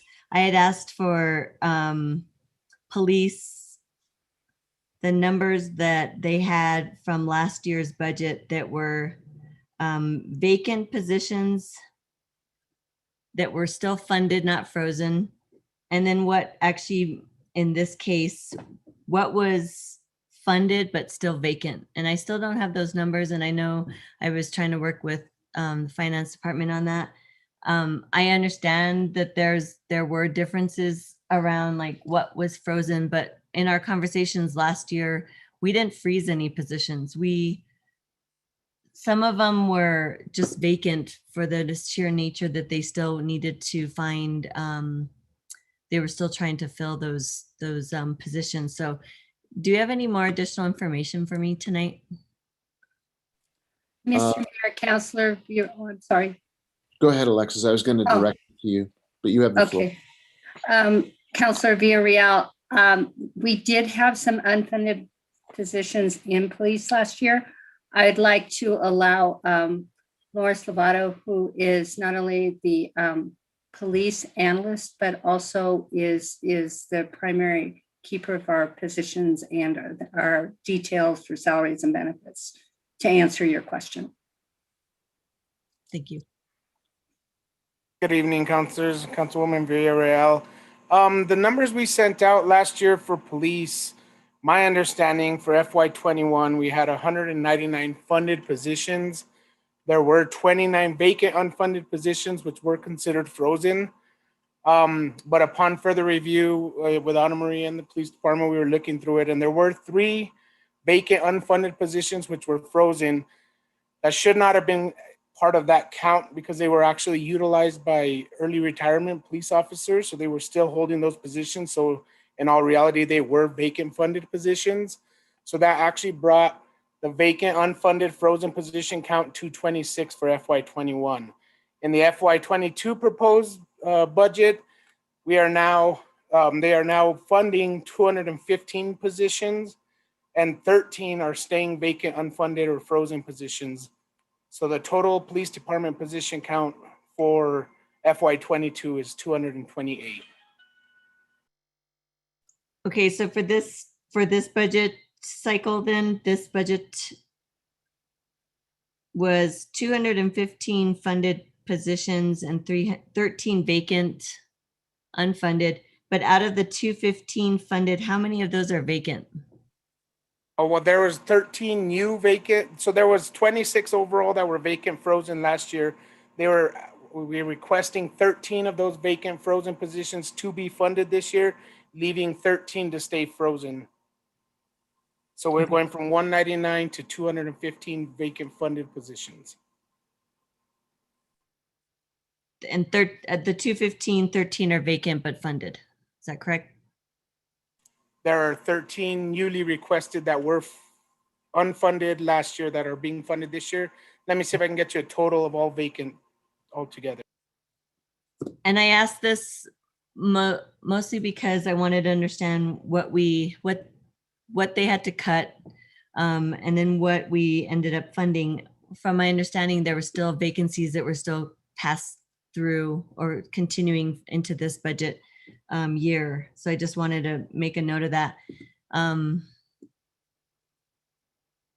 I don't know if you're going to give me that number or. Yes, I'm trying to pull it up right now so I can give you a full vacant count.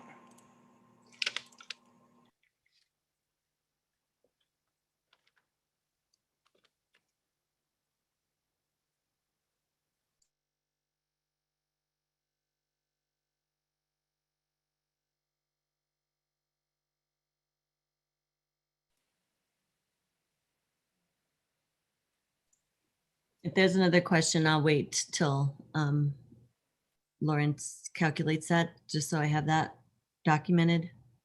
Did you have anything else you wanted to ask during this cycle?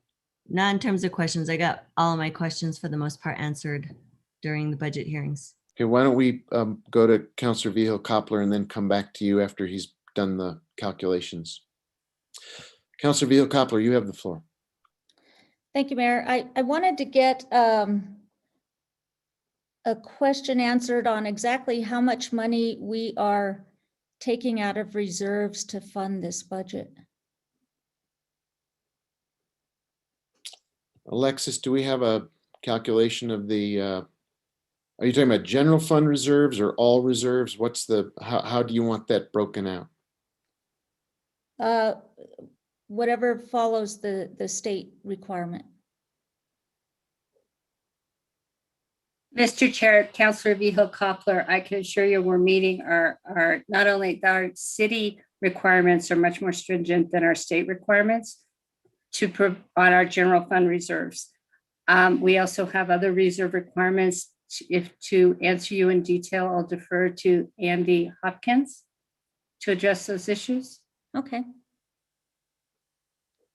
Andy, do you have reserve numbers that you could provide for the council?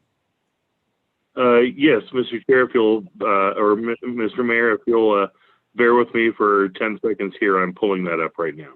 Take your time.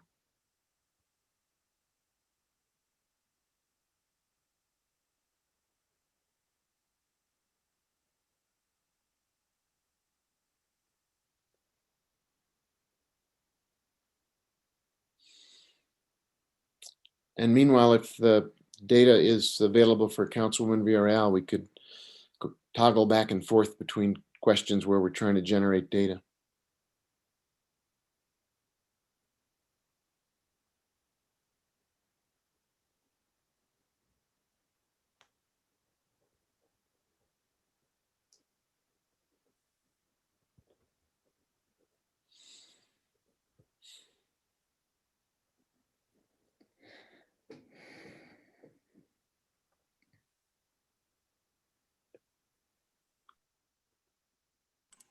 Okay, Councilor Villarreal, we have a total of 35 vacant positions within PD, 22 sworn, and 13 unsworn.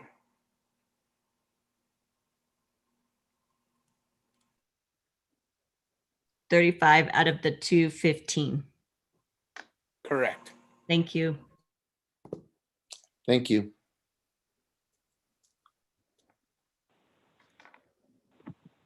And Mr. Chair, as far as the general fund reserves go,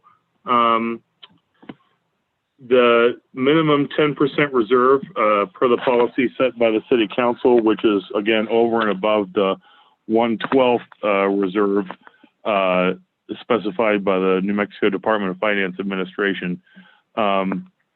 And I will note both of those reserves are calculated based on general fund budgeted expenditures. So it does not include any revenue or transfers. But that 10% council threshold is 10,297,262. When you add the basically the projected cash of 17.3 million and the use of reserves for FY22 of approximately 7 million, that leaves us right on the money as far as our 10% minimum reserve requirements go. As far as all funds go, well, let me see. I thought Excel had pulled that up for me, but apparently it did not. Give me just 1 second here while I try to see why it's being so pokey.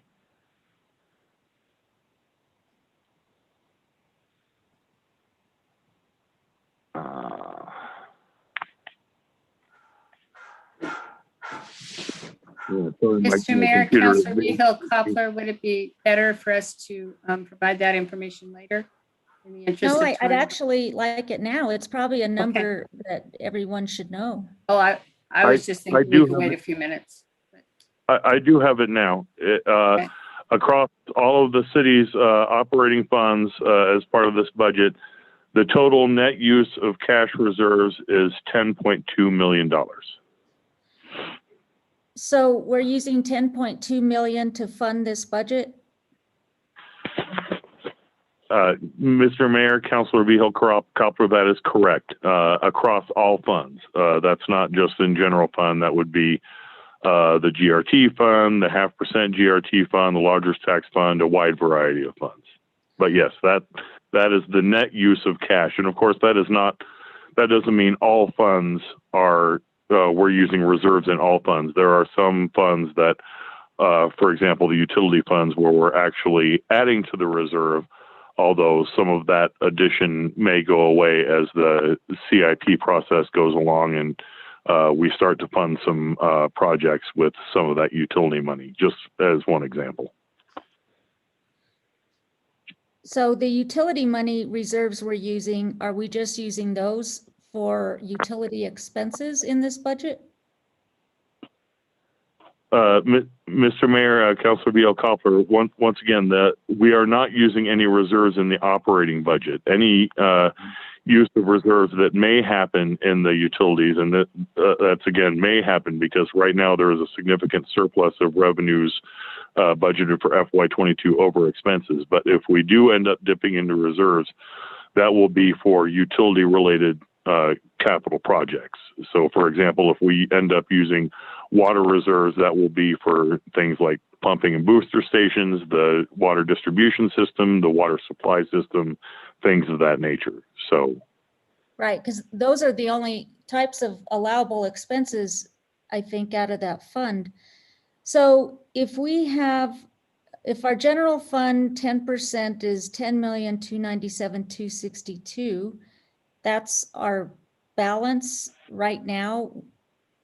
How much of the general fund is comprised of money from reserves? Do you know that? How much of this budget is out of those reserves? Mr. Chair, Councilor Vehil-Coppler, the amount that we are using from general fund reserves is over and above that 10% reserve. So it does not include any of that reserve, but essentially what we're projected to end up this year in cash in the general fund is 17.35 million. And we are using 7.05 million next year as part of the budget, which brings us down to that 10% minimum reserve level as specified by council of 10.3 million.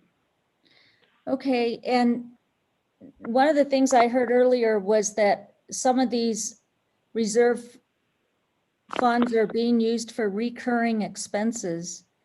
Is that a good practice? In my career, it's always been non-recurring items that have been funded out of reserves. Are we using, well, I know that it was said tonight that the employee insurance costs were coming out of reserves. So I know that's a recurring cost. Do we generally use reserves for recurring costs? Mr. Mayor, Councilor Viel-Koppler, generally as a good practice, it is best to keep reserves for one-time costs. However, it depends on how you look at it. The general fund is a large pool, so there are significant one-time costs that we can say that, well, we're not really spending the health insurance as a recurring cost out of reserves. That's out of our existing revenue. I believe that there are enough between things like, for example, the increase from the general fund of affordable housing costs that may not be sustainable over the long term, so you may not be able to call that a recurring cost. And there are, of course, other items like, capital purchases and other things that we can call non-recurring costs. So as a general rule, you are correct. It is best to use reserves only for one-time expenses. However, you can also make the argument that we are in a COVID pandemic right now. And so, this is kind of what reserves are really meant for, not just one-time things, but to get municipalities, counties, states through hard times until the economy can recover. And so I think, if you'd ask just about any budget person or economist, they would say, well, yes, I mean, reserves are really rainy day funds, and right now, of course, as you know, the poetic, if you will, rain has not ended for the local economy. It is improving, but we are still in a downturn. And this, really, I mean, this is the reason you keep reserves around, not just for one-time expenses, but for when the economy goes south, you need a bridging strategy so you're not ending up, drastically increasing property taxes, GRT taxes, other fees and services to deal with what we would hope would be a temporary economic situation. And Mr. Mayor, Councilor Viel-Koppler, I'd like to circle back again to note that our reserve requirements are higher than what DFA requires us, which sets the requirements for the state as a whole and the municipalities and all these various entities. So we are still maintaining our required reserve levels, even going into this fiscal year and this budget.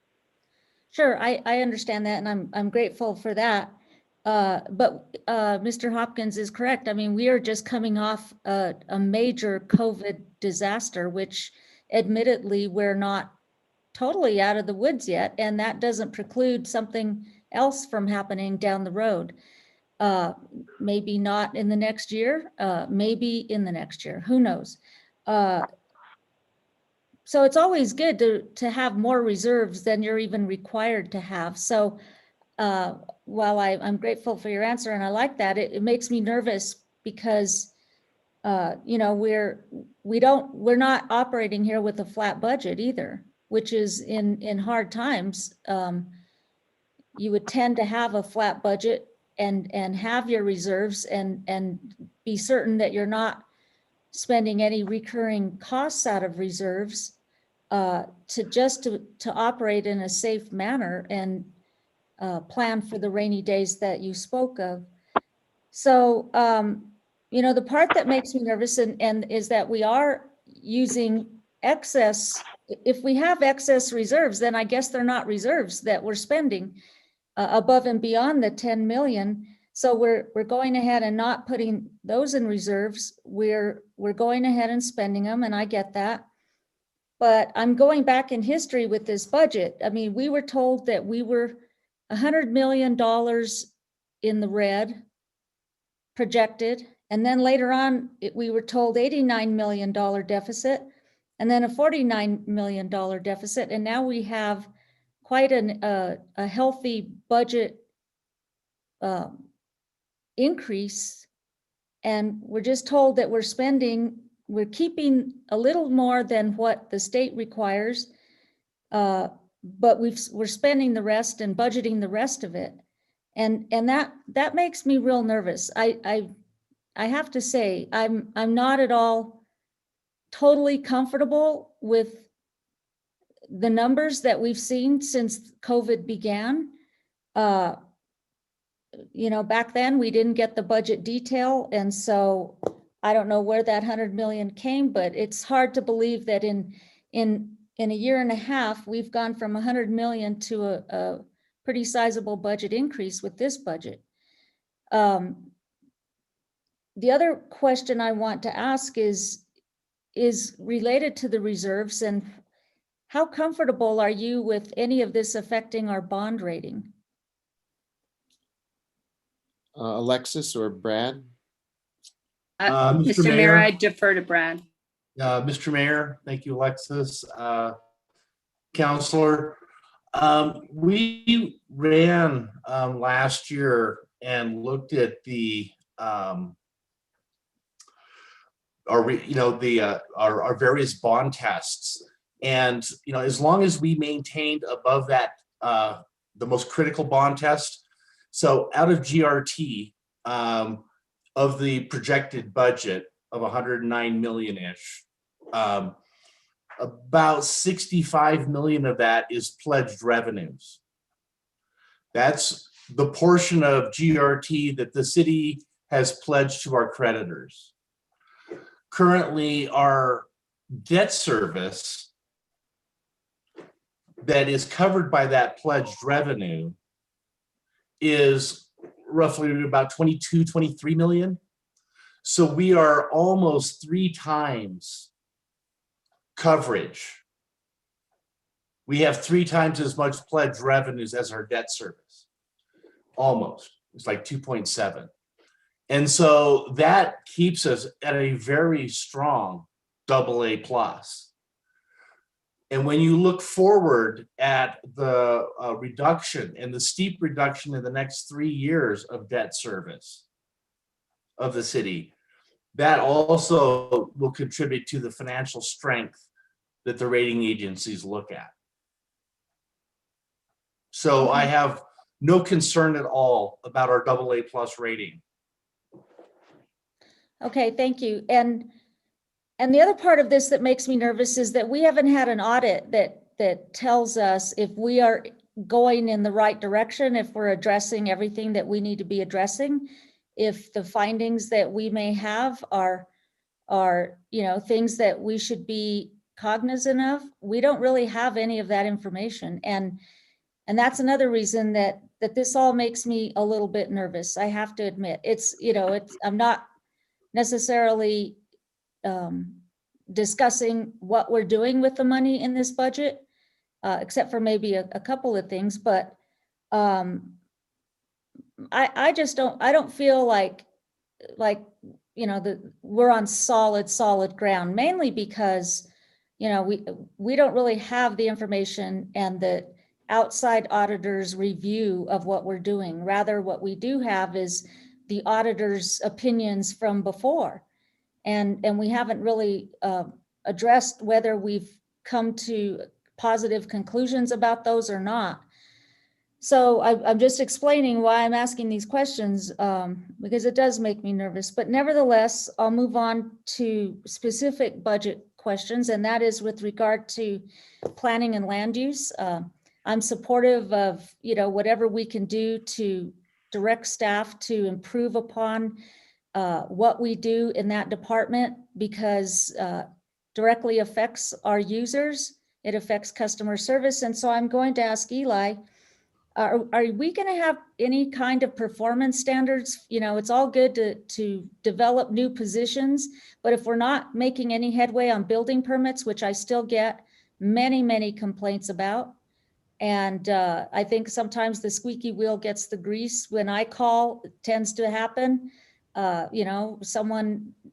don't necessarily call if it's not a reasonable out of line waiting period, but that shouldn't happen. People shouldn't have to call counselors to get action. And so I'm wondering, where are the performance standards? Is this money that we're going to devote to planning and land use going to improve anything? Thank you, Mr. Mayor. Councilor Vihel-Coppler. Absolutely. So the increase in general fund revenue to the department in the form of unfrozen vacancies and new FTEs are all in our development services teams and are all about adding capacity to the department so that we can be more responsive to our customers in terms of turnaround times and faster processing of applications. Something else that we are challenged by in the land use department is what we call single point failures, where we have one individual who is responsible for an entire portion of a workflow or a responsibility around an entire set of plan reviews. And so part of what we're doing with this budget is adding some redundancy to the department, so we have some backup where cross training would be available. Also, so not just adding capacity, but bolstering our resilience to people being out, people taking vacation, people being sick, things like that, so that we can provide better turnaround times and better performance overall to our customers. This period, this last year has been extremely difficult for the land use department. We've been dealing with an increase in volume of permitting, having to change many of our processes from our standard over-the-counter way of doing business to making things digital, either through e-permitting or other sorts of online services.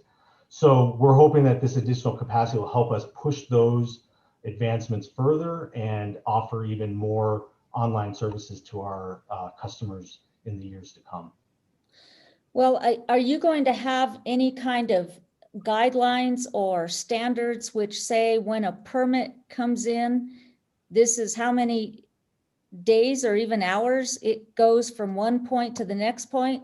And are you going to have a standard, say in 5 days, that permit will be issued? Of course, if it's a standard permit, which doesn't have to go all around like fire and everywhere else, which there could be standards for those too. It seems like, I know that can be done because I've done it in the city before in having a management analysis review of planning and land use. That's what we instituted. And I don't know what happened to it, but I know it can be done. And I think, if we're going to offer the best customer service, because we're devoting taxpayer money to this process via positions and raises and everything else, we ought to have some good outcomes and results. I agree. And we're moving in that direction. We do have targets for review times. Obviously, with the staffing constraints we've been dealing with over the past year, we're not always able to hit those review targets. It's typically the permits that have more review stations are the ones that take longer. So we are much more responsive and much more consistent in our turnaround times around things like express permits for re-roofing, window replacements, fences, walls, things like that. As the applications get more complex, our turnaround times tend to take a little bit longer, but we're always looking for opportunities to become more efficient in what we're doing and being more consistent in the turnaround times we can offer our customers. EnerGov, our new ERP system, does allow us to do a better job of tracking our application times, much better than our previous HTE system. And that's something we're looking to build out our reporting capacity for moving forward, to have a better sense of not only what our average times are, but to be able to use those tools to identify where our bottlenecks might be as we look at future right sizing of the department. Thank you. The next matters I'll take up are with regard to the salary increase. And I just want to say that I'm concerned about how these raises were termed. And that is that, and I know that there's been, various communication that has gone out on this in various forms, but the general theme has been 4% salary increase to non-union employees, 4% salary increase to union employees, and 3% salary increase to department directors or the like. And so I think there has been an understanding or misunderstanding, however one wants to look at this, about how this translates into money in employees' pockets. And so, I can attest that, if you're a layman employee and you don't really understand exactly the budgeting process, that when you hear the word salary increase, that pretty much translates into, I'm going to get a salary increase.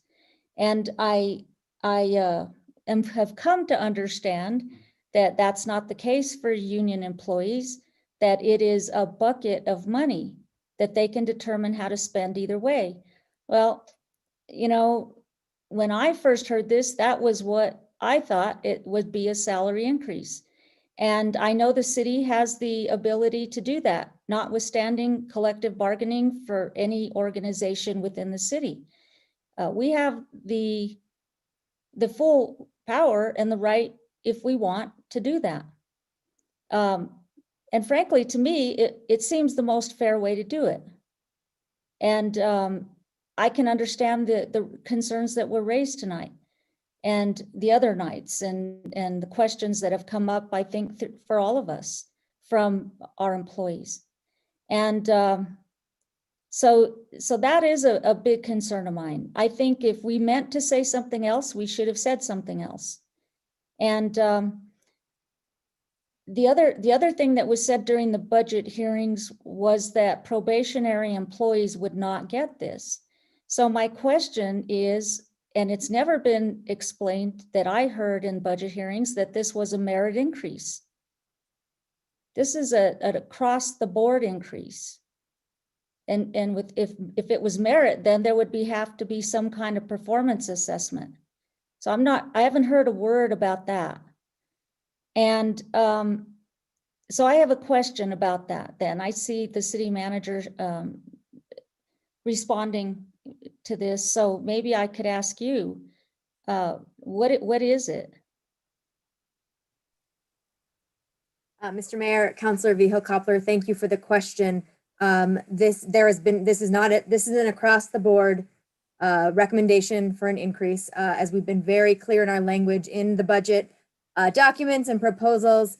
It's a 4% increase for non-union employees, and then with all three of our unions, per the collective bargaining agreements, which have been in place prior to this, per those agreements, the city is to allocate a sum of money that is then negotiated. So in all of our documents, we were very clear to say an equivalent to. I understand that there may have been confusion, and we never want to cause confusion for our employees, but it is the rights of the unions, of those within those collective bargaining agreements, to negotiate what that looks like for their membership. So we as management cannot say that they're going to get a 4% increase. It's up to the union leadership to negotiate that. So that's why the nuance is very important. And I understand that it can be confusing, but in all of our PowerPoints and all of our budget documents, it's very clear to say equivalent to. That's how I can answer that question. Okay, so what I hear you saying is this is not a merit based on performance raise. It's an across the board. Mr. Chair, Councilor Vihil-Coppler, that is correct. Okay, then, the way I see exempt employees, they're on probation every day because they're at will. So why would we exclude probationary employees? Because really what we are building in, without including them, we're building in compaction, and we're building in just unequal pay for the same job. So why would we want to fall further behind in the salary chart and the compensation plan that we just spent money on a couple of years ago to equalize jobs so that everybody's being paid at least as fairly as we could get for doing the same job? So I don't understand why we're excluding probationary employees if it's not a merit raise. Ms. Salazar, can you answer something regarding the people who are still on probation and have yet to become full-time employees or make the employee status? Yes, Mr. Mayor, Councilor Vihel Coppler. So this is, there's different views to what you're describing here. Certainly in our communications with our unions, they do like to see that separation of salary because of tenured employees. So there is that, way of thinking as well. So it's not as black and white as you think it is, but or as you maybe described earlier. But we also, this is consistent with the way that the salary increases were implemented in 2019. So, and I'm not sure prior to that if probationary employees were included in the across the board salary increases that city employees have received over the years, but certainly since in my experience here at the city, and that's the way it was in 2019. And again, there's been discussion about this with union members about how there needs to be that separation of salary to ensure that we're recognizing our union employees and their tenure with the city of Santa Fe. Thank you for that. Then it contradicts though that then you're not budgeting for probationary employees, but then you're saying, oh, but then the union has to negotiate that. So if they choose to or not to, then is not the question. That's for collective bargaining to happen.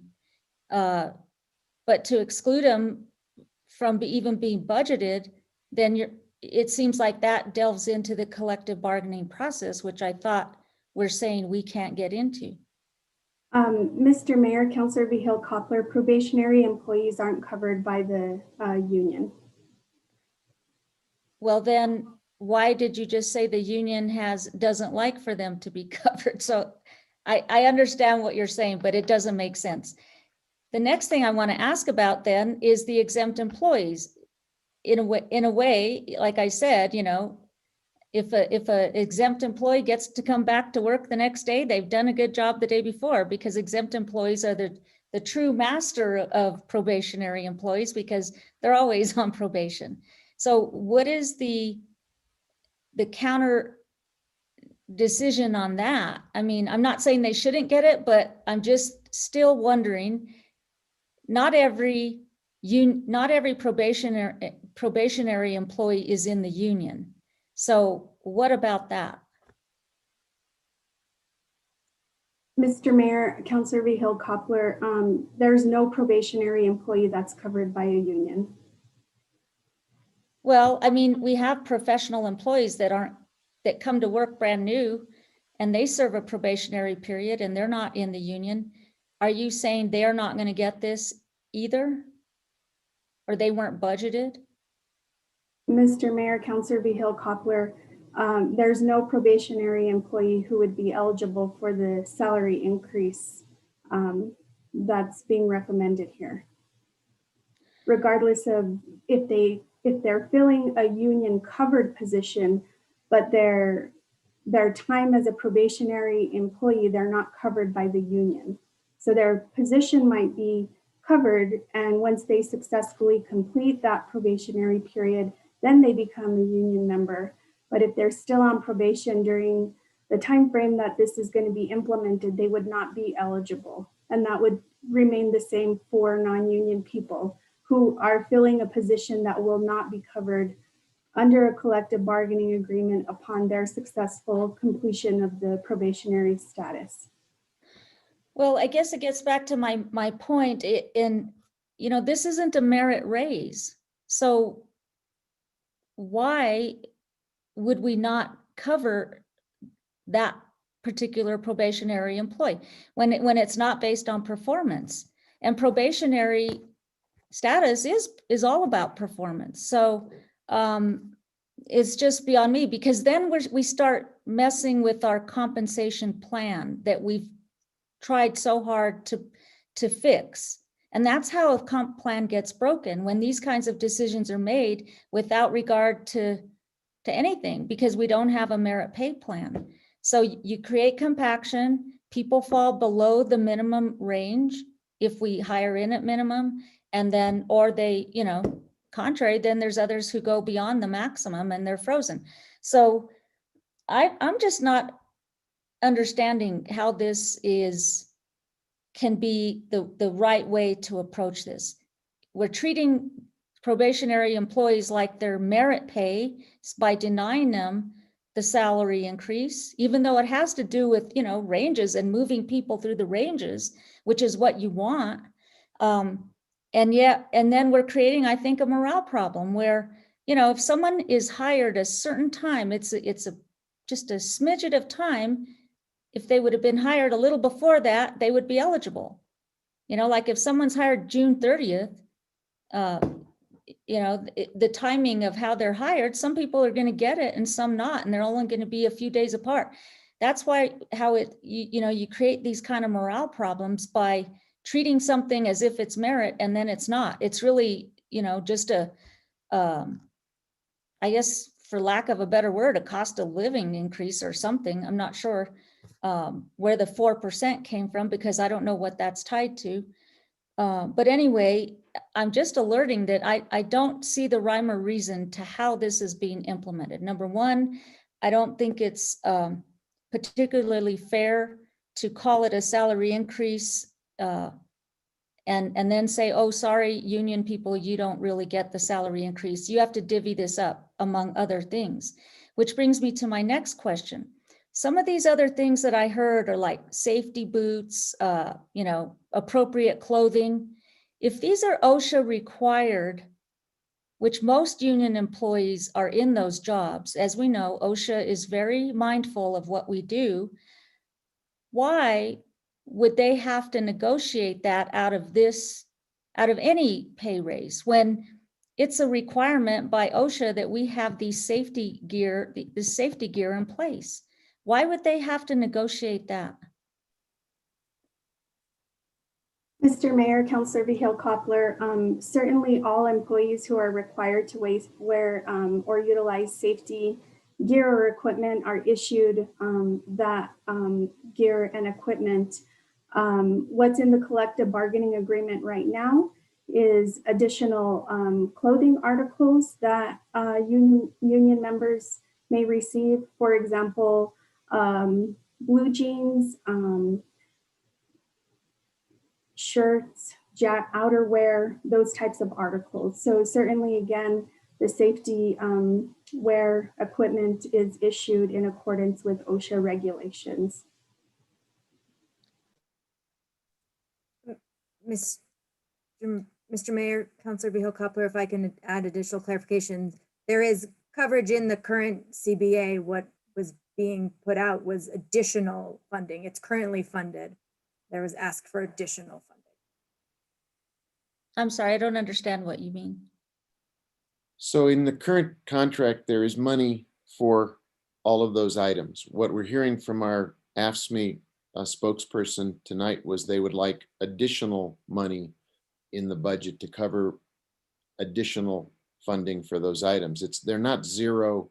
They're not currently at zero and having to separate out of the 4% to cover those items. Those items are covered. The request that we heard from AFSCME was, please increase that, but for additional coverage. But that's within collective bargaining and that's within negotiation. So if we want to pay our employees fairly, why wouldn't we just pay them like what everybody else is getting? And then go into negotiation. And if you say no, you say no, or whatever anybody says. But, you know, I won't belabor that point, but I think it was somewhat disingenuous to treat it as a salary, to say it was a salary increase and then not really mean it. So you said that, can I just ask you a question about that, Councilor? Because I don't understand your point. There is, as has been done every year, as far as I know, in the way the city handles its budgeting, a certain amount of money is set aside in the budget as what amounts to an equivalent to a percentage increase. In my first year as mayor, it amounted to what would have been a 2%. increase. But since we do bargain in good faith with the unions, we can't tell them that it has to be allocated as a 2% increase. So we offer a certain amount of money that will go into the employees' pay packets after negotiating how the unions would like to see that distributed. The union may wish to distribute it so that people who make less get a higher percent than 4%. They may say our people who are at the bottom of the pay range deserve a 6% increase. People who are at the top will be able to accept less because that's social justice. But it is a pay increase. It's a salary increase. So when you say it isn't, I would appreciate it if you could give me a little clarity on why you think it does not translate into an increase in what a city employee in the unions will get in their pay packet as a result of this budget. Well, first of all, let me say, I'm not of the opinion that just because we've always done it this way is the correct way. There are other ways. And wrong ways to say they're always, just because we did it that way and it was wrong doesn't make it right. But I'm not saying it was wrong. I'm just saying there can be more communication, there can be better communication, and there can be more visionary ways of implementing salary increases. However, when it's communicated as the way it was, as a salary increase, that's the expectation that's been set. And that is a perception, and that's what people thought they were getting. And, it's okay to sit down with the union and say, hey, we're going to have this 4% bucket, let's talk about it. And you can, this is how it might be best to implement it, but they certainly can do what they wish. But to go and say this is a salary increase is a misnomer. And so that's why we have some. I'm unclear. Why is it a misnomer? Because the word salary increase. But it will go regardless of. Not a salary increase is what you all are saying. It's a bucket of money. It's a budgetary formula that was used, not a salary increase. Salary increase is an action to pay to the paycheck. And that is exactly. That's not budgeting. Budgeting formula is different. And that's really what you all are calling it internally through the budget process, but implementing it, it's being called a salary increase as if that is what it is, but it's not. Yes, it is. That's what you're saying is they'll have to decide if it's a salary increase. But I think we're getting, I don't want to get into all of that weeds. I'm just saying we have a communication problem. We've set up an expectation that's not necessarily going to be met. And by the way, there's all these other things you want. And if you want them, you're going to have to take it out of your salary increase. That's the problem. But, I'll say again, I think this governing body, we're the ones who set the policy. We can do what we wish. If we wanted to tonight offer up a 4% salary increase for union employees, we could do that. There's no magic. We are the boss. So, we could do that. And that's what I'm saying. And then negotiations can continue for whatever else. Whether there's nothing or there's no money left, then that's the story. But the last thing I want to say is, I'm sorry I took so much time, but I just want to offer some feedback about the budgeting, about the finance committee hearings. And I felt this last year, maybe I should have said, I felt it again this year. And that is, there are those of us who are not on the finance committee by design. And I feel like the only difference in our input and communication should be that we don't get to vote. That should be the only difference. But I believe we should have the same airtime. I believe if we raise our hand, we should be called upon. And if we put our hand down and then all of a sudden we need to put it up again because something else came up, I believe we should be called upon. And I'm taking a lot of time now because I didn't get to ask some of these questions. I had my hand up, I didn't get recognized. I only got recognized. It's like maybe the rule is you only get to raise your hand once, but if you want to say anything else, forget it. So I'm sorry, I have to take time up right now to do this. But I believe every counselor has a duty, especially in budget hearings, to get everything on the table that's of concern, get all the questions answered and the like.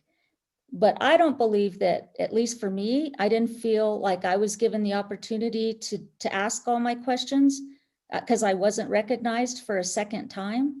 And it really is a feeling like, you know, a stepchild or something like that. Like you're not in the family, so you don't get to talk as much as the people on the committee.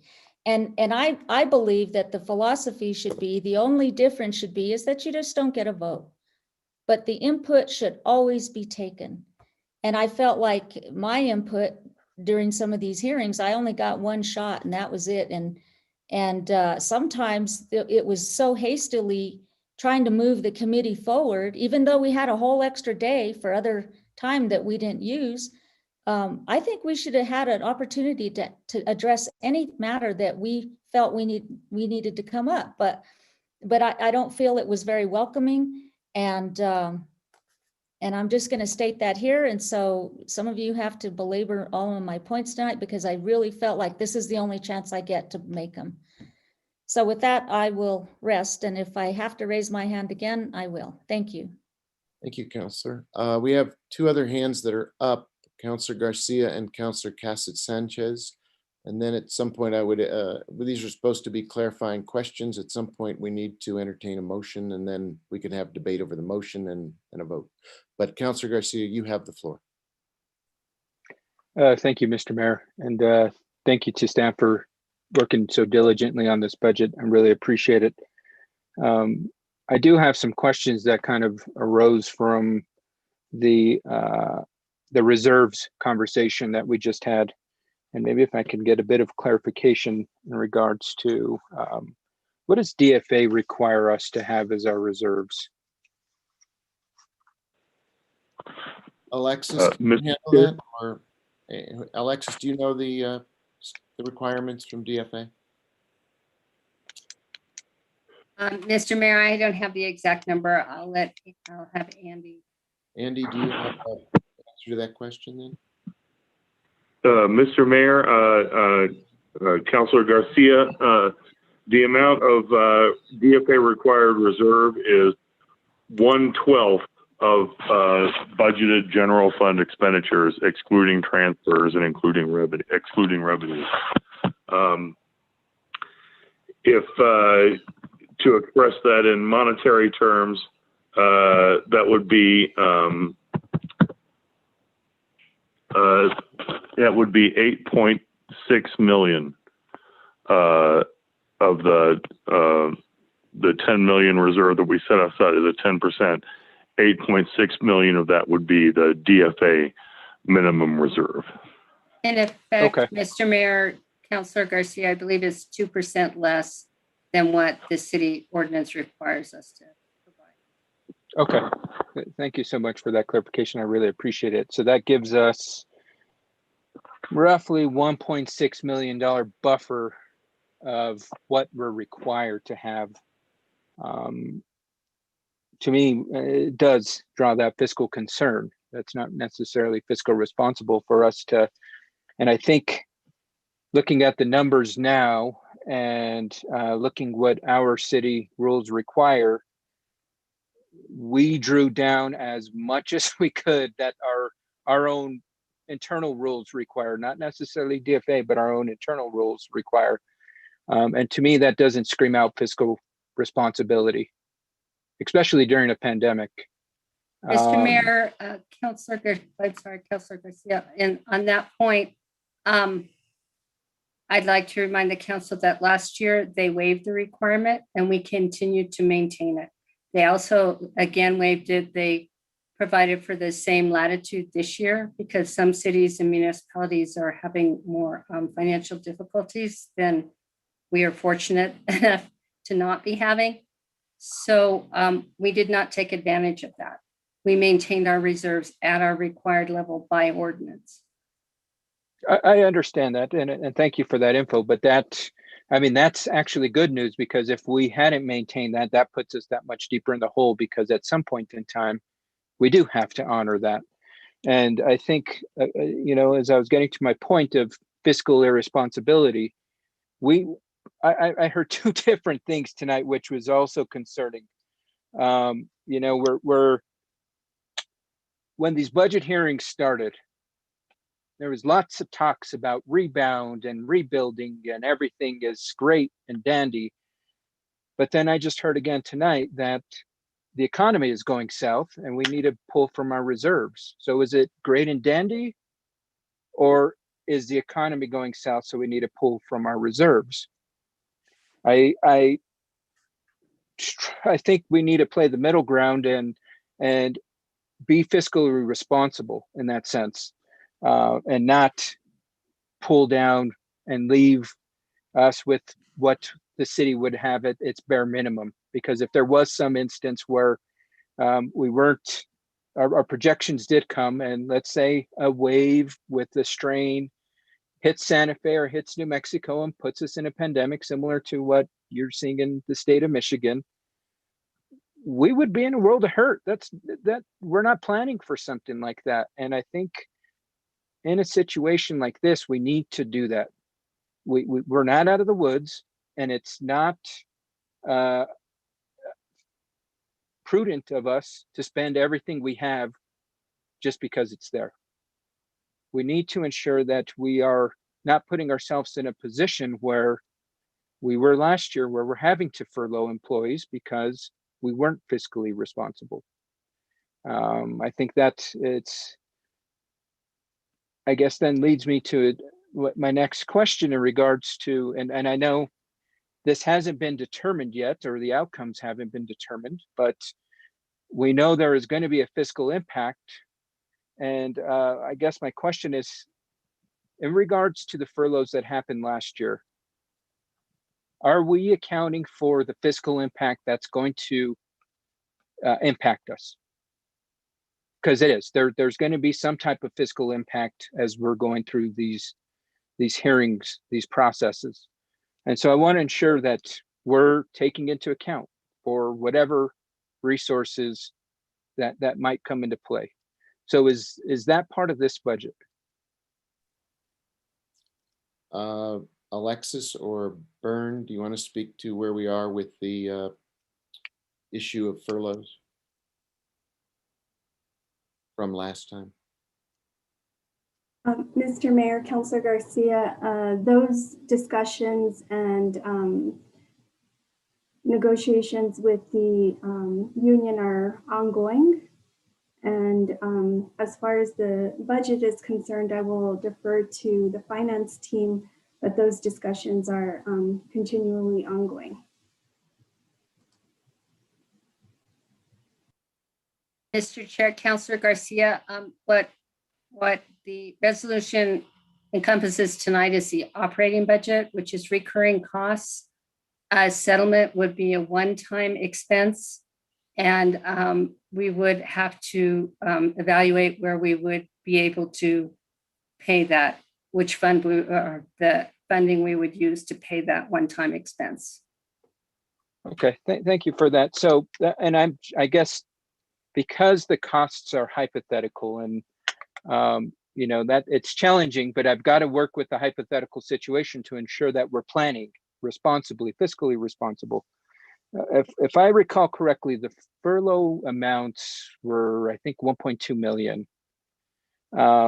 If there was a judgment or a settlement or negotiation to repay that full 1.2 million, would we then have to dip into our reserves for that because it's not part of this budget?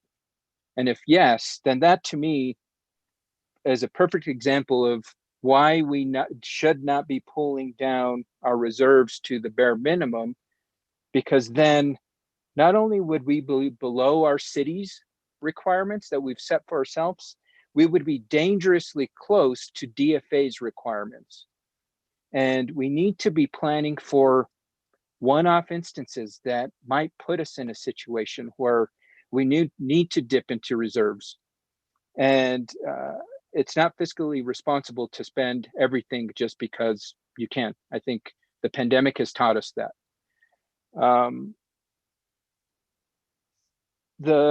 I got a question about the Midtown project director that is being assigned to I think it's the economic development team. It's being transferred from Public Works and Utilities. With that new position, which will be a permanent position, how does that affect the current contract with Mr. Hernandez? Because my thought was he's the lead, and if we were to hire somebody, are we going to have two co-leads? Are we going to have two people leading this process then? Mr. Brown? So how does that work? Mr. Brown, how do you imagine the responsibility for managing Midtown going forward with this new position?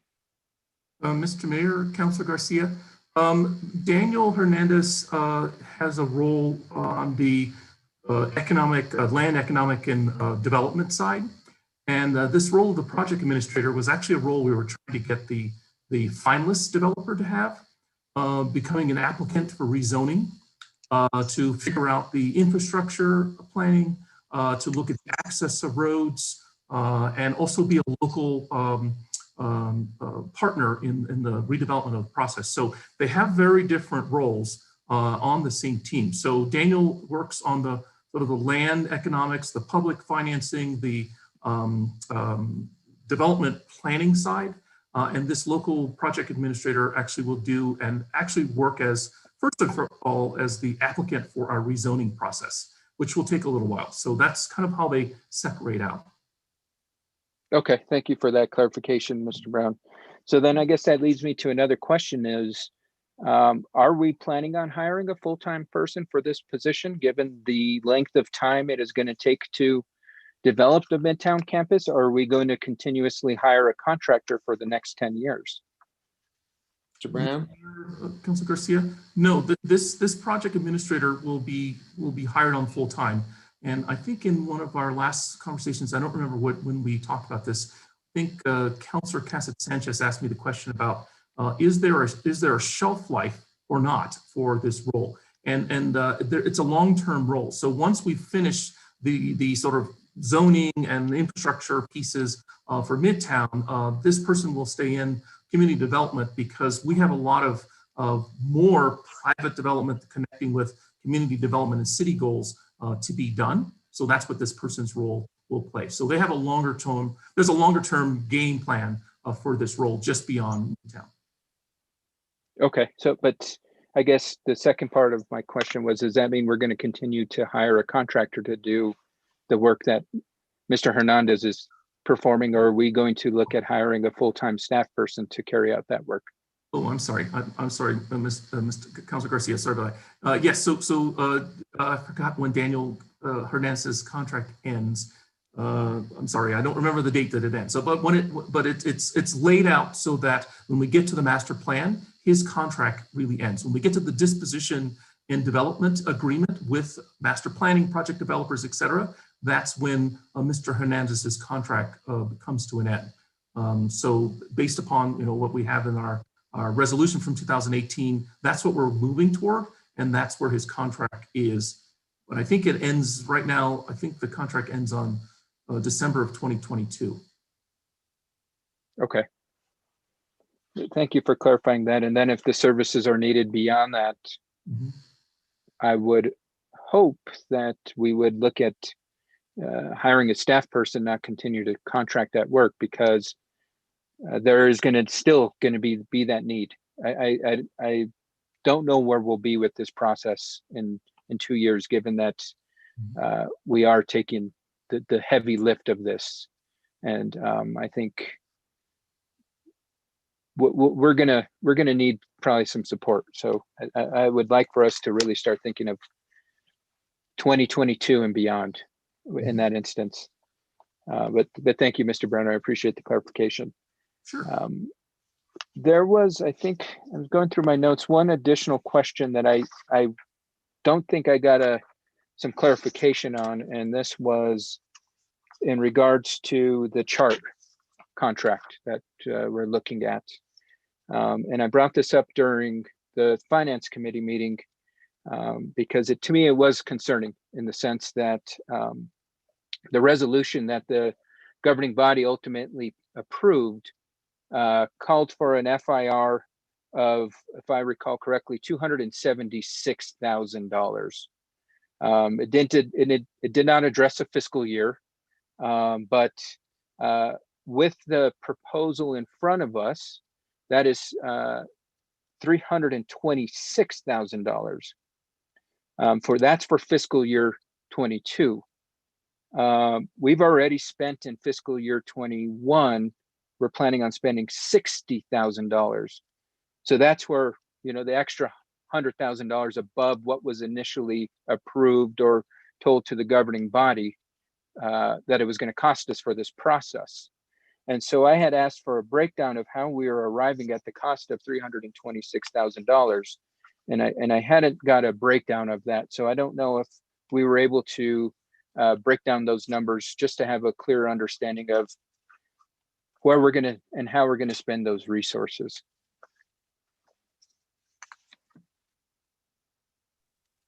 Was anybody? Councilor Garcia? Yeah. I think that Rob Lambert is on the call here if the finance team cannot answer that question. From my understanding from that contract, it was intended to be the initial startup cost was going to be that initial $250 for the first year to get the program going. And then there was going to be supplemental budget proposed at least for the second year for that additional $150. I think it was going to cut almost in half whatever that budget was going to be for the second year. And that was the proposal, I think, produced by Director Kamiyama. I think that was probably for the chart committee. I'm talking about the chart process that was ultimately approved, and it had a FIR for $276,000. But you are correct. The chart committee process did have the two breakdowns over years. This one had the lump sum of $276,000, and it didn't identify a fiscal year. And so back to my question is how did we arrive at the $200 or $326,000? Because it's a great deal of amount of money. If we're hiring the facilitator now for the $60K, it seems like that's how we're arriving at the cost for this year. What are we spending? That's a great, like I said, it's a great deal. What are we spending that on? How did we come up with the estimates for that? Mr. Mayor, Councilor Garcia, from my understanding, Director Kamiyama based her numbers upon kind of existing national projects that were of similar scope. And I think a big part of that was not only to hire the consultants, but I think there was going to be a breakdown of neighborhood organizations and other committees within that will be working with those contractors.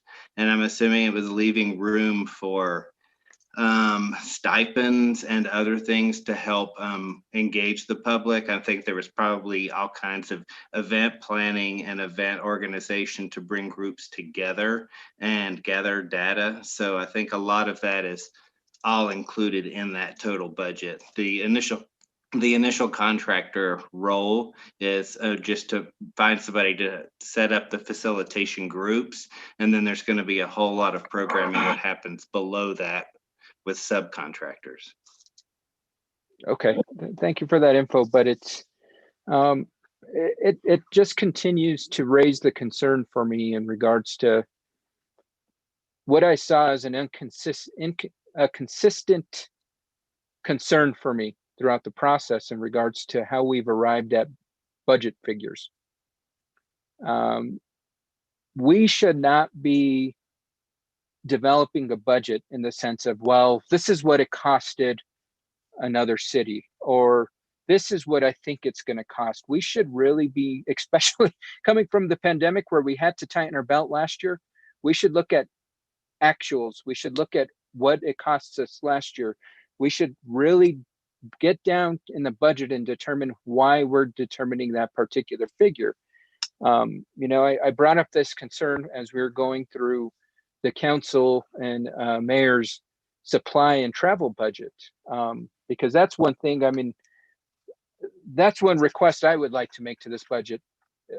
During that committee hearing, when we were talking about the travel and whatnot, I think it ultimately came down to $5,000 of travel and supplies per governing body member. Honestly, I'm willing to give that back to the general fund or to the greater city of Santa Fe. I'm not going to travel anywhere. We're in the middle of a pandemic. It's not responsible to travel. The supplies should be extremely minimal. So with that, I don't know why we have this crazy budget going from, and I'm getting back to the supplies of city councilors, $2,000 to a $40,000 budget. That to me, again, doesn't scream fiscal responsibility during the pandemic. So at minimum, I would like to make that change for the finance or the city council portion of the budget. I don't want to take that $5,000. I think as we're going through this budget, I've learned a lot.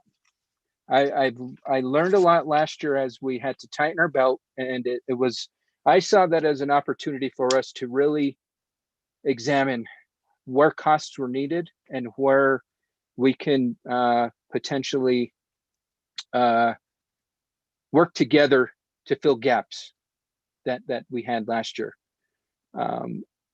And then I see this budget that almost gets us back to normal when we don't know if normal is going to happen. And not only do we not know if normal is going to happen, we have a budget where we're spending us down to our minimum of our city reserves, which is very scary for me in that sense.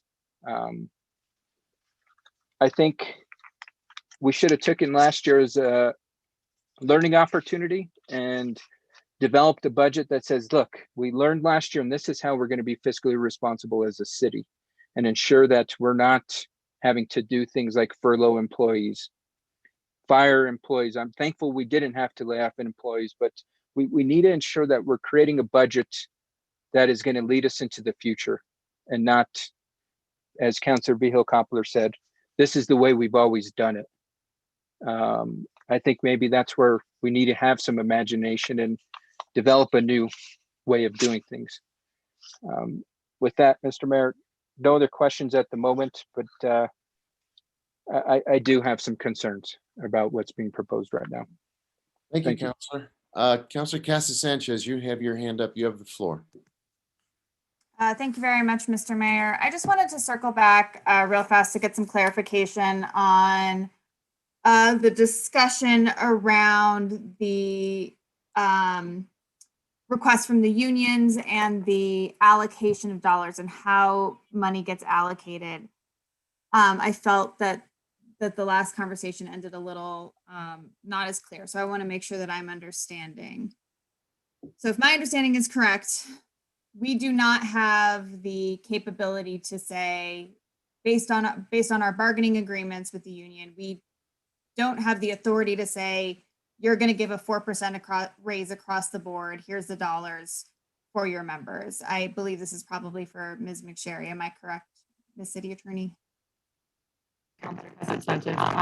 Aaron, your voice is all garbled.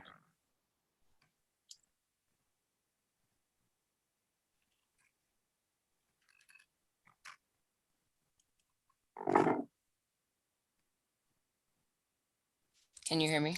Yes, much better. Thank you. Never know when it's going to happen. Mayor Weber, Councilor Casas Sanchez, you're correct. It's not only the CBA which preserves the bargaining unit's rights but it preserves them under the Public Employee Bargaining Act. And so any change to salary and benefits is subject to negotiation. Okay. Thank you. That's helpful. And then I did just want to ask about some of the other pieces that they had brought up in their statement. So they had mentioned dollars for, we brought it up before, footwear and uniforms. Are there non-union employees who also require or are provided dollars for uniforms and who would need it for their job duties? Mr. Mayor, Councilor Cassett Sanchez, yes, there are. And are we in this budget providing them a 4% raise as well as extra dollars for that too? Mr. Mayor, Councilor Cassett Sanchez, the non-union employees will, if the budget is approved, will receive a 4% salary increase, and their uniform and footwear resources will continue as it has in the previous year. So they'll continue with the same amount that they've been receiving. And are the resources that are non-union employees and are union employees for those, are they the same at this time? Yes, they are. Okay. Thank you. And then what about bilingual pay? That's another one. Are we providing any additional dollars for non-union employees for an increase in bilingual pay? Mr. Mayor, Councilor Cassett Sanchez, bilingual pay is not extended to non-union employees. Oh, okay, good to know. And then the other one was, I believe the streets and, I'm sorry, I forget the exact phrasing. Essentially hazard pay, streets and ice and snow removal. Safety issues in certain weather conditions and so on. Thank you, yes.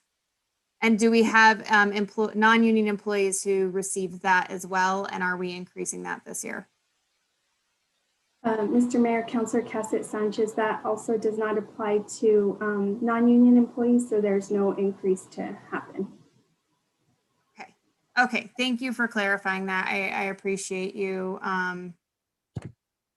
you helping to tease that out for me a little bit more, and Ms. McSherry for helping me understand the process for the bargaining. I guess my other question goes to, kind of this discussion we have about, fiscal responsibility in a year after COVID, where we are recovering honestly faster than we thought we were, and yet there is still a lot of uncertainty. And one of my questions is, can somebody remind me again, what percentage of our budget goes to salaries and benefits? Alexis, do you know that number? Traditionally, it's around 70%. Yeah, I was going to say it's about 2/3, Mr. Mayor. And then do we happen to have a percentage of how much of the increases in our budget this year are going to salaries and benefits? I apologize if you don't have that number off the top of your head.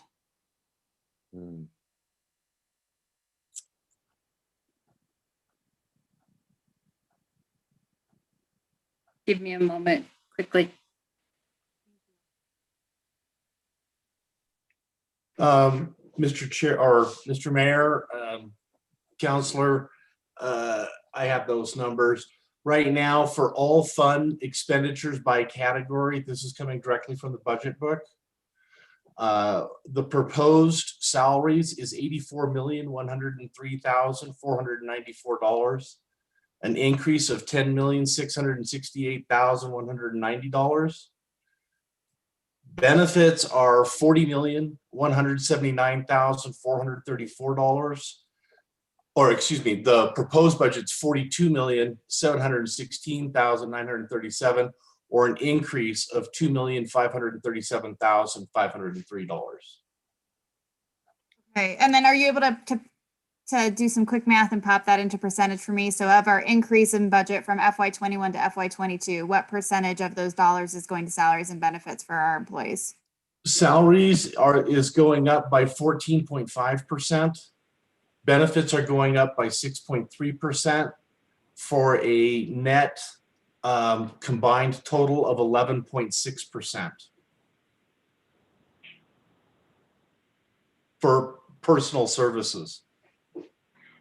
That's the percentage increase that we're looking at this year. The percentage increase for salaries is 14.5%, benefits 6.3%, combined 11.6%. Okay. Okay, thank you. I appreciate that. I just think that that's a big piece of this, is that as we're, balancing,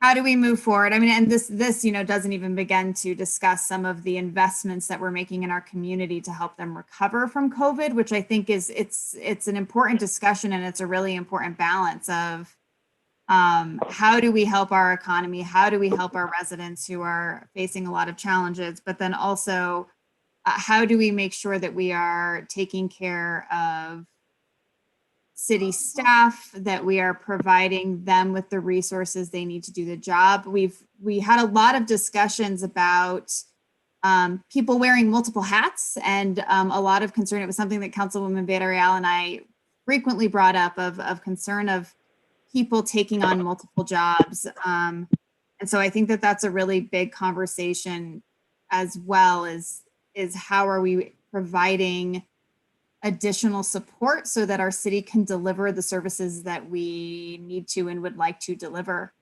Opening up our rec centers, opening up our libraries, getting our building permits moving faster.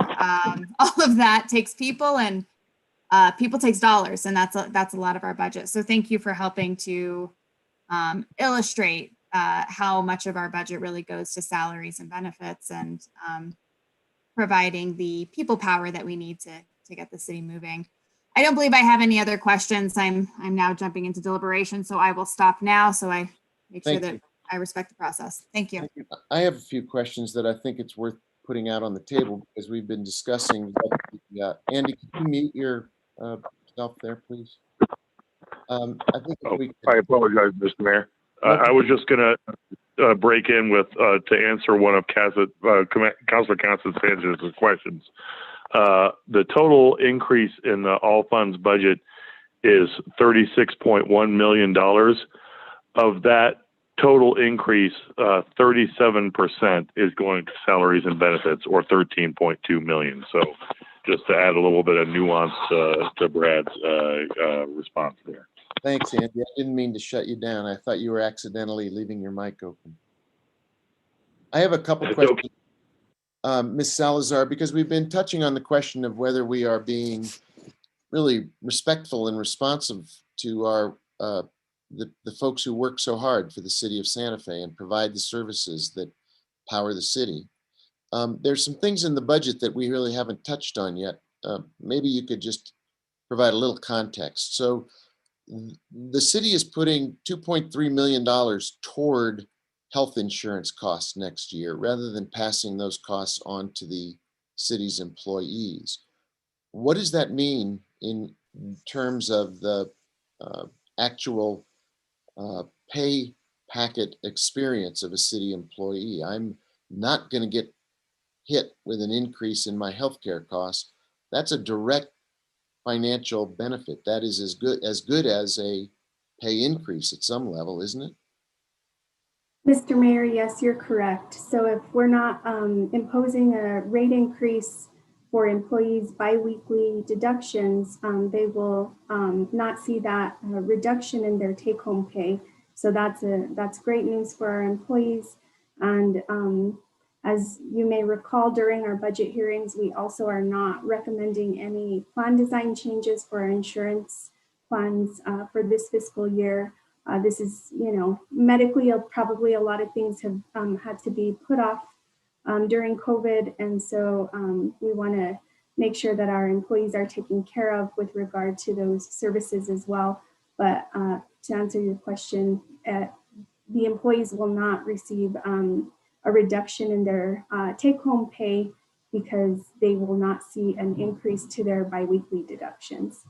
And a few other items that are tucked in the budget that have not gotten any attention, and I don't want to dwell on them. They are important, but they get often overlooked. An additional $350,000 in training and safety supplies for city employees. Is that in this budget, and who would benefit from that? Which is it for all employees, for union only? who gets the benefit of $350,000 in training and safety supplies? Mr. Mayor, that would apply to all city employees, all three unions and non-union probationary employees, to receive additional training opportunities, and to include safety training opportunities as well. How about the $100,000 in tuition assistance? Who is that designed to help, and what will it mean to our employees? Mr. Mayor, so we have several employees who have taken advantage of our great tuition assistance program. And due to the rising costs, we did put in a request to increase that amount. And this will benefit our employees who are continuing with their education to pursue degrees, to help them get that done. So we're really excited about that as well. And there's $200,000 in additional funding for safety training and safety supplies. I assume that's part of our commitment to having a safe workplace for everybody. Mr. Mayor, yes, that's correct. That will also include the ongoing OSHA trainings that the safety team has been putting together. So a lot more training opportunities for our employees across the board. And if I remember correctly, in March of 2021, we increased the living wage for all applicable staff. And our living wage is higher, I believe, currently than the state's living wage. So we're following the living wage guidelines to try to be a good employer in that regard as well. Yes, that's correct. Okay, I just wanted to get some of those other additional financial assistance measures out on the table, because I do believe that we have a people first budget and we have a people first policy, which is we want to make sure that we are the employer of choice for people, so that we end up with a team of people who are our city employees delivering the services to the people of Santa Fe with great skill and great commitment, and also recognition of the hard work that they do. So thank you for filling in those blanks for me. Councilor Abeyta, is there a motion?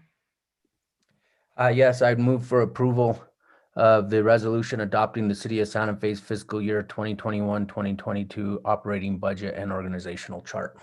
Is there a second? I heard a second from Councilor Lindell to Mr. Councilor Abeyta's motion. We can have additional discussion of the motion at this time, although the clarifying questions also was not served as an opportunity for folks to voice their concerns and get out on the table some of the issues they wanted to address.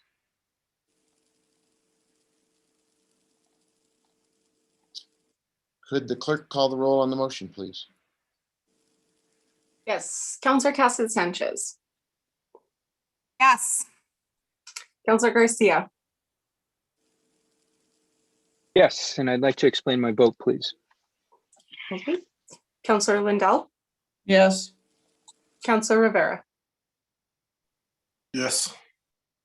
Councilor Romero Worth. Yes. Councilor Vigil Koppler. Yes, and I'd like to explain my vote. Noted. Councilwoman Villarreal. Yes, and I'd like to say a few things. All right, perfect. Councilor Abeyta. Yes. Mayor Weber. Yes. Motion has been approved, and Councilor Garcia was the first that wanted to explain his motion, his vote. 3 individuals have the opportunity now, as noted, to explain the vote. We'll go Councilor Garcia, Councilor Vigil Koppler, and Councilwoman Villarreal in that order. Councilor Garcia, you have the floor. Thank you, Mr. Mayor. And I do want to say there are some components of this budget that I think are very progressive and push us in the right direction, actions that we should have taken as a city a long time ago. And I'm glad we're taking those next steps. But I do want to continue to express my concern in the way that I do believe that we're being fiscally irresponsible in the sense of dipping into our reserves the way that we are. We should be good stewards of the taxpayer dollar and show that we can fully be entrusted with the taxpayer money and not get down to the bare minimum. We just came out of a very harsh economic situation, and we're still dealing with the impacts. And if it wasn't for entities like the federal government or state government, we would still be climbing out of the hole. And I want us to be leaders in this front and show not only the community, but other municipalities around the state how we can be a leader in this. And I do hope that we can be more fiscally responsible in regards to our reserves in the future. Thank you, Mr. Mayor. Thank you, Councillor. And Councillor Vihel-Coppler, you have the floor. Thank you. I agree that this budget has some very good things in it. Frankly, it keeps our organization moving forward. But let's be clear, our organization wouldn't be moving forward without the employees that we have. And I am I'm not very impressed with the discussion and the answers about, comparing ourselves to state government with regard to our reserves, that they're a much bigger organization and we are not hardly as big as they are. And so when we don't have the reserves to fall back on, then we lose at a much faster pace. And we've been through a lot already, and I don't think we're out of the woods yet. And so the budget that we've prepared here today is very ambitious, but I still believe, as Councilor Garcia, it is somewhat fiscally irresponsible. I think this budget and the discussion we had about salary increases is not fair to the union employees. I think those, especially because it's not really giving them what others are afforded, even though you say you have to negotiate this in collective bargaining agreements.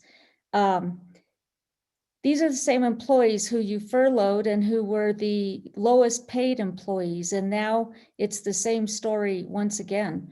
But I mean, to vote no on this budget doesn't accomplish anything either. But it sure shows, what's important to the city. And I don't think that we're putting the resources into the right places when we don't acknowledge the employees who are at the front lines and those who do the work. Thank you. Thank you, Councillor. And Councilwoman Villarreal, you have the floor. Thank you, Mr. Mayor. I want to thank the staff in all the departments for the budget and putting the amount of work that it takes for each department and their staff to pull this together is considerable. And I want to thank them for that. And then the presentations are pretty laborious, I would say. I think we asked a lot of questions. Well, I'll speak for myself. I asked a lot of questions, probably annoyed a lot of people in the process, but I don't care because I feel like it helped me understand some of the things that didn't make sense. There were still some things that were unclear to me, but I think in the long run, I appreciate that finance did come through with a lot of the different questions I had and concerns. And I do appreciate their work. It's a lot to cover. I think they've also been short-staffed and they also have vacancies. So there's a lot of work to be done. And so I just want to appreciate the finance staff for that. There's things in this budget that I wouldn't be able to not support. There's been long-term asks on my part that I've been wanting us to fund for a while, and I'm just glad to see that they're actually happening, especially around affordable housing, and also actually staffing up our affordable housing office. I think that's going to be extremely important as we move forward. Just another thing, like project management positions, all of those were really important, making sure that our IT is really has the stability it needs. The other piece for finance that I've been pushing forever, I'm so thankful to see this, is that we finally have procurement positions. We're not where we need to be, but way better than what we had before. So I think that's extremely important. And then of course, parks, just staff and seasonal temps, all of those are extremely important. The eviction hotline, Spanish translation, etc. I also want to say that cautiously, I'm commending fire department and police department to really start moving forward with this. alternative response unit. I think that we're selling ourselves short by saying that this first unit and then a potential second one later on is going to do the trick. We have to think about it in a bigger picture. So I realize this is a pilot project, but having 1 or 2 units isn't going to create a successful model. We need to do more, but I think it'll show us what's happening and how it can actually, how it could be beneficial. So I'm looking forward to seeing how that moves forward. And I hope that staff will actually support it and really want to dig in and try something different. And just as we move forward, this is a pretty ambitious budget. And I do think we need to proceed with caution. So I know that those check-ins, the quarterly check-ins, are going to be extremely important, because I don't believe that an austerity budget does anything for us in terms of trying to get out of this pandemic as we move forward to recovery, because we know austerity budgets actually hurt our economy and they don't actually support growth and recovery. So I think it's good that we're starting this way, but I want us to be cautious as we move forward, and we look at those quarterly, like how our numbers are doing quarterly. So I'll look forward to that. And I'll stop there. I just wanted to say those points, and there's a lot more that I think was beneficial in this budget. And I appreciate the hard questions that some of my colleagues asked during the budget hearings, and to the chair for trying to keep us in check. Thank you. Thank you, Councilwoman. Appreciate that. Could the clerk read the next item? I am going to also step out of the meeting and let Councilor Lindell run the meeting while you have a public hearing on item 20B. I would encourage you to keep an eye on the clock. It's already 10:48 and we have an 11:30 issue we need to be aware of, but we haven't. Mayor? Yeah.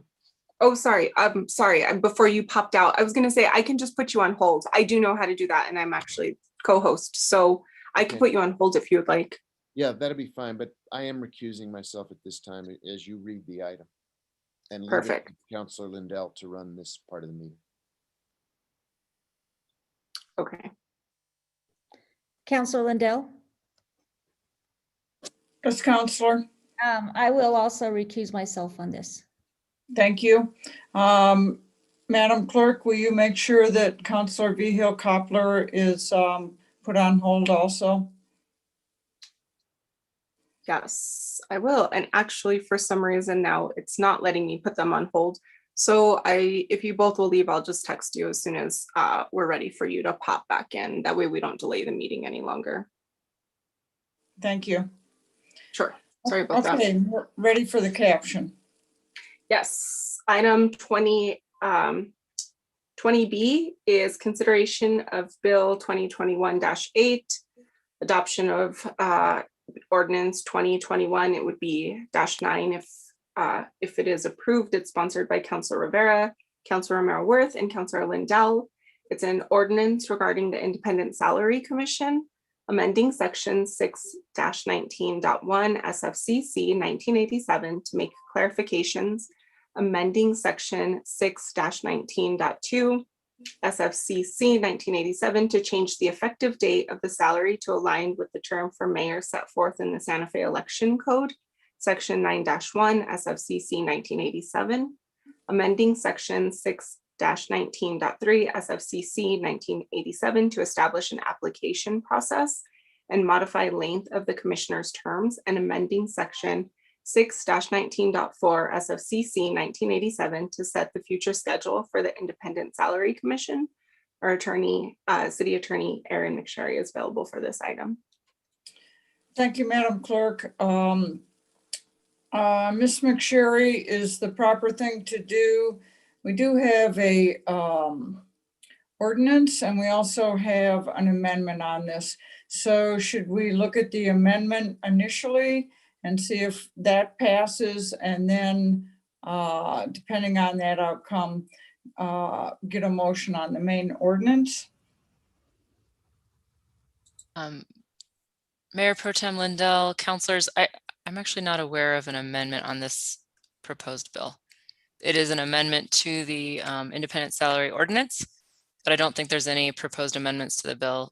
So I think we would, if any of the sponsors want to make a statement, and then we would take public comment, and then clarifying questions, motion, and then discussion on the motion. Okay. So we can start with public comment. Yes, if anybody in the meeting or attendee list would like to speak to this item, if they could please raise their hand. Do you have anyone in the waiting room that we can't see that has their hand raised? No. Mayor Pro Tem Lindell, we do not. Okay, so we can close the public hearing on this. And I will look to the council for a motion. Move to approve. Second. So we have a motion and a second. Is there any discussion on this? Would you read the roll, Madam Clerk? Absolutely. Councilor Garcia? Yes. Councilor Lindell? Yes. Councilor Rivera? Yes. Councilor Romero-Worth? Yes. Councilwoman Villarreal? Yes, and I'd like to co-sponsor. Perfect, I will note that. Councilor Beta? Yes. Councilor Cassett Sanchez? Yes.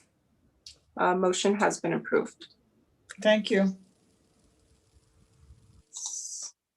Give me one moment and I will let Councilor and Mayor know that they can rejoin.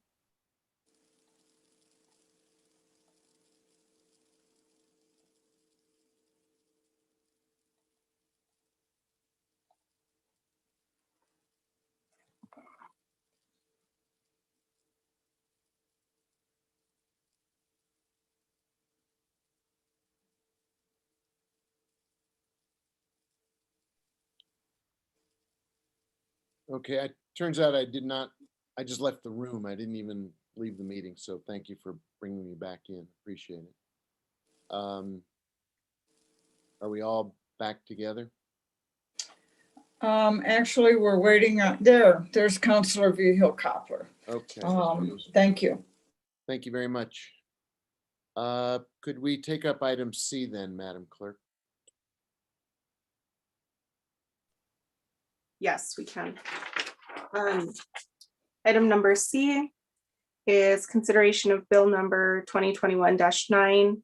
It would be adoption of ordinance number 2021-10 if approved, sponsored by Councilor Lindell, Mayor Weber, Councilor Beta, Councilor Romero-Worth, and Councilor Cassett Sanchez. It's an ordinance amending section 11-14.5 SFCC 1987 to dedicate half of the sales from any sale or lease of city-owned land and buildings to the Affordable Housing Trust Fund, and amending section 26-3.6 to add the dedication to the Affordable Housing Trust Fund. Alexandra Land, our Office of Affordable Housing Director, is available for this item, and I believe Rich Brown is also still on. Okay, thank you.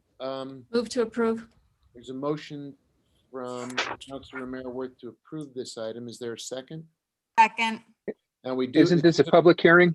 This is a public hearing, and I was about to go to the public for their comments. Councilor, thank you, much obliged. We will get public testimony for sure. But before we do any of that, I thought I would give Councilor Romero-Worth not an opportunity to make a motion, but to speak to the item, and just if there's a brief introduction you want to make, and then we'll see if there are public members of the public who would like to speak to this issue.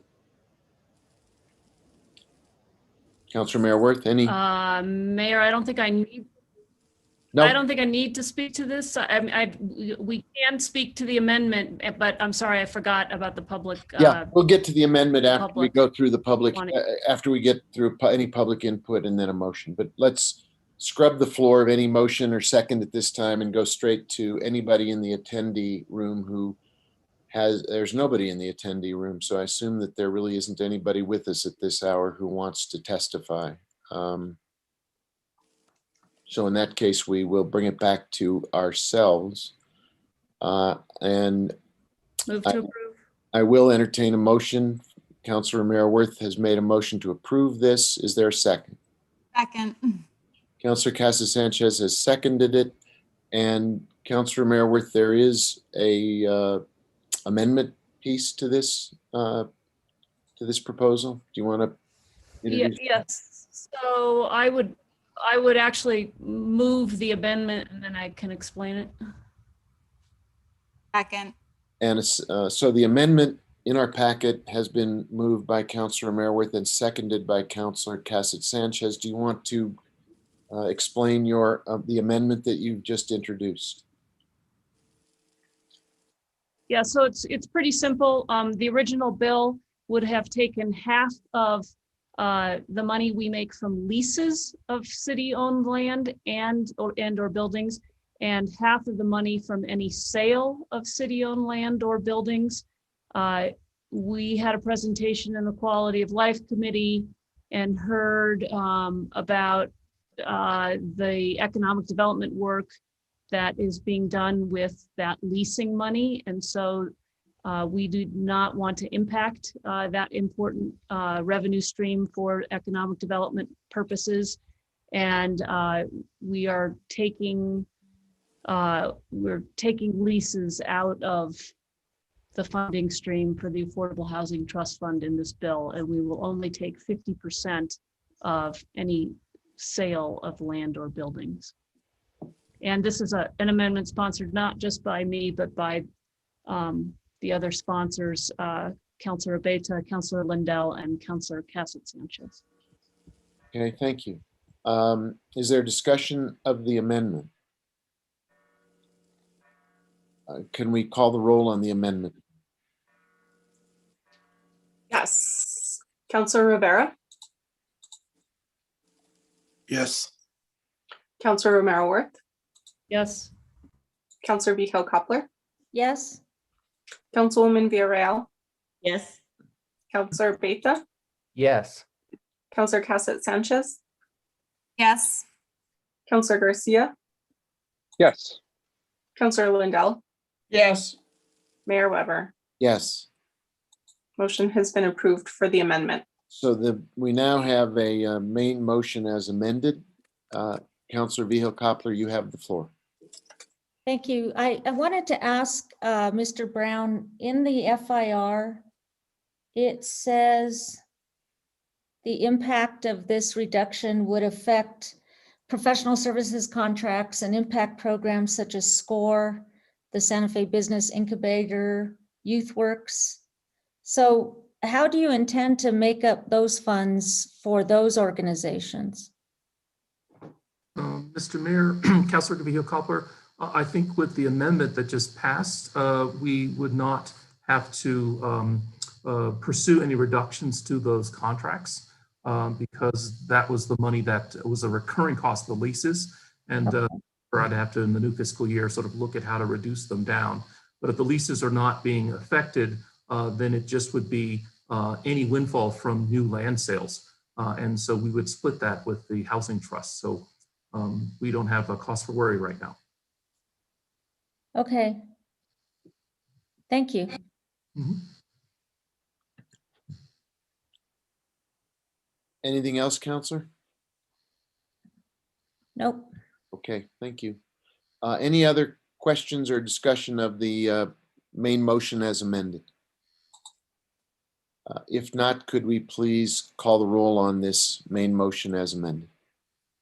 Councilor Lindell, Yes. Councilor Rivera, Yes. Councilor Romero-Worth, Yes. Councilor Vihil-Coppler, Yes. Councilwoman Villarreal, Yes, and I should be a co-sponsor, so please add me again. absolutely, Councilor. Councilor Abeta, Yes. Councilor Casa Sanchez, Yes. Councilor Garcia, Yes. Mayor Weber. Yes.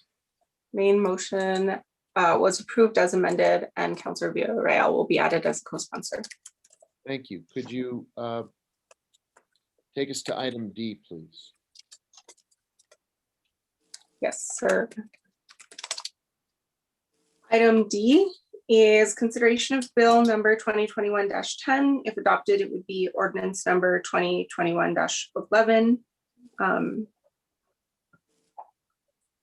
It's an ordinance amending section 18-11.3 SFCC 1987 to define taxable premises consistent with state statute and to add a definition for permanent resident, amending section 18-11.8 to make it consistent with state statute, amending section 18-11.17 to differentiate between the occupancy tax and the convention center fee, and to dedicate the occupancy tax collected on the 31st day and subsequent days to the Affordable Housing Trust Fund, amending section 26-3.6 to add the dedication to the existing list of dedications to the Affordable Housing Trust Fund, and making such other changes as are necessary. Randy Randall, our tourism director, is available for this item, as well as Black Frush and our planning and investment officer. Thank you. This is also a public hearing. I note again, our attendee room is empty, and so I assume there won't be anyone from the public testifying on this matter. So with that, I will bring it back to Move to approve. governing body. There's a motion Second.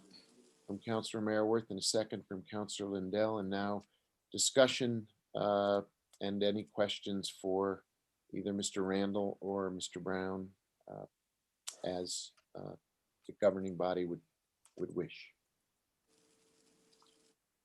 If there are no questions and no discussion, could the clerk please call the roll? Yes, Councilor Mayorworth. Yes. Councilor Vihel Coppler. Yes. Councilwoman Villarreal. Yes. Councilor Beta. Yes. Councilor Cassett Sanchez. Yes. Councilor Garcia. Yes. Councilor Lindell. Yes. Councilor Rivera. Yes. Mayor Weber. Yes. Motion has been approved. Thank you. Thank you, Mr. Randall. Appreciate you being here this late. I want to bring us back then to the unfinished business regarding the executive session. It's late. It's been a long meeting. I wonder if we could potentially take the items that we did not take up and have them not now, but at the next meeting. Is that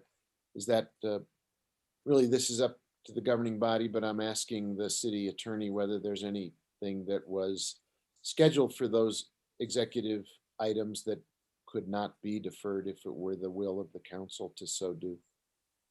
Mayor Weber, councilors, I can defer anything that I was planning to update on tonight. I'm open to a suggestion. It seems to me it's been a long haul. We made it. Perhaps we could take those items and handle them at another meeting. Councilor Vihel Coppler. Yes, thank you. I would like to ask Ms. McSherry if you know in the next meeting that we have upcoming, will you have additional executive session items that you know of to add to these?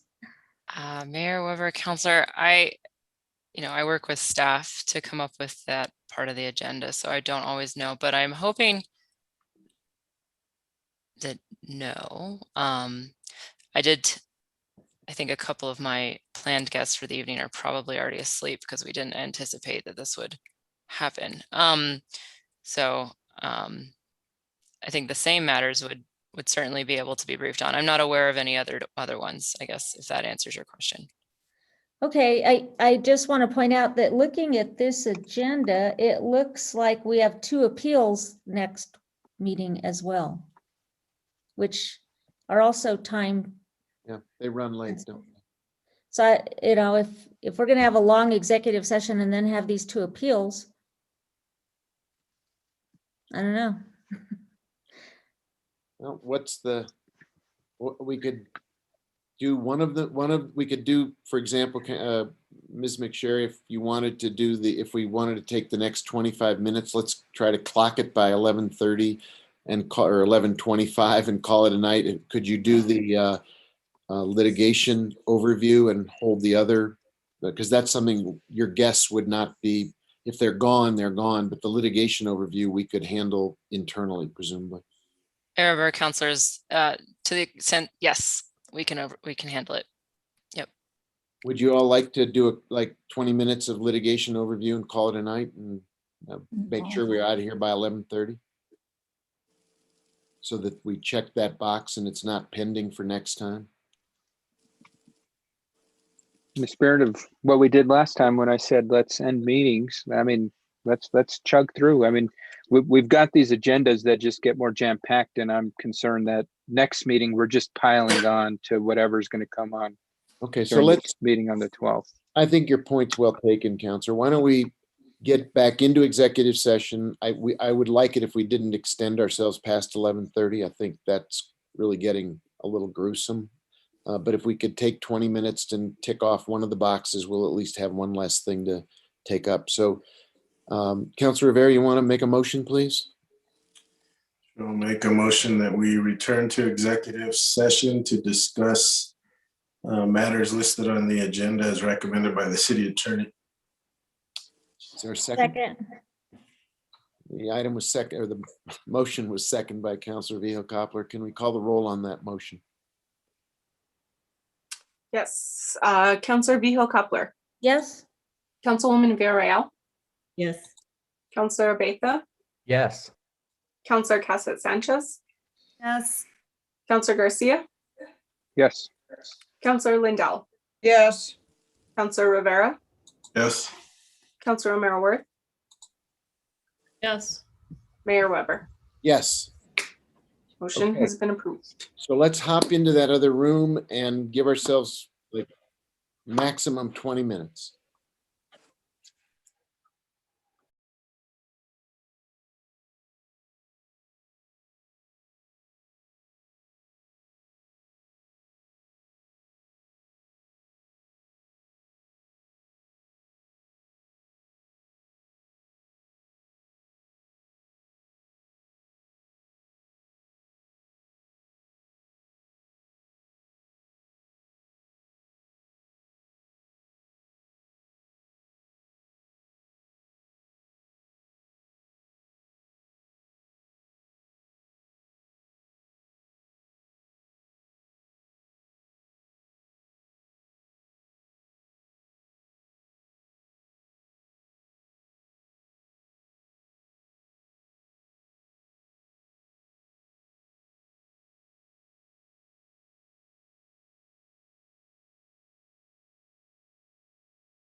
We're re-emerging from that second executive session, and we have a couple minutes till 11:30. We're not quite a quorum yet, but we will be in a minute, assuming everybody can return to this meeting.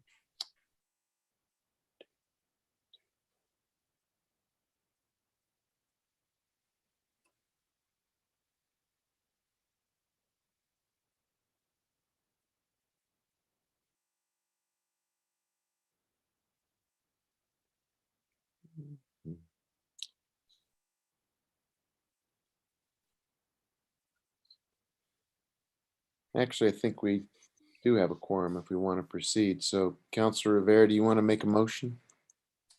Sure, I'll make a motion that we reconvene an open session and state for the record that the matters discussed in the executive session were limited to those specified in the motion for closure, with the exception of discussion of property disposition, specifically property located at 730 Alto Street, which we had no discussion on.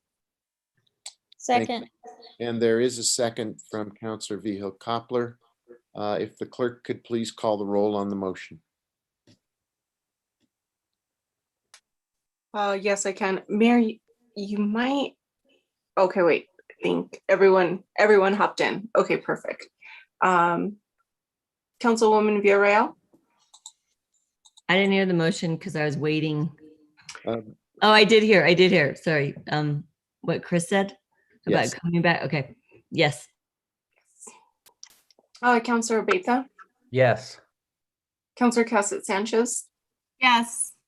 Councilor Garcia. Yes. Councilor Lindell. Yes. Councilor Rivera. Yes. Councilor Romero Worth. Yes. Councilor Vihil Coppler. Yes. Mayor Weber. Yes.